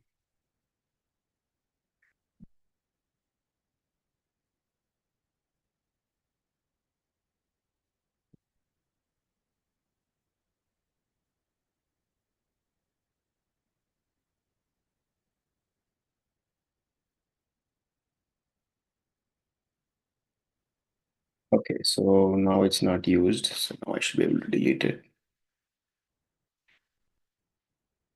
Okay, there we go. All right, so go back here. I'll say plus up 1, and I'll say 1 degree. Right, select all of these guys. Do the same for this one.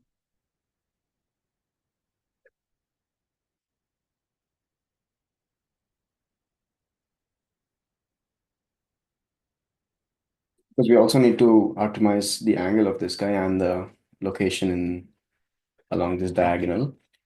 I mean, it won't be on the diagonal if you move it around, but and then one last thing is out here. Okay, so let's check that. Make this 45. We did not do it for this one. All right, so that's the first thing. So that's the first optimization variable, basically. And the second would be the sidewalls. Edit surface, move faces. Along normal is on 2, 3.1 millimeters, just some random value to begin with. And then the top and bottom walls, surface, move faces along normal of 3. And the last one would be feed Y plus op 4. Uh, millimeters plus op 4. There we go. So now we can check that all the variables are set up correctly. So if I make this 10, I can make this 2 millimeters, 2 millimeters, and 2 millimeters. Okay, that's good. So the next thing I need to do is I need to create a temp file. And I've already done this in that video that I showed you. So I'm not going to show you in full detail how to set up the optimization. So I'll go through it fairly quickly. So record script to file, go to optimization, and I'll record the temp script. And what I want to do is set some values for these guys. So let's say degrees, 0.1, 0.1, 0.1, and say simulate, close. Oh, sorry, let me just do that again. Stop script recording. I don't need the whole suite, right? I just want to look at it at 10 gigahertz. So even this one, I can just say last adaptive apply.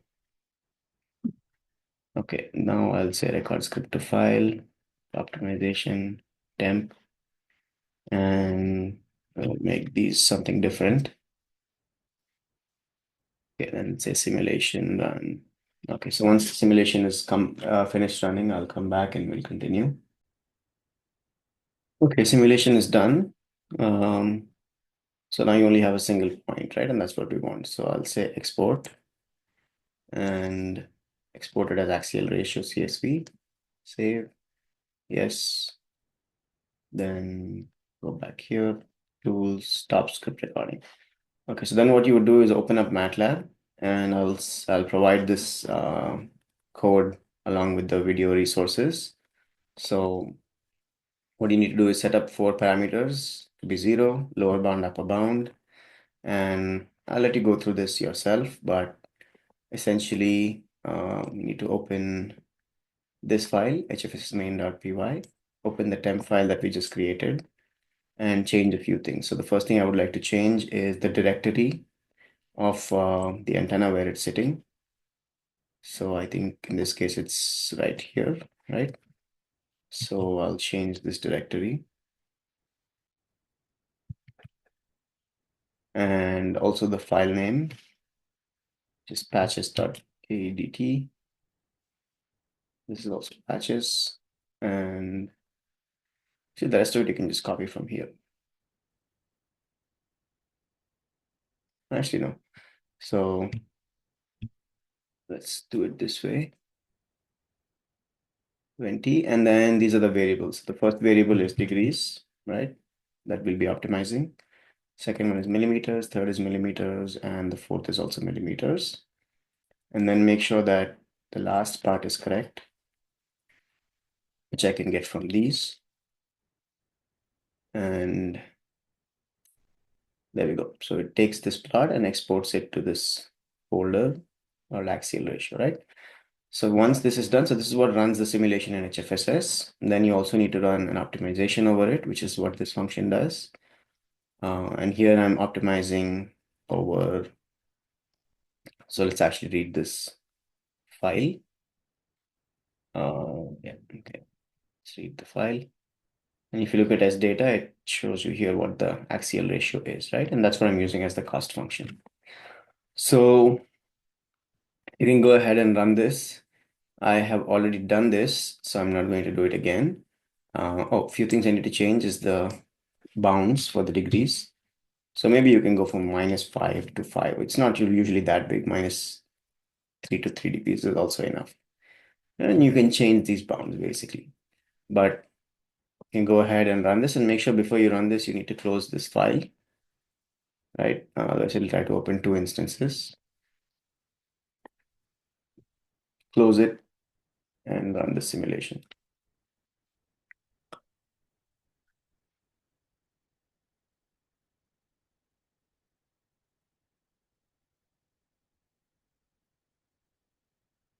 Just make sure it at least is able to open. I'm just making sure it's able to open the correct file and set up the variables and run it correctly.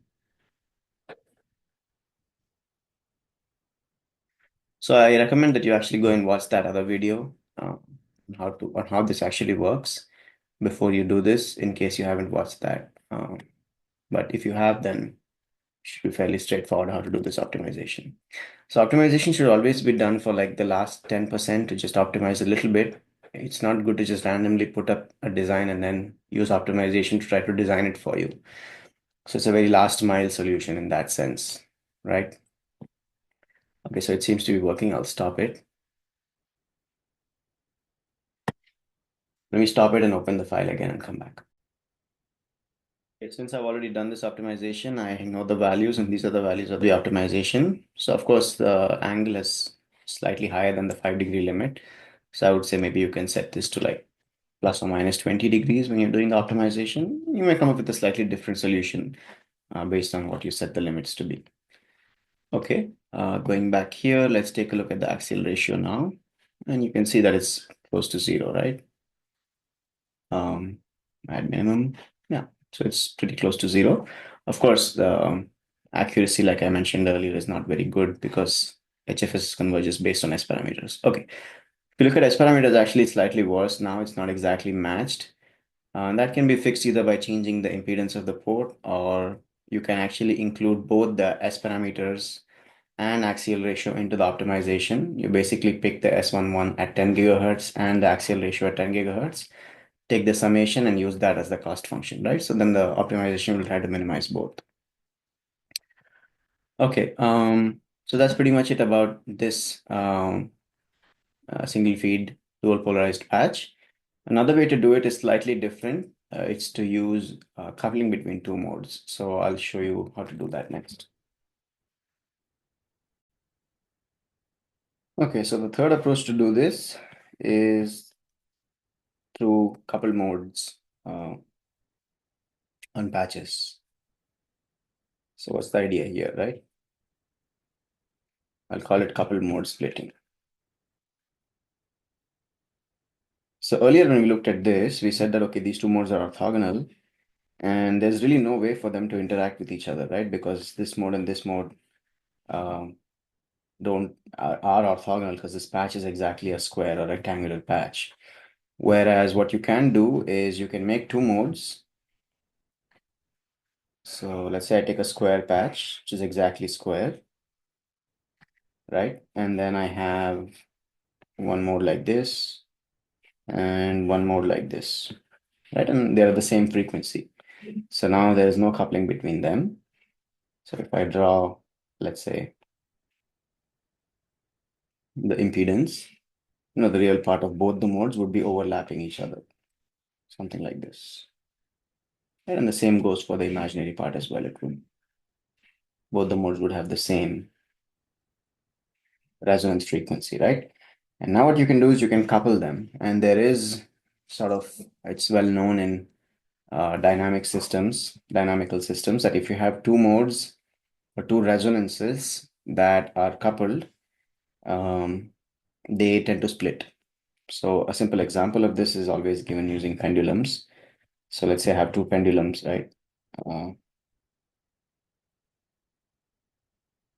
so one like this, one like this, and another one like this, which is the same length and same weight. Individually, each of them has a resonance, right? So at F naught, let's say this one is at F naught, this one is also at F naught. Now, if they are coupled through this crossbar that's holding both of them, which means that the vibrations can travel from one to the other, then you essentially end up with two modes of this system. So one mode is when they swing in opposite directions, sort of like this, right? And then the other mode is when they swing together. And you can kind of imagine this, that and when they swing together, they are a little bit slower when they are swinging in opposite directions, right? So this is essentially the F naught plus delta F mode, and this is F naught minus delta F mode. So when you have two resonances that are coupled to each other and they start at the same frequency, the combined system has again two resonances at slightly different frequencies. So one odd mode and one even mode, basically. So in this case, this would be the odd mode and this would be the even mode. Right, and this is a well-known kind of phenomena in dynamical systems. All it needs is two modes at the same frequency, or very close in frequency, and sufficient coupling. If there's not sufficient coupling, you won't see this behavior, right? So how do you actually do that? How do you make these modes kind of couple to each other? One way to do that is, there are many ways to do that. So you want the two modes to interact, which means that one mode can generate the other and vice versa, right? So one way to do that is to make a patch which has diagonal cuts on its edges. Right, so maybe a better way to do that is to draw a square, and then I will select this eraser. We've cut this edge, cut this edge, and then join them like that.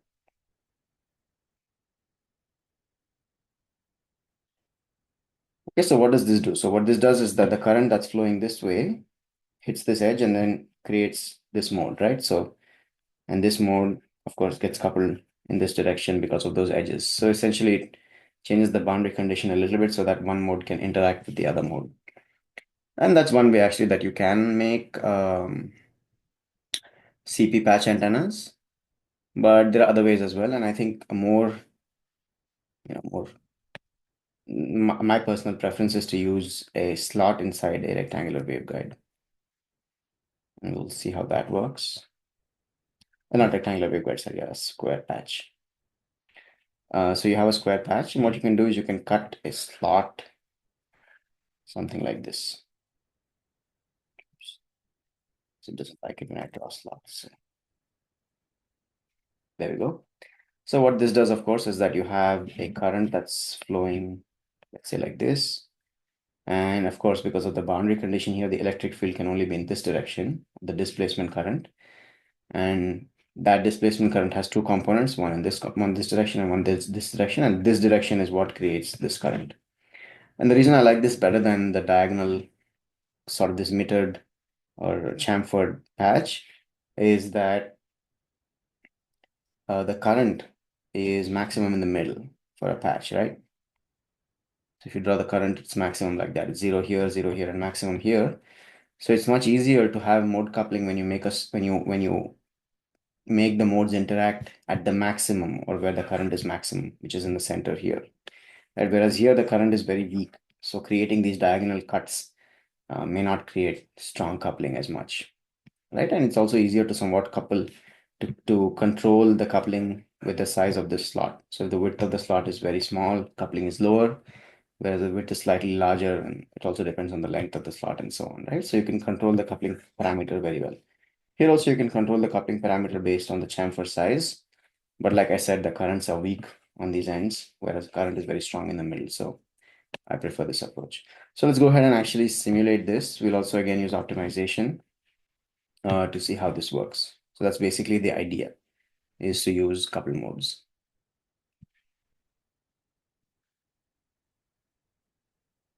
Okay. Okay, so the nice advantage of using, let's say, this kind of couple mode approach rather than the diagonal, the feed that's along the diagonal, is that you can use this approach for any patch, right? So there we needed an SMA connector that came from the bottom, and we can't really do that very easily using the inset feed as well, which is this one. And you can't really do that with this kind of a feed as well, right? It becomes difficult. Whereas the slot approach, you can easily use even with this antenna. So let's actually use this quarter wave transformer feed patch to demonstrate the slot. This will be 21. And I'll call this diagonal slot circular polarization. Okay. So just a little bit of housekeeping. Once again, I'm going to make this times 2, times 2. And when you use a wave port and you're trying to simulate circular polarization, you need to be careful, because if the wave port is very close, that affects the radiation pattern and the axial ratio. Okay, so just keep that in mind. I'll also make the size a little bit larger. Then what do I want to change? We can keep this as this. This is all fine. Okay, so let's actually make the slot.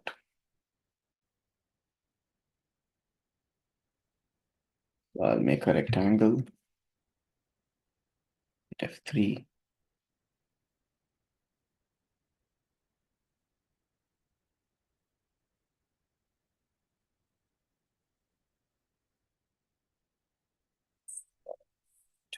X divided by 2. 2. And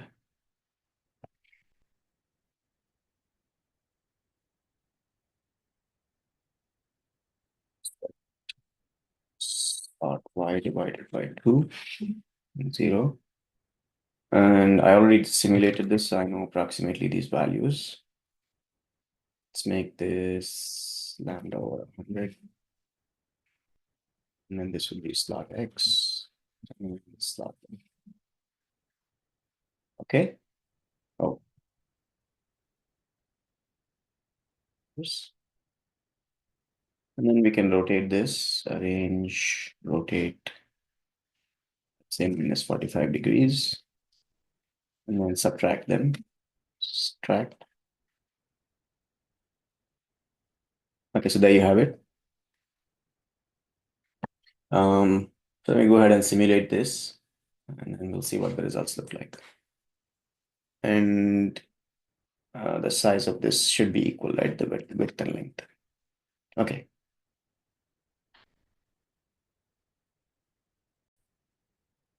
Okay, simulation is done. I plotted the axial ratio, and you can see again that there is a minimum somewhere around here.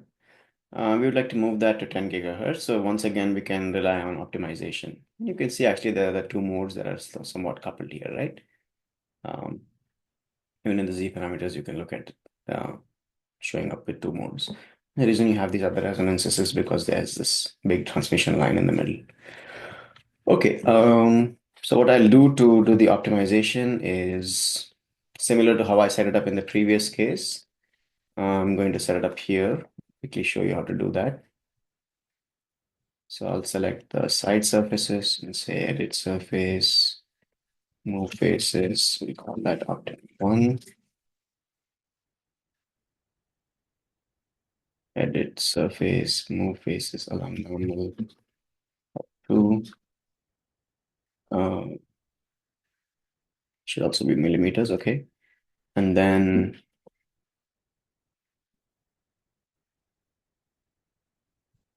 select the small edge, surface, move faces along normal millimeters, and then we'll select the long edge. So this one, edit surface, move faces, normal up 4. Okay, so wait a second. What happened to up 3? Should be up. Okay. So I have these 4 variables, and I've already shown you how to do optimization in the previous design. So I'm not going to do that again. You can go ahead and optimize those 4 parameters, and the final results should be um, minus 0.1751, 0.0912, 0.497, minus 0.0896. These are the results that I got. You may get something slightly different, but sorry, this should be 6. And optimum 3 should be 0.04. Okay, so let me run the simulation and I'll show you what the results look like.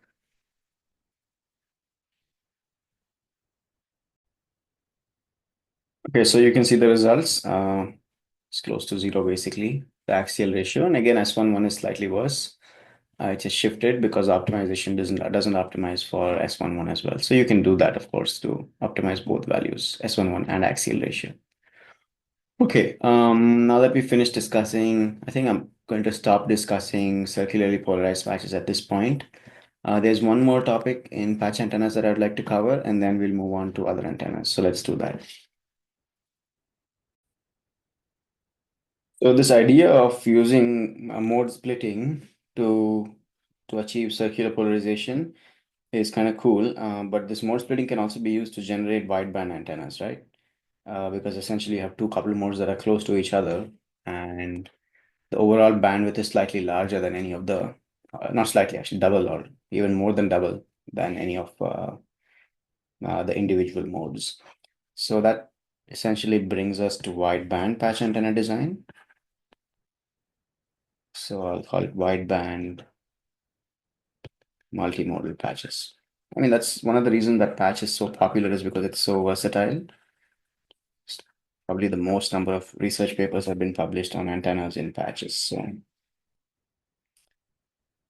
uh, okay. So the idea is the same, really. It's to use this mode splitting to create higher order mode, to create a wider bandwidth, right? So one way, I mean, there are many ways. I'll just show you 3 ways. So one way is if you have a patch like this, you can put a parasitic patch next to it, right? Something like that. And then you get 2 modes, one from this patch and one from the other patch. And these modes couple from the fringing fields like that, right? And since they have the same frequency and they're coupled, you get two resonances. They have the same polarization, this one and this one. So even the couple modes, even an odd mode would have the same polarization. You get sort of wider bandwidth, right? So that's one way to do it. There are many ways. Another way to do it is using, so actually I'll call this parasitic patch approach.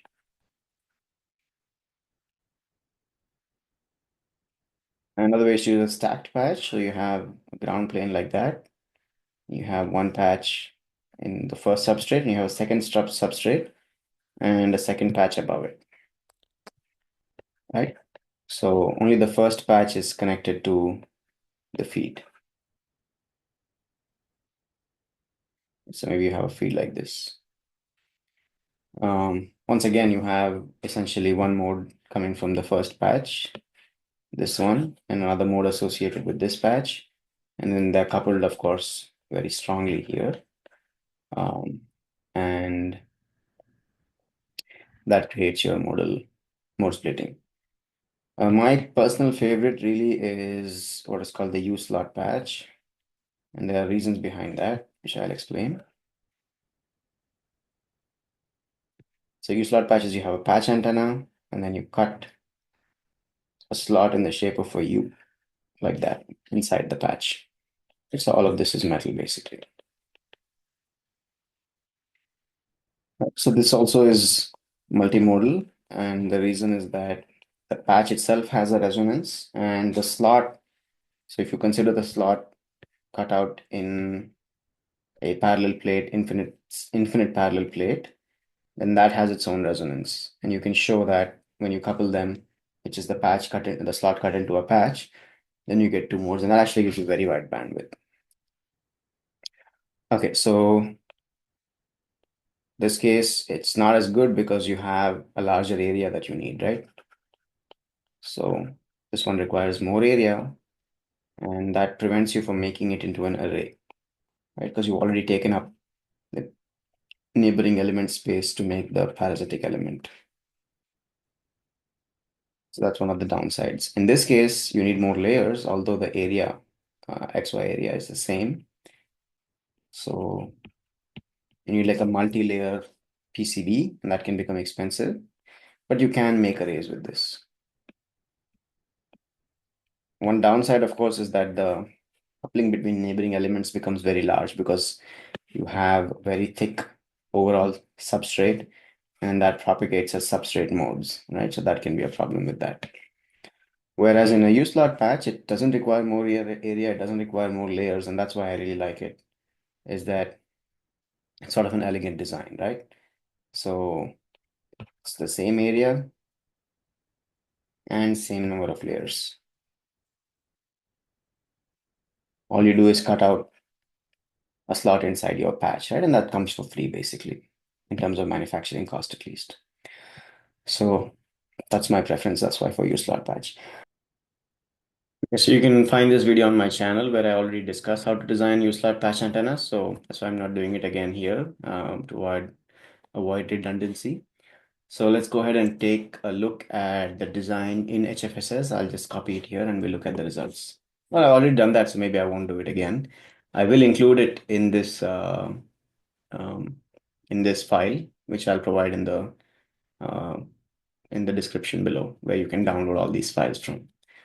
Okay, so now that we're done with U-slot patch, let's move on to the next antenna, which is the planar inverted F antenna, which is sort of not exactly a patch. It's a variation of a patch, whereas you can derive it from a patch, but it's a different antenna in the way it operates. Okay, let's take a look at that. Okay, so the next one is number 14 in concept at least. Which is called the planar inverted F antenna. It's a very popular antenna for communications, so that's why I'm kind of talking about it. And there are some interesting concepts involved. So it's called PIFA. And there are versions of this called IFA as well, but I'll just talk about PIFA. Okay, so there are many ways to kind of derive this antenna from different, other basic antennas, but we'll do it using patch. So if once again you take a rectangular patch like that, and let's say the feed is somewhere here, right? And we said that the current distribution looks something like this, and the voltage distribution looks something like this. Ah,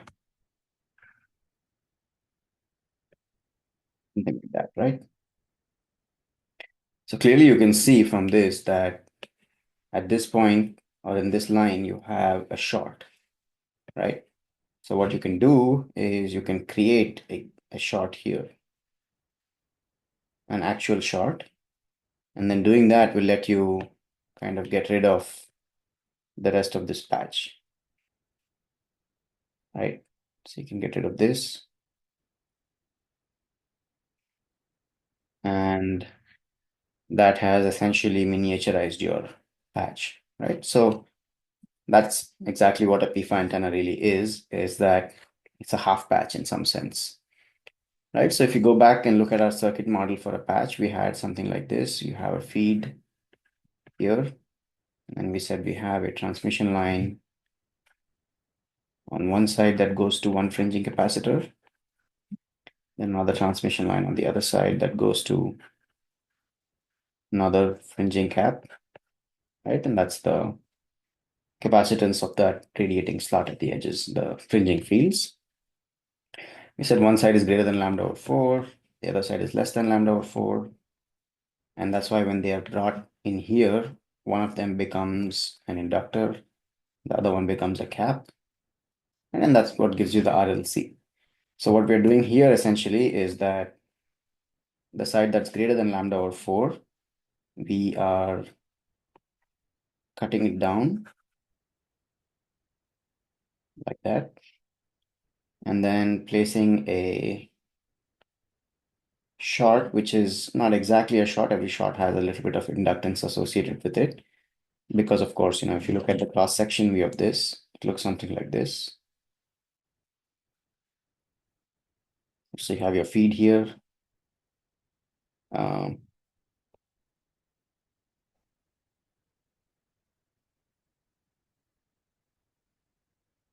right? And then this short that you place is not an ideal short. It has an associated inductance with it, right? And that's what this inductor is. So this also gives you the same thing, since the length of this line is very, very small. It's less than lambda over 4. This puts the inductor directly here, right? A very similar inductance, and you have the cap here, and that again is a resonator, right? The difference, of course, is that now you only have one edge that's radiating. Only this edge radiates, really, right? So you only have that one fringing cap. So, which essentially corresponds to the fact that you don't have a radiation resistance associated um, with this guy. So earlier there was a radiation resistance associated with both the caps, right? Both the fringing caps. That was not the radiation resistance as we discussed. So radiation resistance is when it's transformed the input, but there is a resistance associated at the edge, which is basically the fields that are radiated to the far field, right? Whereas in this case now you don't have that because this edge doesn't really radiate. It's too small to radiate, right? This inductance. So one radiation resistance is gone. So the overall resistance of this radiation resistance of the PIFA is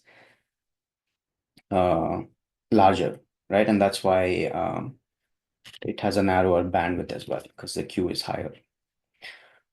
Okay, so that's about PIFA. Let's go ahead and actually design it. I mean, in reality, the way it's sort of designed is that this feed is moved from this location to a corner somewhere here. So that gives you slightly, you can essentially miniaturizes it a little bit more, right? Because now the mode is not just this, you have a mode that goes maybe something like that, right? So it's a little bit lower frequency. So you can make it very compact. Okay, let's go ahead and design this in HFSS and we'll see what the results look like. So we'll use this same SMA feed patch and actually close this.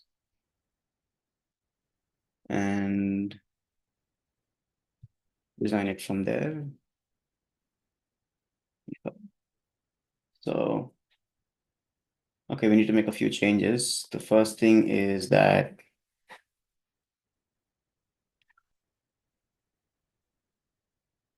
I need to make this such that starts at 0 and goes to minus patch length over.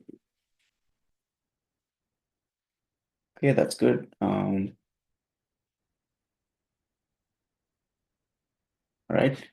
And what I'll do actually is that it's hard to design a PIFA at high frequencies because it requires a very thin substrate. So I'm going to change the frequency band and we'll design it at 5 gigahertz rather than at 10 gigahertz. So, and that's reasonable. It's usually made for communication kind of antennas at the low gigahertz or hundreds of megahertz range. So that's okay. Say from, let's just look at it from 4 to 6 gigahertz. 4 to 6. Okay. The next thing is that we want to make the width smaller as well, right? Oh, I'll just kind of move it on my own rather than changing a variable. Move faces along vector. Let's move it maybe there. Okay. I also want to change the length because we want to do it at double the frequency. So I'm going to make the length twice this, right? And then I'm going to bring the feed in a little bit more. And you'll see that that's the case because you're adding this big inductor here. You need to bring the feed down to make the, to be able to match it at that frequency. Okay, and then we'll make that sheet that connects to the ground. Create object, edit surface, thicken sheet, say copper thickness, edit surface, move faces. Okay, so that's essentially our PIFA design. Let's go ahead and simulate this and see what the results look like.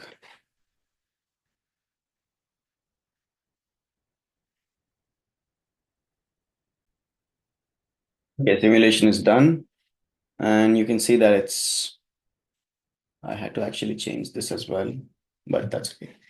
You can see that it's sort of not that well matched because of course I kind of randomly designed it. So what I'll go ahead and tune the values a little bit and then come back.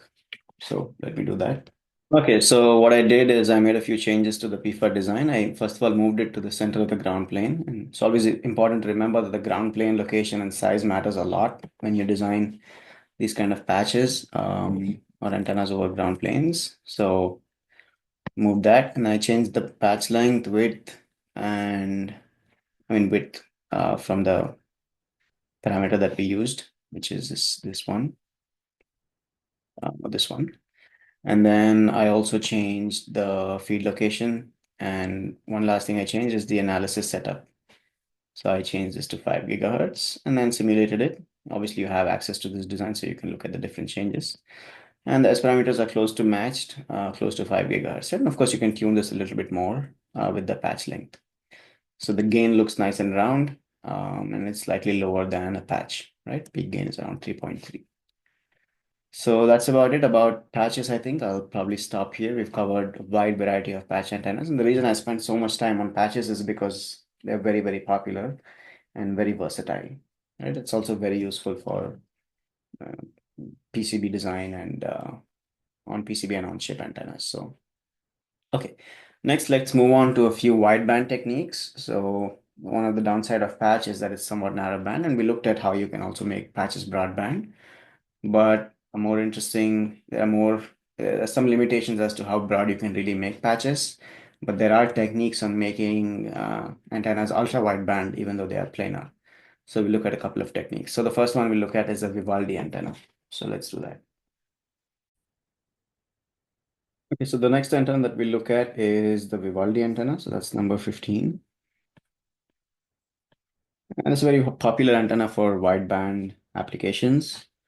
For radar, for example, it's quite popular as well. Okay, so what does it look like? So far we've discussed mostly antennas that are resonant, which means that there's some kind of equivalent circuit model that you can use to model them. But if you think about an antenna in general, what it is really it's a device that converts energy between guided modes and free space modes, right? Both ways. So transmitting antennas convert, guided modes into propagating free space modes, and receiving antennas go the other way. So, the resonant antennas are not the only way to do that. So one simple way to think about that is if a guided mode has some kind of transmission line impedance, right? So this is some Z naught, and free space also has free space impedance, right? Which is around 377 ohms or so. And so you can also think of it as a matching problem, really. So an antenna is really matching a guided mode impedance to a free space mode impedance, right? And one way to do that matching is to use an exponential tapered line. And that's really a concept in transmission lines, but you can use a line that is tapered so that you get a smooth transition between Z naught and 377 ohms, right? So that's like the intuitive kind of explanation of these what are known as traveling wave antennas, which include also like horn antennas, which we'll discuss in the future. So in the future, as in a couple of um, antennas down in the same video.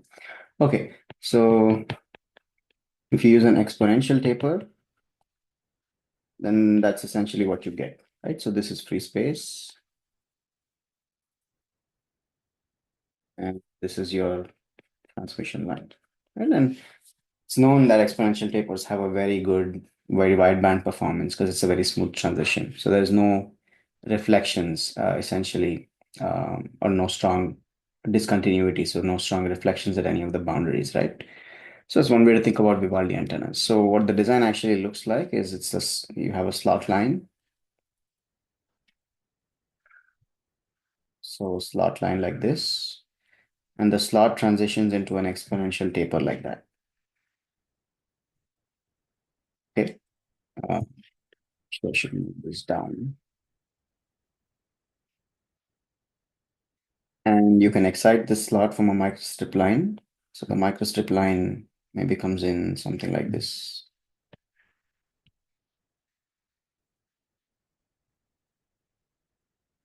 Or this ground plane.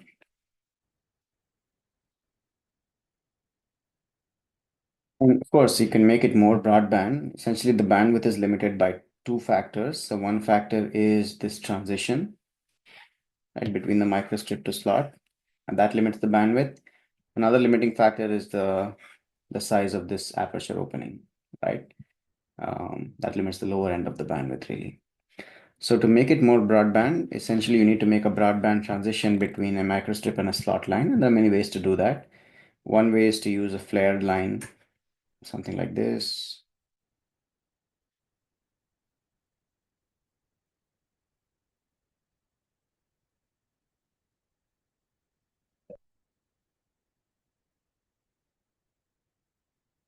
Flared or a capacitive diaphragm, inductive diaphragm on the slot.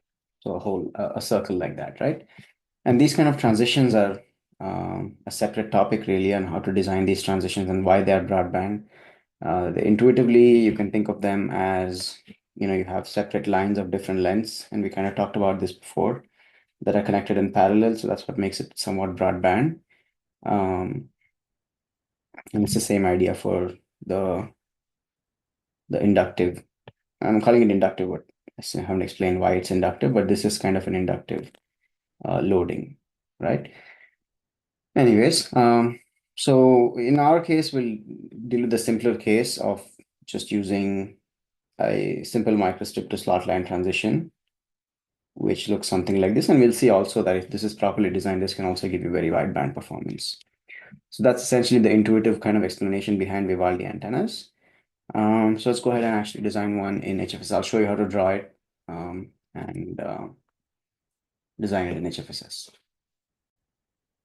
So since this is a new topic, maybe we'll start from scratch, but should be fairly straightforward. Okay, I'll call this number, I think it was number 24 or 25. Let me just check that. 24, Vivaldi antenna. That. Okay. Few things we need to change as usual. Driven model, and then units to millimeters. That's fine. Enable material override, and that's it. Okay. So let's first make our substrate. X divided by 2, sub y divided by 2, and say 0. So sub x would be 2 times lambda, and lambda is COF naught, and it's 8, and F naught is 10 gigahertz.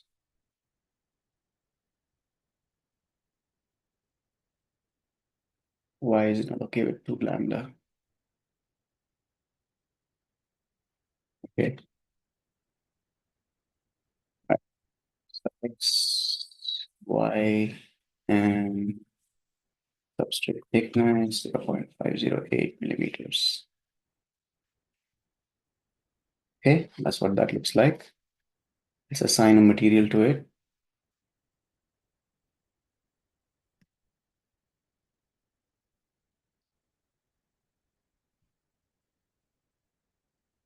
We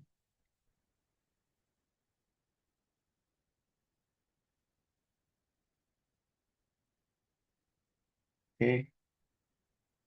Just want to check if it's 3.55. Yeah. Okay. And we can make this transparent. So that's essentially our substrate. Now what I'm going to do is draw the exponential line, right? So the easiest way to do that is to draw it as an equation. Okay, so it should be underscore t.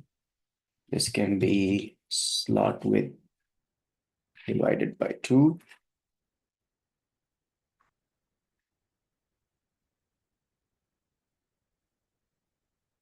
Exponential of p, which is just a constant, the exponential constant underscore t.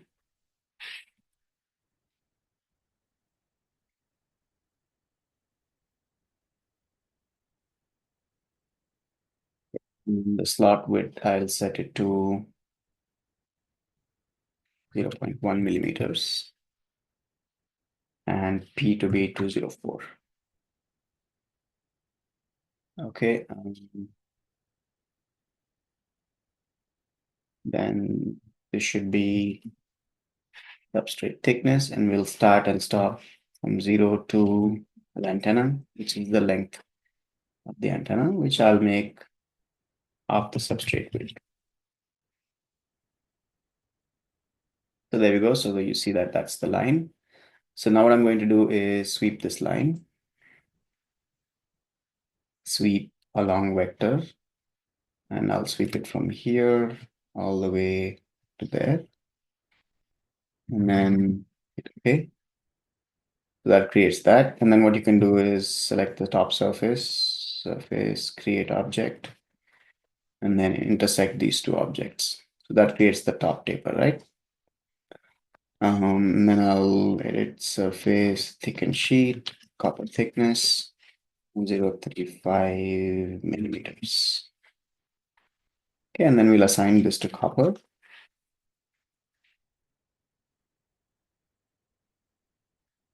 Let's make it look like copper. Okay, so there we go.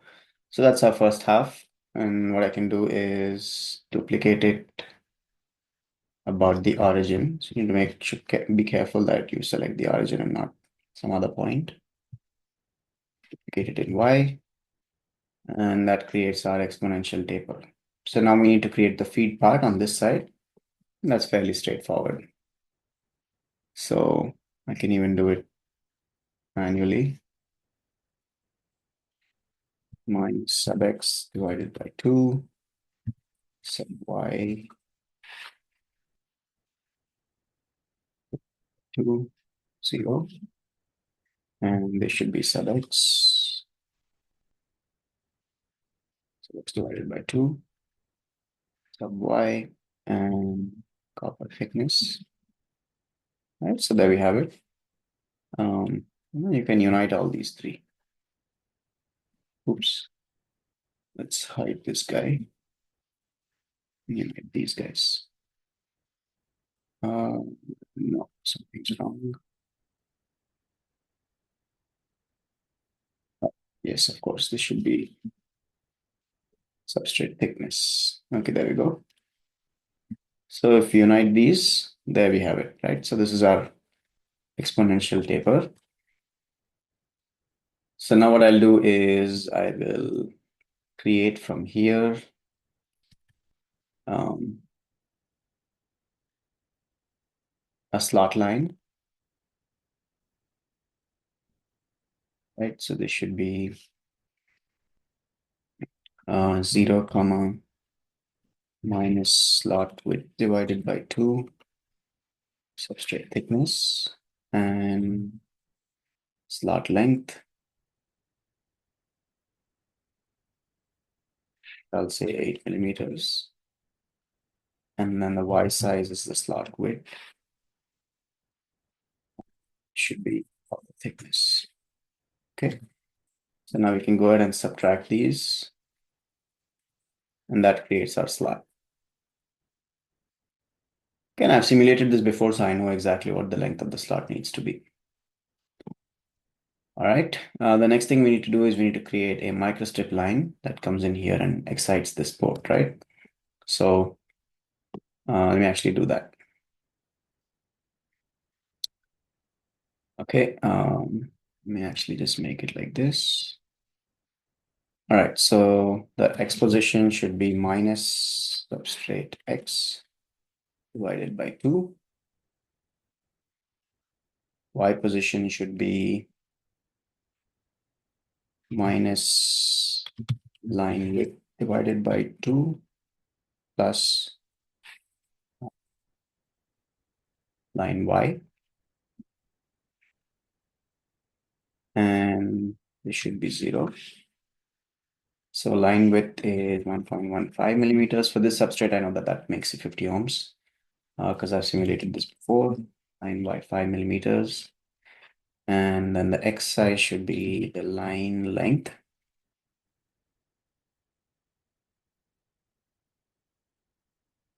That's right. Line length is 26 millimeters. And the y size should be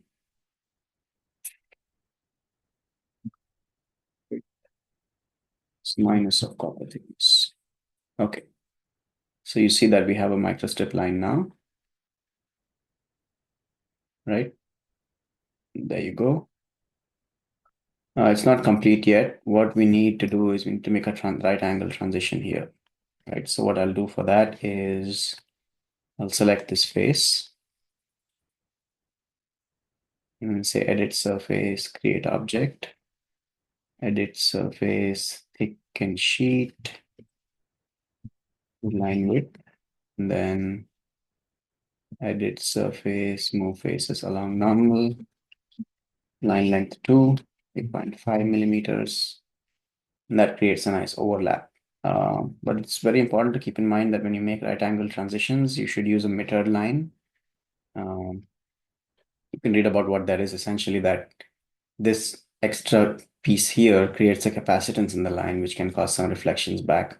So by cutting it, select edge mode and chamfer it. I'll call this meter, make it 1 millimeter. Okay, so by chamfering it, you're creating, there's a small capacitance here, a small capacitance here to ground, and then a small series inductance here because this width is very small compared to the actual line width. So that creates a pi model for two capacitors and an inductor between them, two caps to ground, an inductor in series. And that can create essentially a matching between this 50 ohm line and this 50 ohm line over a broadband. So that's the idea behind a mirror line. Anyways, if you know what that is, that's good, but that's a brief introduction to what that is. Okay, so then we need to create a wave port here, and we've done that 100 times already. So let me quickly do that. Edit surface, thicken sheet, say 1 millimeter, and then edit surface, move faces along normal, substrate thickness.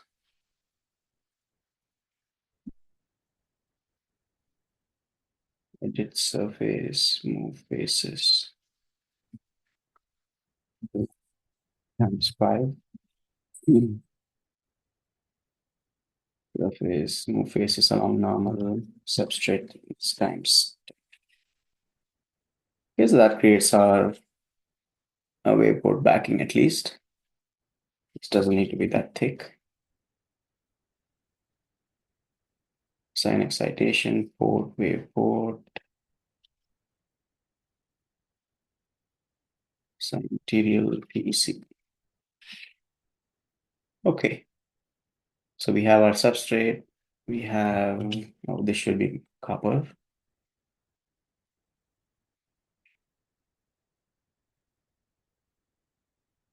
So we have our feed. We have our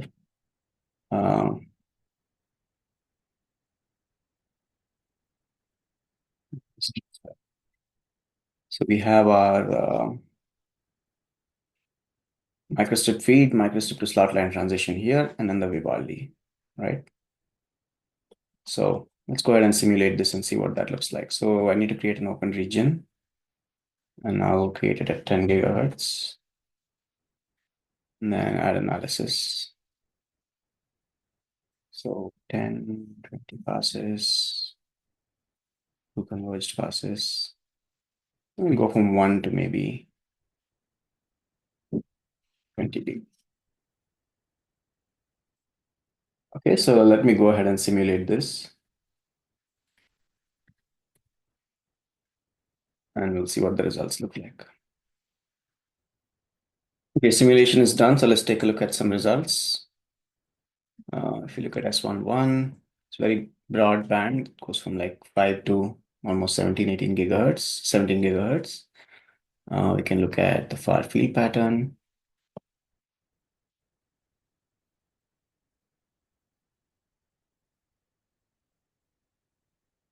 And you get a nice beam along end fire as expected. We can also look at the gain along end fire.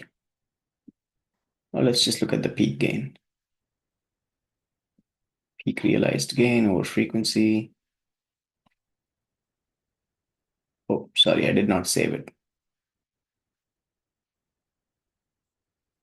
Anyways, you can do this, but this is essentially the design of the Vivaldi antenna. You can look at the other radiation pattern characteristics, but it's a working design. So let's move on to another wideband technique, which is based on Babinet's theorem. So these are called self-complementary antennas, and we'll look at spiral antennas to do that.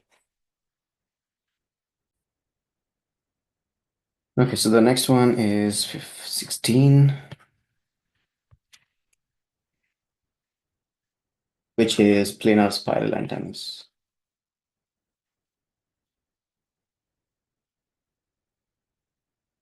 These are really, really broadband as well, and they have their own nice characteristics.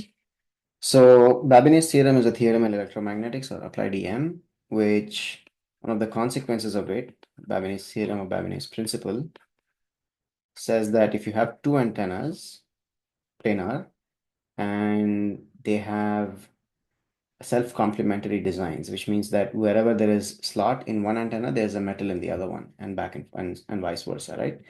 So a nice example of that is a slot in a dipole even. So if I have, a dipole antenna like this, and we looked at this when we discussed dipole antennas, right? And a slot which is almost the same as a complementary to the dipole, right? So let me actually draw it a little bit away. So there is metal everywhere else except that location. So the only difference between these two designs is that there's a small difference at the center where dipole doesn't have metal, but the slot has a gap, right? So they are very close to being self-complementary. Then the theorem, kind of one of the corollaries or a consequence of the theorem says that if you take the impedance of the dipole and the impedance of the slot and their product, that's equal to eta square over 4, where eta is the free space impedance, right? And this is the reason that if dipole has a sort of a low impedance around 70, slot has a very high impedance, right? And we spent time on how to actually reduce the impedance of a slot using folded slot and so on. But from this equation, you should be able to see that if I have an antenna that's self-complementary, which means the antenna and its complement are the same in some sense, then you get Z antenna square is equal to eta square over 4, which implies that your antenna has an impedance of eta over 2, right? And that's really, really nice because eta is independent of frequency, which makes the impedance of your antenna also independent of frequency. And that's the idea behind self-complementary antennas.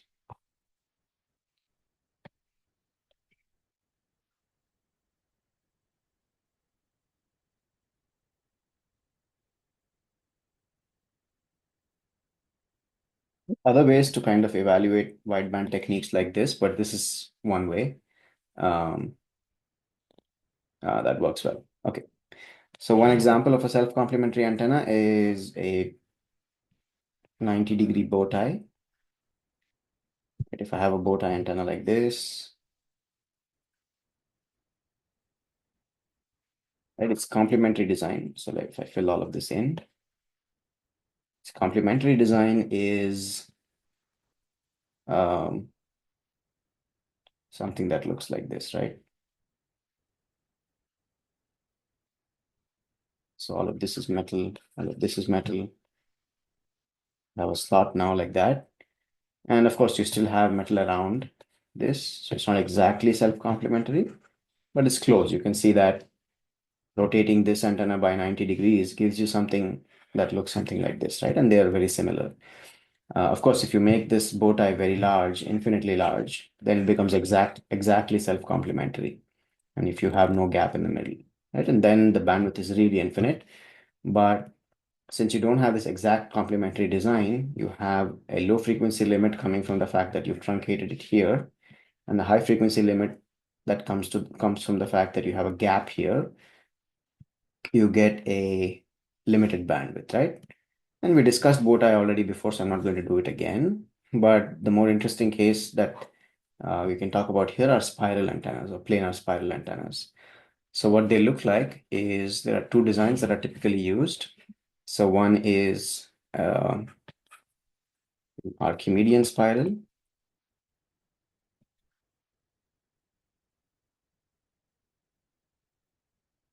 So it's something like this. I'm going to try my best to draw it, but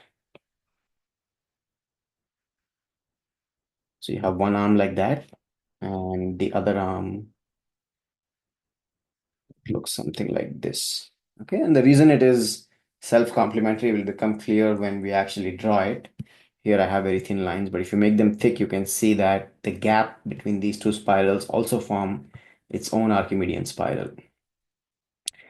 Right? Another way to think about it is that at high frequencies, the spiral radiates from the center. At lower frequencies, it radiates from the extremities. So it's like it's like a dipole antenna that's kind of twisted in on itself, right? That's another way to think about it.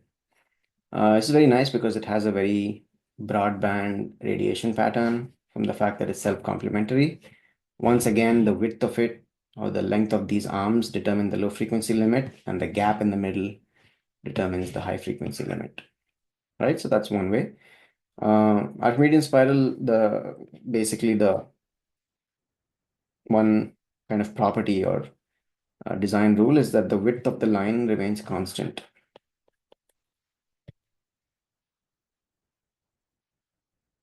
The other option is so I'll just write it here, an equiangular spiral.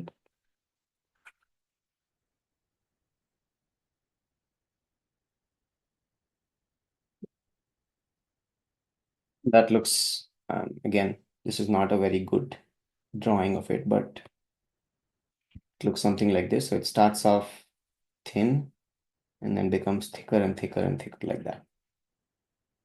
Right, that's one arm of it, and the other arm becomes thicker like that. And also it starts to spread out more, and that's why you still have the self-complementary kind of design, right? And here the sort of the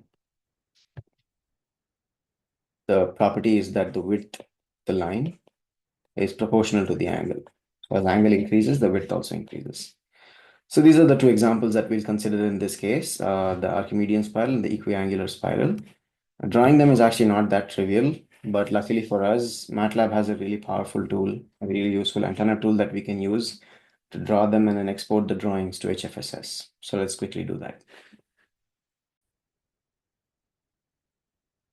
Okay, so here I have MATLAB code that generates both the spirals, and you need the antenna toolbox for this, but it's very convenient. So this generates the Archimedean spiral, this generates the conics, the equiangular spiral, and it exports both of them as STL files, right? So this is the spiral Archimedean, spiral equiangular, and you can set the turns, number of turns, the inner radius, outer radius, and other parameters that you can read about um, from the MATLAB webpage on this. So let's go ahead and look at this in HFSS. So what I've done is I've just created a new HFSS design, which is the substrate and the substrate and the airbox. I copied it from Vivaldi basically and deleted the rest of it. So now what we'll do is we will import the STL files. So let's do Archimedean first.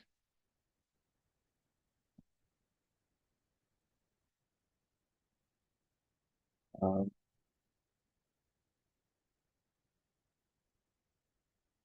this is so tiny. Oh, I see. Okay, so sorry. First, I need to change the units.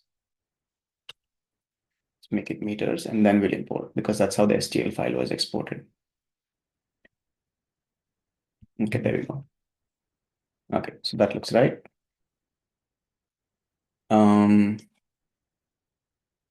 I also want to move it to the top surface.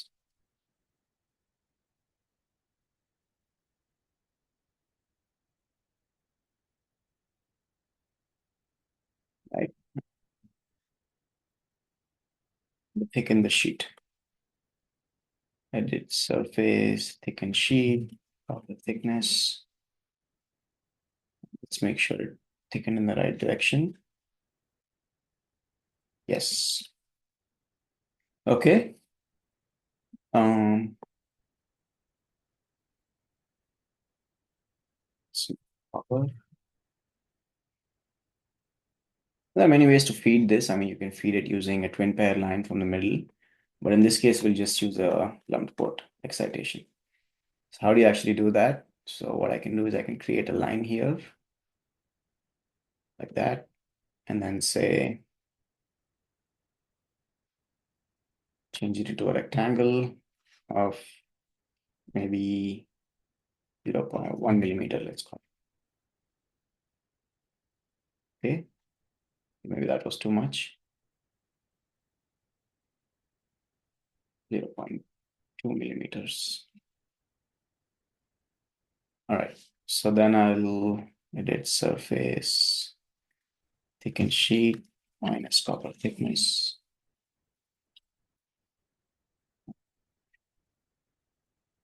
Just let me hide these layers. Okay. So then what I can do is to make a cut here. Surface, move faces, millimeters, subtract them. And let me reintroduce this, go back.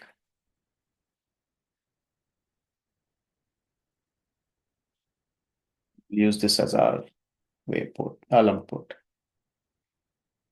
I move it to the middle. All right.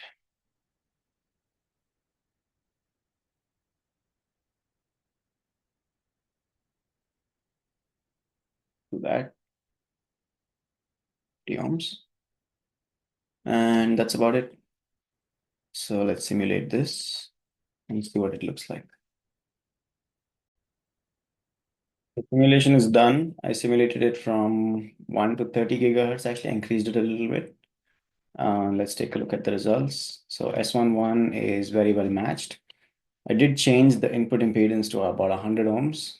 You would expect it to be lambda eta over 2, but in reality, there is also a substrate here which changes the impedance a little bit.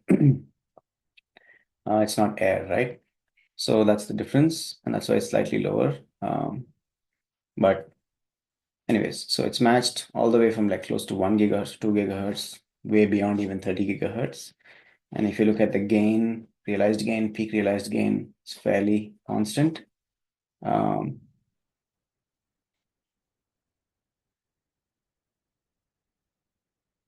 then we can also look at the radiation pattern, right? So it has a pattern both up and down, of course, because there's no ground plane underneath it. So that's about the Archimedean spiral. Let's also do the other one, which is the Equiangular spiral. So let me rename this. The procedure is the same. So generate the STL file and then let me delete that. Import. And we generated that from this MATLAB program. Okay, there we go. So let me move this. Edit, arrange, move, go from there to there. Surface, thicken sheet, thickness, assign material, copper, and we need to make the gap again, right?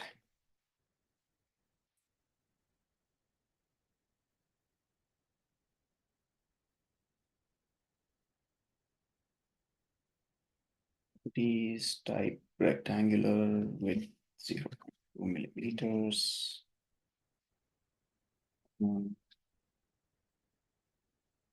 Face, sheet, thickness. Surface, move faces by 1 millimeter. Subtract them. Copy. I'm just doing it quickly because I've already done it before, right before this.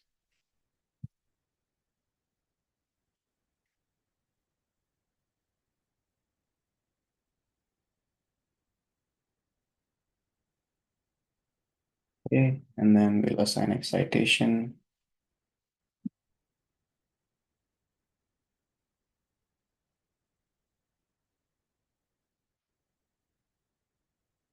Okay, let's simulate this and see what this looks like.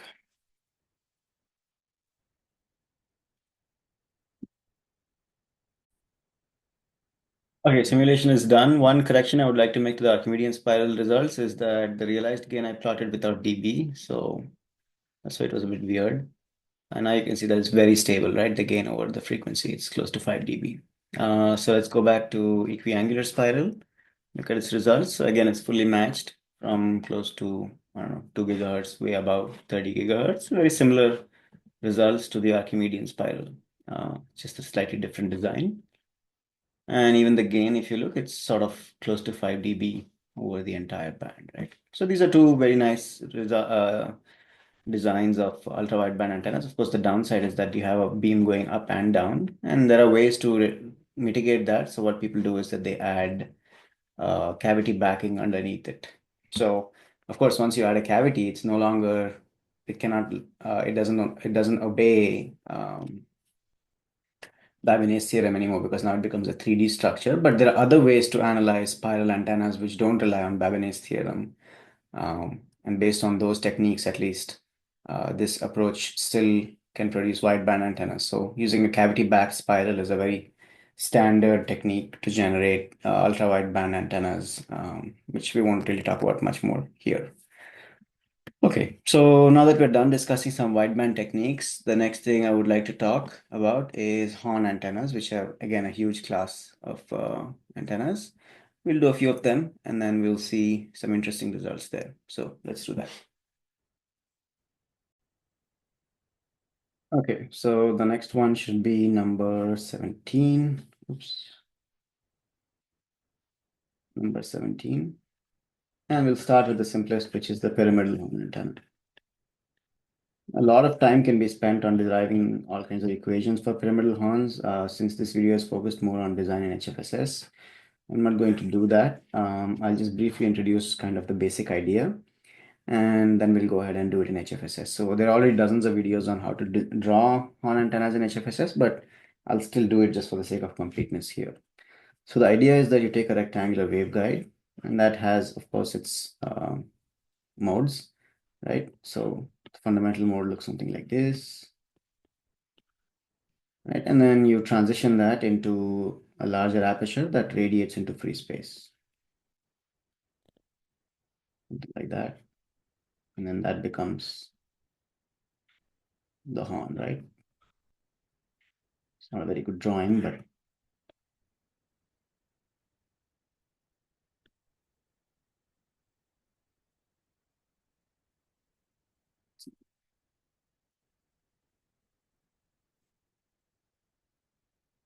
there are ways to analyze the horn. I mean, you can use different techniques, really, but I'm not going to go into those details. The reason I'm kind of presenting this here is because we'll use this to look at more interesting horn antennas, which are the corrugated and the Potter horn antenna.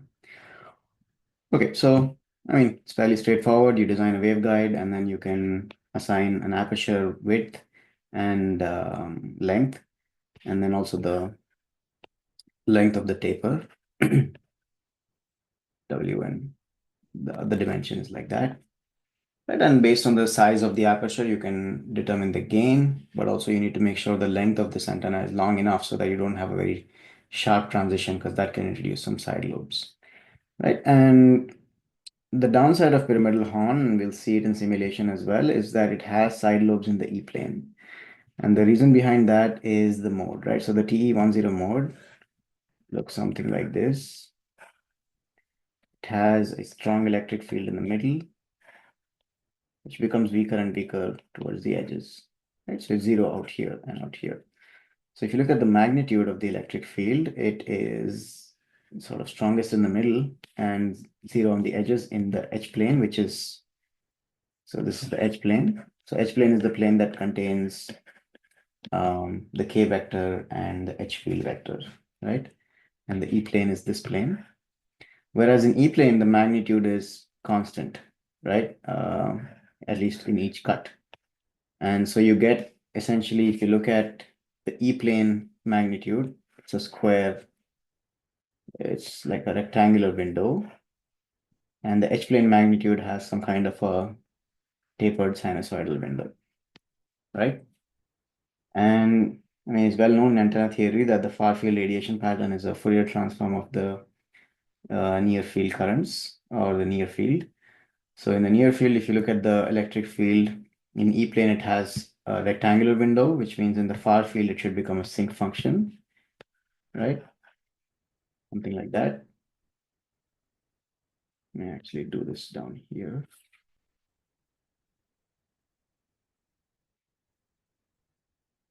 Uh,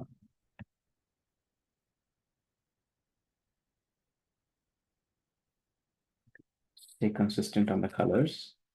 So in H plane, it looks more like that, right? So when you take the Fourier transform of a rectangular function, you get a sinc, right?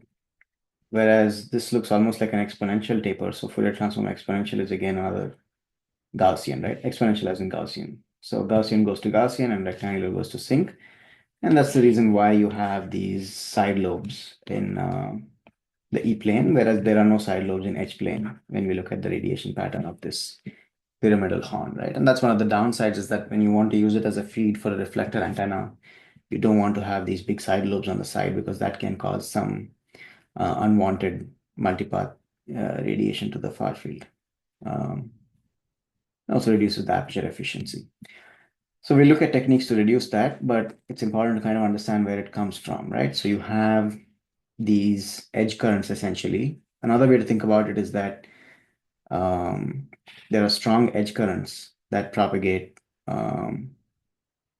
edge diffraction, I should say, not edge currents. The diffraction from this edge and this edge is very high because it's a sharp transition, whereas on this edge there is no electric field really, so it doesn't really see that edge in some sense, right? And one way to kind of reduce that side lobe is in the E plane to have it the horn to be kind of tapered out like that. And people do that, but there are better techniques. So one technique is to use the corrugated horn, which we'll see next.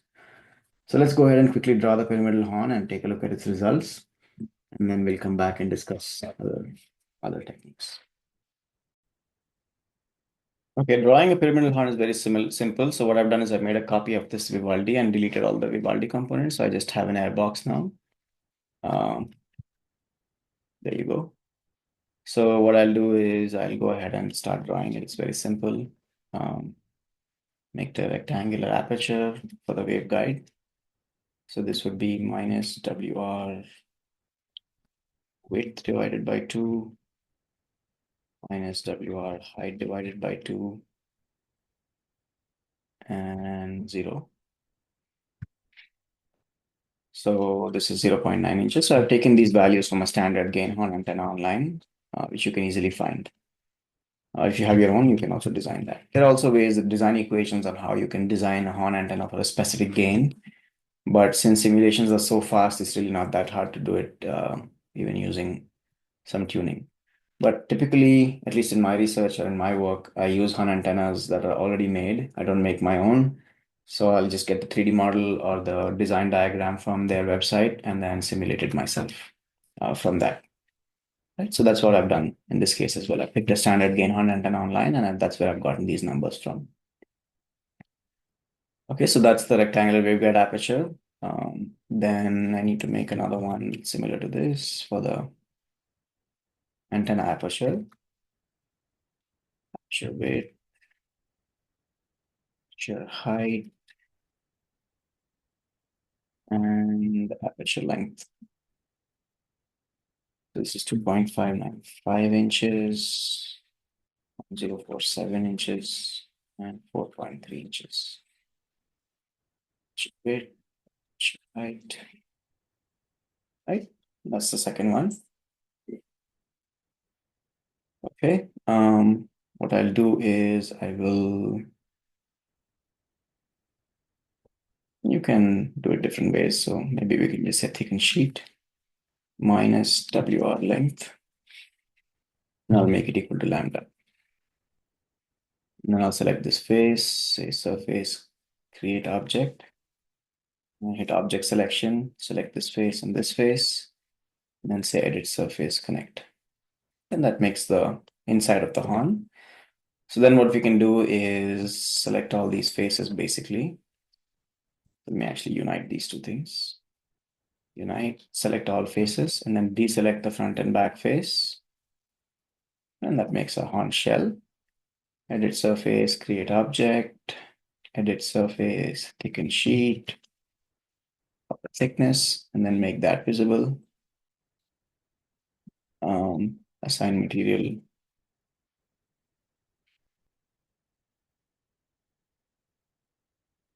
This is not a good idea, right? If this happens. So there are ways to avoid that. So what you can do is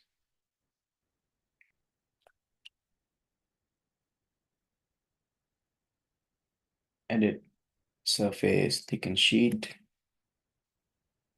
minus copper thickness.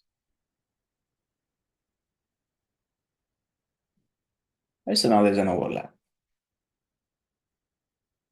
So that's good. Make sure that's the case everywhere. Okay. So now what I can do is unite these, and then assign copper.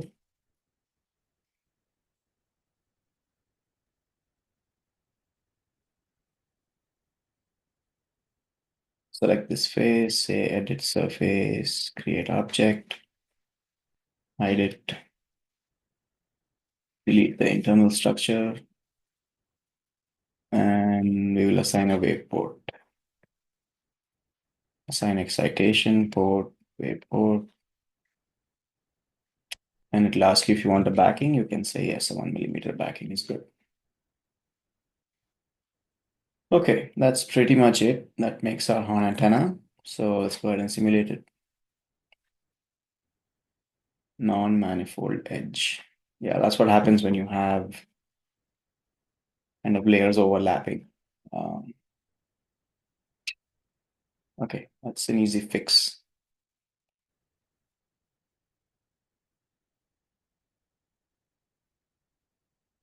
So I will create this again.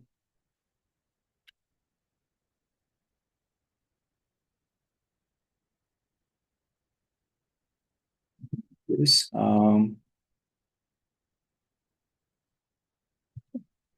let's actually just make it a sheet rather than a material.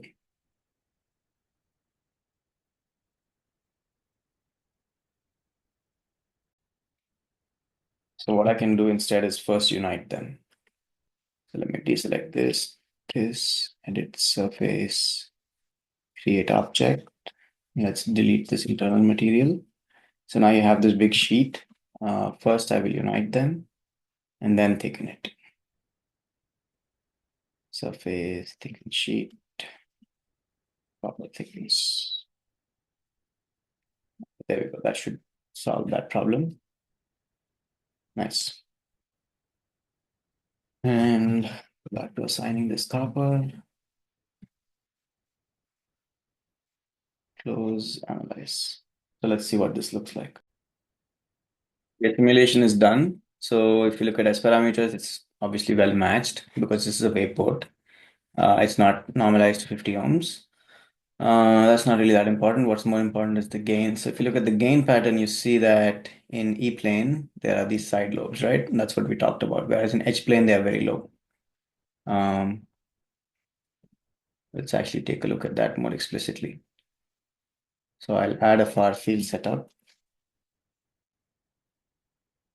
0, 90, 90, minus 180 with steps of 1. And then let's plot the gain in the two planes.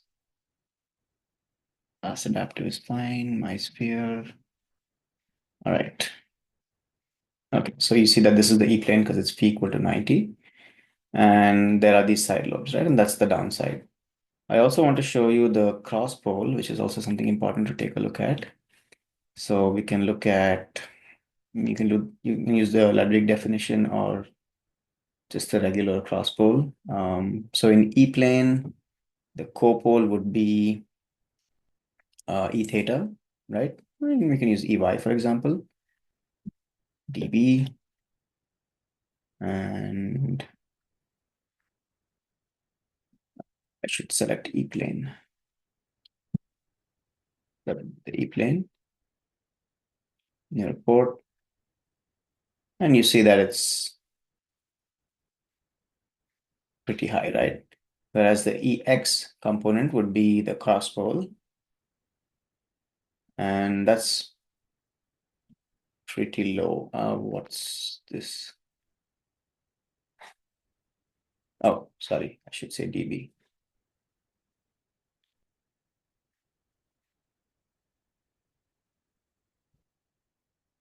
Do that again.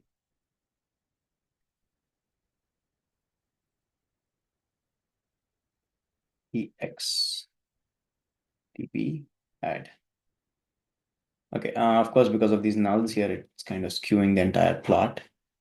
So I'm going to make this 0. Maybe not 0. I want to look at the cross pole as well. Minus 50. Okay, so you see that the cross pole of at least in E plane is very low, right? And that won't be the case when we look at a circularly or conical horn antenna, and we'll explain why that is. But you can do the same for the H plane as well. So go in here and then say, so in the H plane also it's EY is a copole, right? It should be dB, sorry. And then EX dB is the crosspole. And once again, crosspole is very low.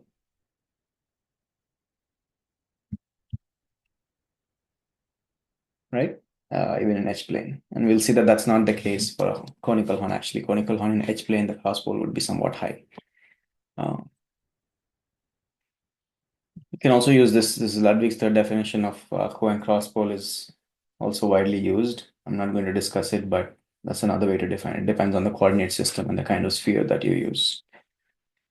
Okay, so that's about pyramidal horn. Let's quickly discuss conical horn and then discuss techniques on how you can reduce the side lobes. All right. So the next one is conical horn. It's the same idea of pyramidal horn. You start with a circular waveguide and you flare it out into a horn shape. So it looks something like this. And then that is sort of flared out like that. And if you look at the modes of a conical horn, the mode that propagates is the PE11 mode, and it looks something like this.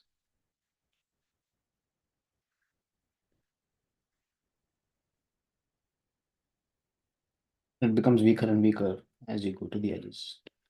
Right? And I mentioned that the pyramidal horn, we saw in simulation as well that it doesn't have any cross pole, whereas for a conical horn, we'll see that the cross pole is higher. And that's because in a pyramidal horn, the aperture field is only along Y. There's no X component, right? So that's why in the far field also there's no X component. Whereas in a conical horn, you see that because of the boundary condition, it's not exactly only in Y. So for example, out here, it has even an X component, right? Which is along this direction and this direction. And it's the same everywhere else. So that's why the X component of the field creates a cross pole in the far field. And we'll see that that's one of the issues with the conical horn. And again, similar to pyramidal horn, the fields in the center have a rectangular kind of amplitude over the aperture, whereas along this cut, you have more of a tapered amplitude, right? So it's more like this in that cut. And that's why, again, in this case as well, you have side lobes in the E plane and no side lobes in the H plane. So let's quickly take a look at this result. One thing I would like to mention is that manufacturing conical horns are much easier than manufacturing a pyramidal horn, and that's because all you need is a drill bit and an end mill of a certain shape, and since it has this azimuthal symmetry, you can easily fabricate it. Whereas a pyramidal horn is actually not that easy to make mechanically, to drill it or mill it. So that's why conical horns can be quite popular as well, especially at very high frequency. So let's go into HFSS and quickly take a look at how to design it and simulate it. Okay, so what I'll do is I'll make a copy of this.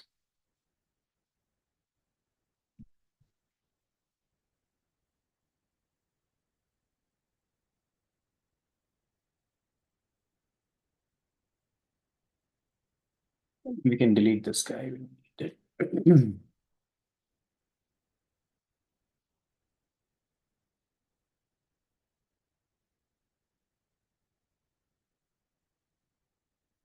Okay. All right. Again, it's very simple. Just make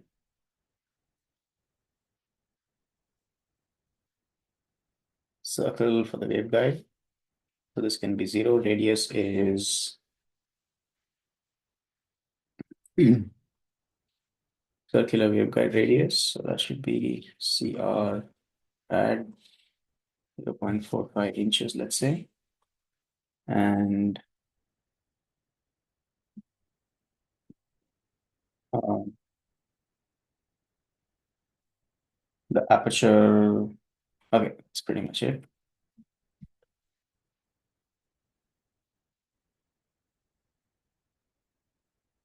Aperture length, say 4.3 inches. And then the radius of this can be the aperture radius, which will say 1.25 inches. And again, you can get these numbers from different manufacturers based on what they've fabricated, right? Length, lambda, edit surface, create object, edit surface, connect. Excuse me. Let's combine these two and then create from these surfaces an object, unite them, and thicken the sheets.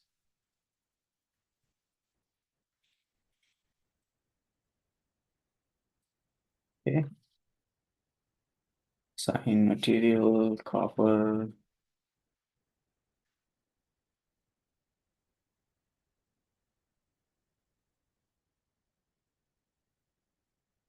Sign excitation.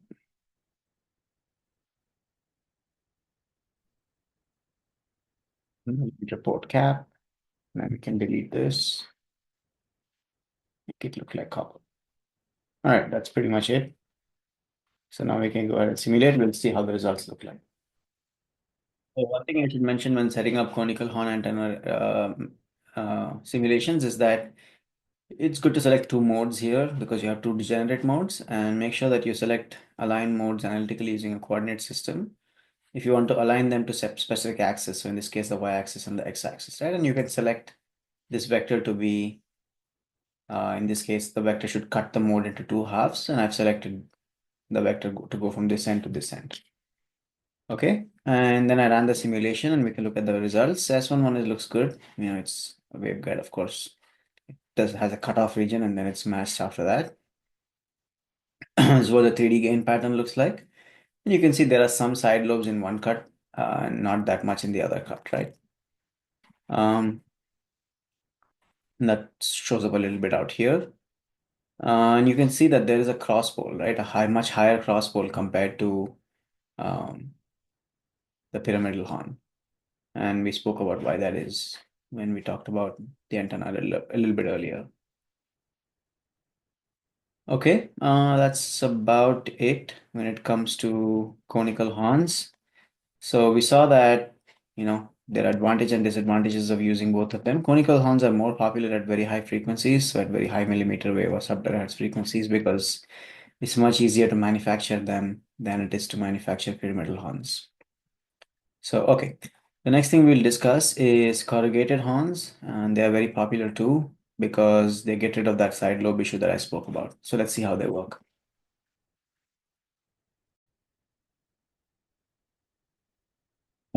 So what's the idea behind corrugated horns, right? I'll just describe the basic concept here. So typically horn antenna has a metal boundary, right? So you have, let's say for a pyramidal horn, it's something like this, and for a conical horn, it's something like this. And this is a PEC boundary condition, right? Because of this PEC boundary condition, the electric field can actually be normal to it. It cannot be tangential, right? And that's why you get these kind of mode shapes, essentially. But the idea behind a corrugated horn is that if you, instead of having a PEC boundary, if you have some other radiation and some other impedance boundary, so it can be perfect electric conductor or perfect magnetic conductor and something in the middle, right? Then what happens is that the electric field cannot be normal to that boundary. And that's why the mode that you get, if you design it correctly with the right impedance condition, then the mode that you get would decay and only exist sort of in the middle. It doesn't reach the edges, so there's no edge diffraction and there is no sharp cutoff in the mode. So you get a nice taper in both X and Y. And it's the same for a circular waveguide. Okay, so how do you actually achieve this impedance boundary, right? So if I have, let's say, a waveguide, I'm looking at it from the side view now. So the wave is propagating this way, and the electric field is down like this. Right, so what I can do is that if I make small sections of corrugations like this, what does that look like, right? So you can say, okay, each of these sections, let's assume it's lambda of 4. Then this looks like a short circuit. So on this end, you get an open circuit, right? And this looks like a transmission line. So you essentially have an open boundary condition and a short boundary condition next to it, right? Because this part is a short, this part is open. So these are all shorts, and the green ones are all open, right? And by controlling how much short and how much open you have, you can get essentially any boundary condition between PEC and PMC. Because PEC is like a short and PMC is like an open, right? So it essentially acts like an effective medium or an effective boundary condition that is somewhere between PEC and PMC. And by controlling the widths of these corrugations and the widths of the slots, you can create almost any arbitrary boundary condition. So by properly designing it, you can get a boundary condition such that the mode inside propagates mostly in the middle, right? It doesn't reach the edges, and that's the idea behind corrugated. So there are two kinds. There is pyramidal corrugated horns and conical corrugated horns. And luckily for us, we don't have to draw it. It will be very hard to draw on your own. MATLAB has a corrugated horn generator. So we'll use that to generate the corrugated horns, and we'll see how to actually import this into HFSS and then draw it based on that. So let's quickly do that. Just like how we did with the spiral antennas, even with the corrugated antennas, you can generate them using this code in MATLAB. You need the antenna toolbox for it. But once you run this code, it will save this STL file for the pyramidal corrugated horn. And I've also run it for the corrugated conical horn antenna. So, I mean, the pyramidal is done. It's still running the corrugated conical part. But let's go ahead and import them into HFSS and see what they look like.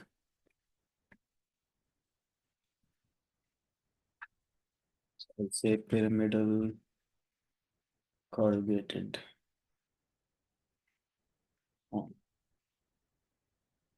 Okay, let's remove this, delete these.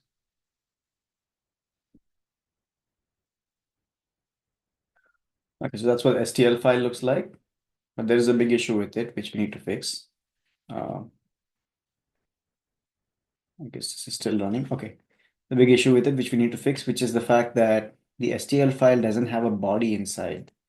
It's kind of hollow. Um, so you see that this thing is, so these corrugations which they've given us here are empty inside, and that causes a problem when you try to run the simulation. So what we need to do essentially is to redraw it ourselves based on the model that we have here. And that's not that hard. So let me show you a quick way on how you can do it. Sorry, one mistake I made is that when you import it, you need to change it, the units to meters. So I deleted the model and I'll re-import it again. It was the same issue with the spiral antennas as well. Okay, so this looks right. We can measure its edge and make sure it's sensible. Yeah, about 0.1 meters, right? So that's kind of big. The waveguide should be around half an inch or so. Yeah, 10 centimeters. Okay, so this looks fine. Let's go ahead and I'll show you how you can draw the model based on this. Okay, so to create the pyramidal corrugated horn antenna, what we can do is we can import the model that was created by MATLAB. So let me do that. Just make sure when you import it, you're using units in meters because that's how the STL file is extracted. The next thing I want to do is move this so that the origin is in the middle of the waveguide. Arrange, move. Okay, there we go. And the problem with this model is that it's an STL file, so it has gaps and holes inside the model. It's not a 3D structure. only the faces are shown. So you can see that, for example, if I select the corrugations, they are hollow, right? So from the side view, you see that they are kind of hollow in there. It's not filled with metal, so we need to fix that. And it's not that hard to do. So I'll quickly show you how I do it. Okay, so select edge selection with E. Select all of these edges and say create object from face and then make it viewable. Okay, then what we need to do is create some edges. So I'll make one edge equal to this. I'll make one edge as long as that and one edge as long as that. Okay. The next thing is to make these invisible and then we'll delete this long one. Delete that.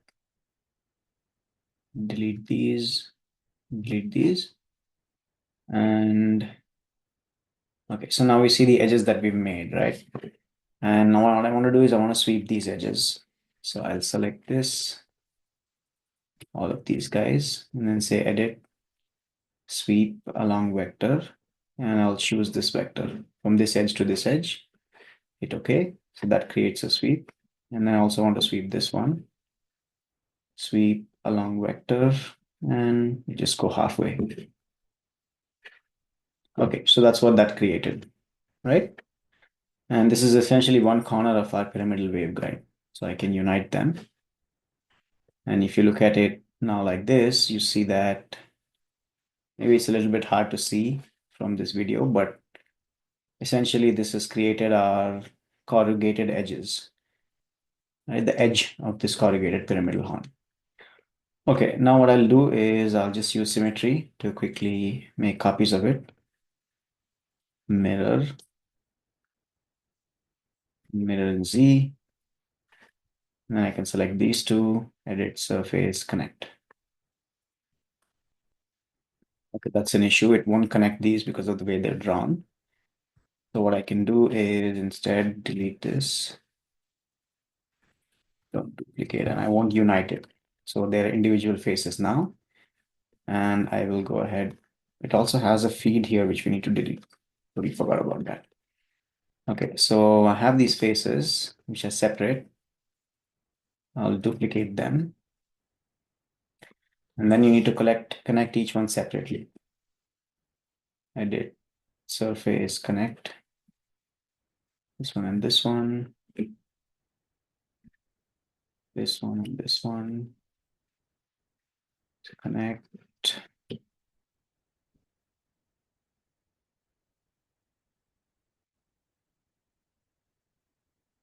Is connect.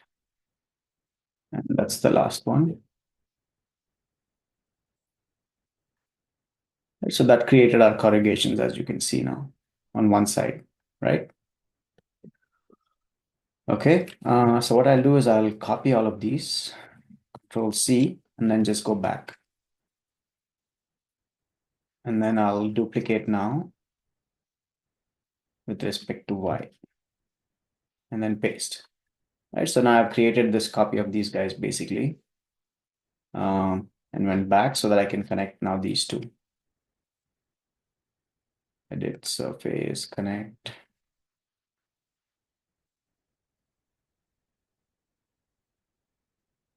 Luckily, the conical horn is much easier than this. So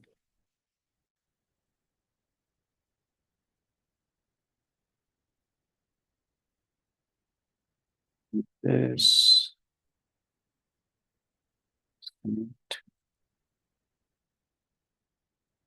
edit, surface, connect. Okay, done.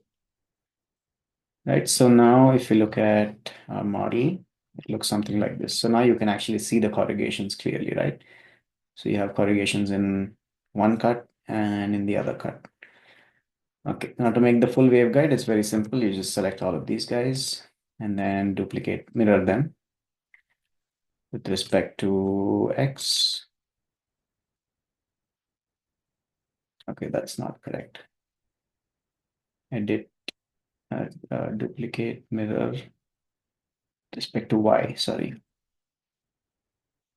And then these guys edit, duplicate, mirror with respect to Z. So I'm holding Z down so that it only goes with respect to Z. Okay, and that's pretty much it. So that created our corrugated horn. I guess we still need to create this surface, but that's very easy. Control B, Control B, and then this one, edit, surface, create.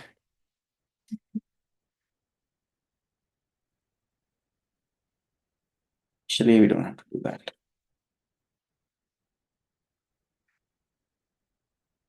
I can just create a rectangular box.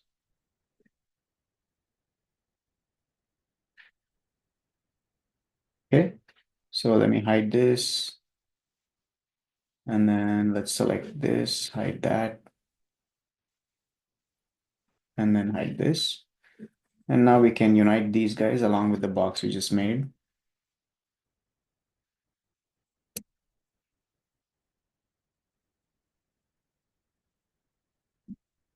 So you know this box is not correct.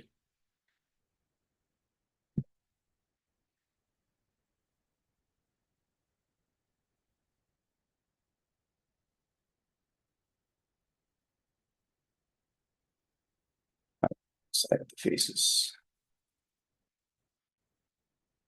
Say edit surface, create, and then unite them. Thicken sheet, copy thickness.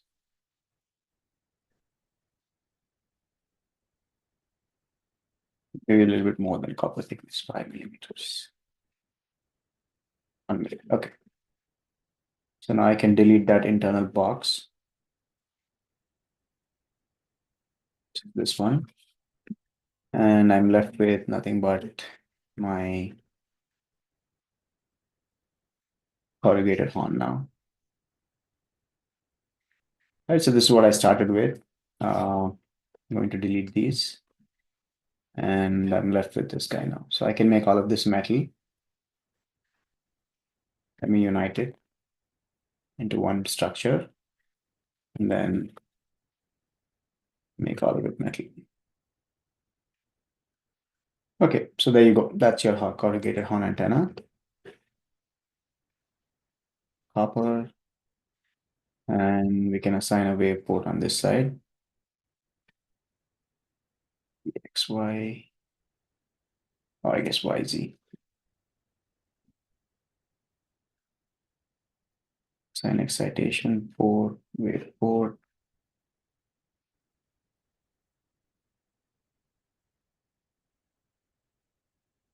I also want to rotate this so that it's along Z. Arrange, rotate, respect to Y. There we go. Okay, that makes things easier. But the polarization now is along X, it's not along Y, so we can also fix that.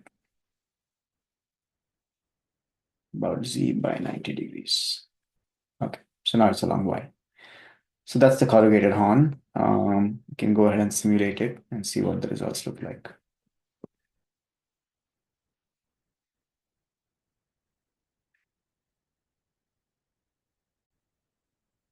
One more change I should make is that right now the frequency is too high, the size is too small, so you can quickly just scale it to get to the right size. So I've scaled it by a factor of 2, and I'll rerun the simulation again. Okay, simulation is done. You can see the S parameters are pretty much matched. It's obviously in cutoff below this. The gain also looks quite nice. It's typically like how your horn gain looks like. If you plot it in the E and H planes, you see that the side lobes are now much lower, right, compared to typical pyramidal horn. And the cross pole is also low, which is another big advantage of using the pyramidal horn, right? You can look at the gain as a function of frequency. It's fairly flat over the entire band, and that's why it's a very popular antenna. But a more popular version of this is the conic corrugated horn. So let's see how you can actually make that. So I've already made it here, but let's go ahead and do that from scratch. Okay. While that simulation runs, I'll actually show you how you can make it, draw it. Again, you have to export it from the MATLAB code here. And here I've exported it based on the frequency that I want. And we might need to kind of scale it based on the size that we want, right? So I'm going to make a copy of this and call it 30 Conic Corrugated Horn. All right. Delete this, and make sure the units are in meters. Let's go ahead and import the model. Corrugated.stl. All right, so once again, it's the same issue, is that the shell is hollow on the inside, as you can see here, and that's a problem, right? So that HFSS cannot simulate this. And if you try it, you'll see that it'll give you an error. So it's an easy fix. In this case, it's actually easier than the pyramidal horn. So what I'll do is I'll align it such that I have these edges along the x-axis, and then select all these edges, and then say edge, create object from face, make it visible. And you can see that these are the edges now that we have, right? So I'll make a straight line because I don't want so many of those smaller edges to be there. And then delete these guys. Select object and then delete them. Okay, and then we'll select these edges again. And now what I'll do is I'll select all of these edges and then say edit, sweep along vector, and we select this vector. Okay, so that's what that looks like. And if you compare it to the whole horn,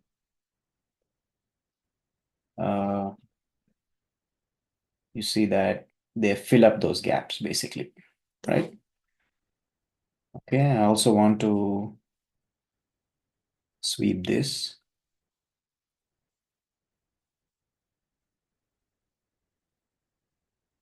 And that makes the horn basically.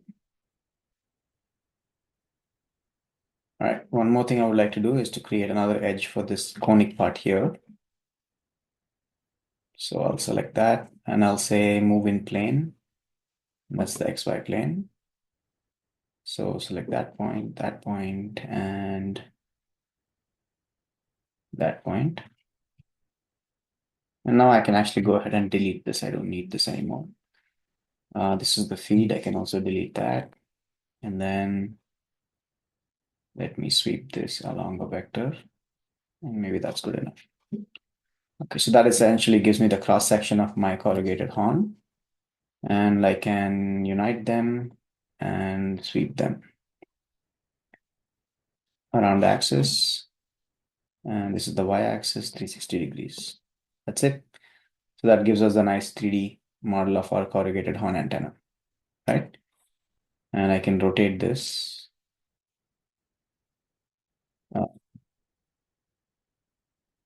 I need to rotate it about the x-axis, right? No, I need to rotate it about, yeah, the x-axis. Rotate minus 90. Okay, so now that puts it along the z-axis, which is what I want.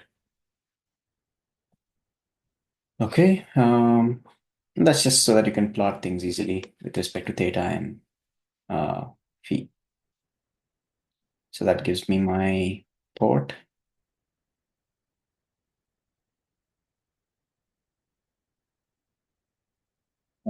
Millimeter is good. Port cap. And that's pretty much it. Sign material. Copper. Say okay. And this is essentially what I've made in the other design, which is running right now. And I'll show you the results once it's ready. So I can also make it look like copper. Okay, there we go. Okay, so once it's done, we'll take a look at the results. Simulation is almost done. It takes a longer time to converge because it has all these modes, I guess, because of that, because of those corrugations. So it doesn't converge very well, very fast. But anyway, it should be very close to this. So we see that the cutoff is around 8 gigahertz, but it really starts to be matched maybe above 10.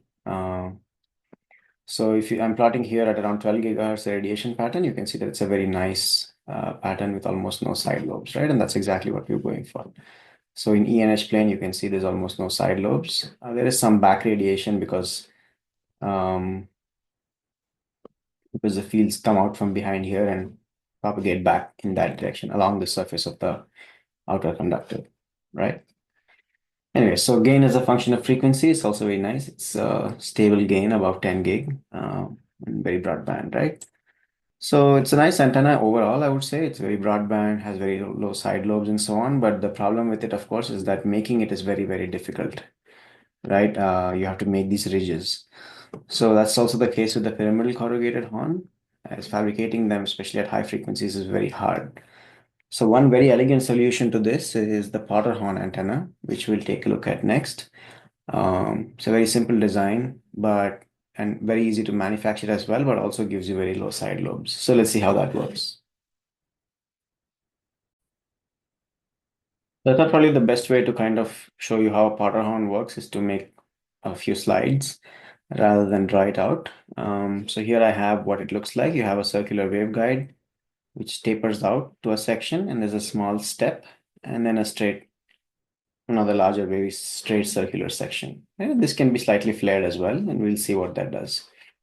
So if you look at the modes of this circular waveguide, of any circular waveguide, the first four fundamental modes, or the first four modes are TE11, TM01, TE01, and TM11.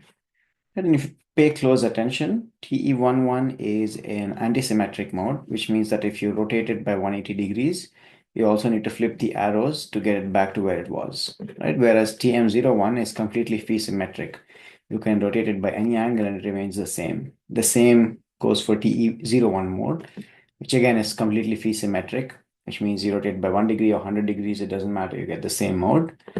Again, TM11 is again antisymmetric in the sense that I have to rotate it by 180 degrees and flip the arrows to come back to the same mode, right? So note that TE11 and TM11 are the only two modes in the first four modes that are both antisymmetric, right? And that we'll keep in mind as to how that plays out. Okay. So now if I take the TE11 mode and the TM11 mode, the first and the fourth mode, and I add them with the right amplitudes and phases, what you can show is that if you look at the overall pattern, it adds up in the middle and the top and bottom cancel out because you can see that the arrows are in the opposite direction, right? Whereas in the middle, they're in the same direction. So you can get this nice mode, which is exactly what we want, right? It doesn't have any electric field on the edge, so there's no edge diffraction, and it has a nice taper in both X and Y cut, right? And that's exactly what we want. So it's as simple as just adding up two modes with the right amplitude and phase. And although that sounds simple, it's not that simple. But in the case of this waveguide, circular waveguide, there is a very elegant solution to that, and that's what the Potter horn does. Okay, so going back to the first four modes, we see that what we want is we want to start with the mode 1. Don't excite the second and the third mode and only excite the fourth mode. Right? So how do you do that? How do you make sure that the second mode, the third mode don't get excited and the fourth mode gets excited with the right magnitude and phase? Okay, so again, going back to the symmetry properties, you see that this one is phi antisymmetric, these both are phi symmetric, and this one is phi antisymmetric. So as long as you maintain symmetry in the waveguide throughout, you will, and you start with an antisymmetric mode, you cannot excite a symmetric mode. And that's because of the boundary condition, right? So for example, this one cannot satisfy, you have to think about it a little bit, but basically an antisymmetric mode and a symmetric boundary condition cannot give you a symmetric mode.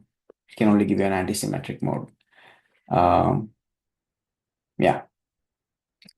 Okay, so you start with TE11 mode in the circular waveguide, and that propagates down. It's still TE11 because this transition is very smooth.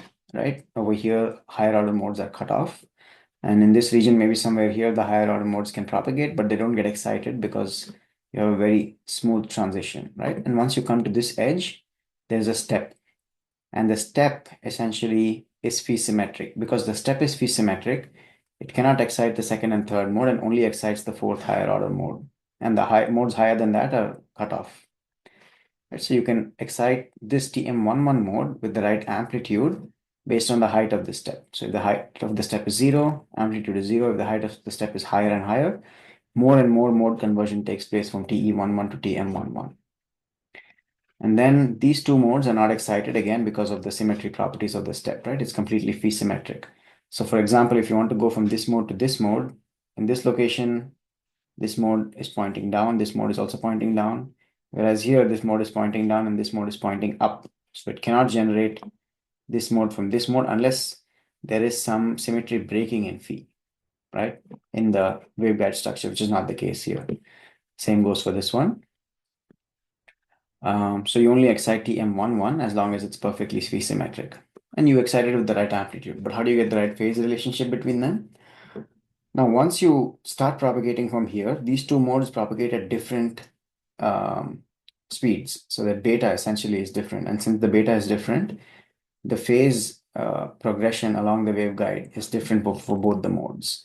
So as long as you have the right length, when the right length is used, the phase difference between them can be exactly selected, right? Because they have different betas. So the way the phase propagates is different for both of them. The waveguide, basically, the wavelength inside the waveguide. The guided wavelength is different for both of them.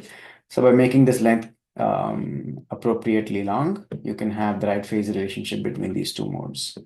You can also taper this section. Sometimes they do taper this section so that you can get the right aperture width as well, so that you can get a specified gain, but that's not necessarily required. So that's essentially how a Potter horn works. You start with T11, you create this transition that creates the TM11 mode. And by controlling the step size and the length of this section, you can control the amplitude and phase relationship between them. And by adding them up, you can get exactly the mode that you want, which has no side lobes, right? So that's how Potter horn works. Let's open up HFSS and see how you can simulate it. Okay, so luckily for us, Potter horn is included in the examples in HFSS. This is another sort of trick that you can use to look at different designs. You go into examples and they have a Potter horn example at 30 gigahertz. So what you can do is just copy this, paste it here. And it's also interesting to take a look at how HFSS has set up the simulations. It's different than the other horn simulations. They use a Febby boundary. And typically Febby boundary is used when you want to use a horn as a feed for a big reflector, which we'll do next. So yeah, and again, it's a waveport excitation. You can see they've aligned the modes and they have an analysis at 30 gigahertz. So let me quickly simulate this and we'll take a look at its results.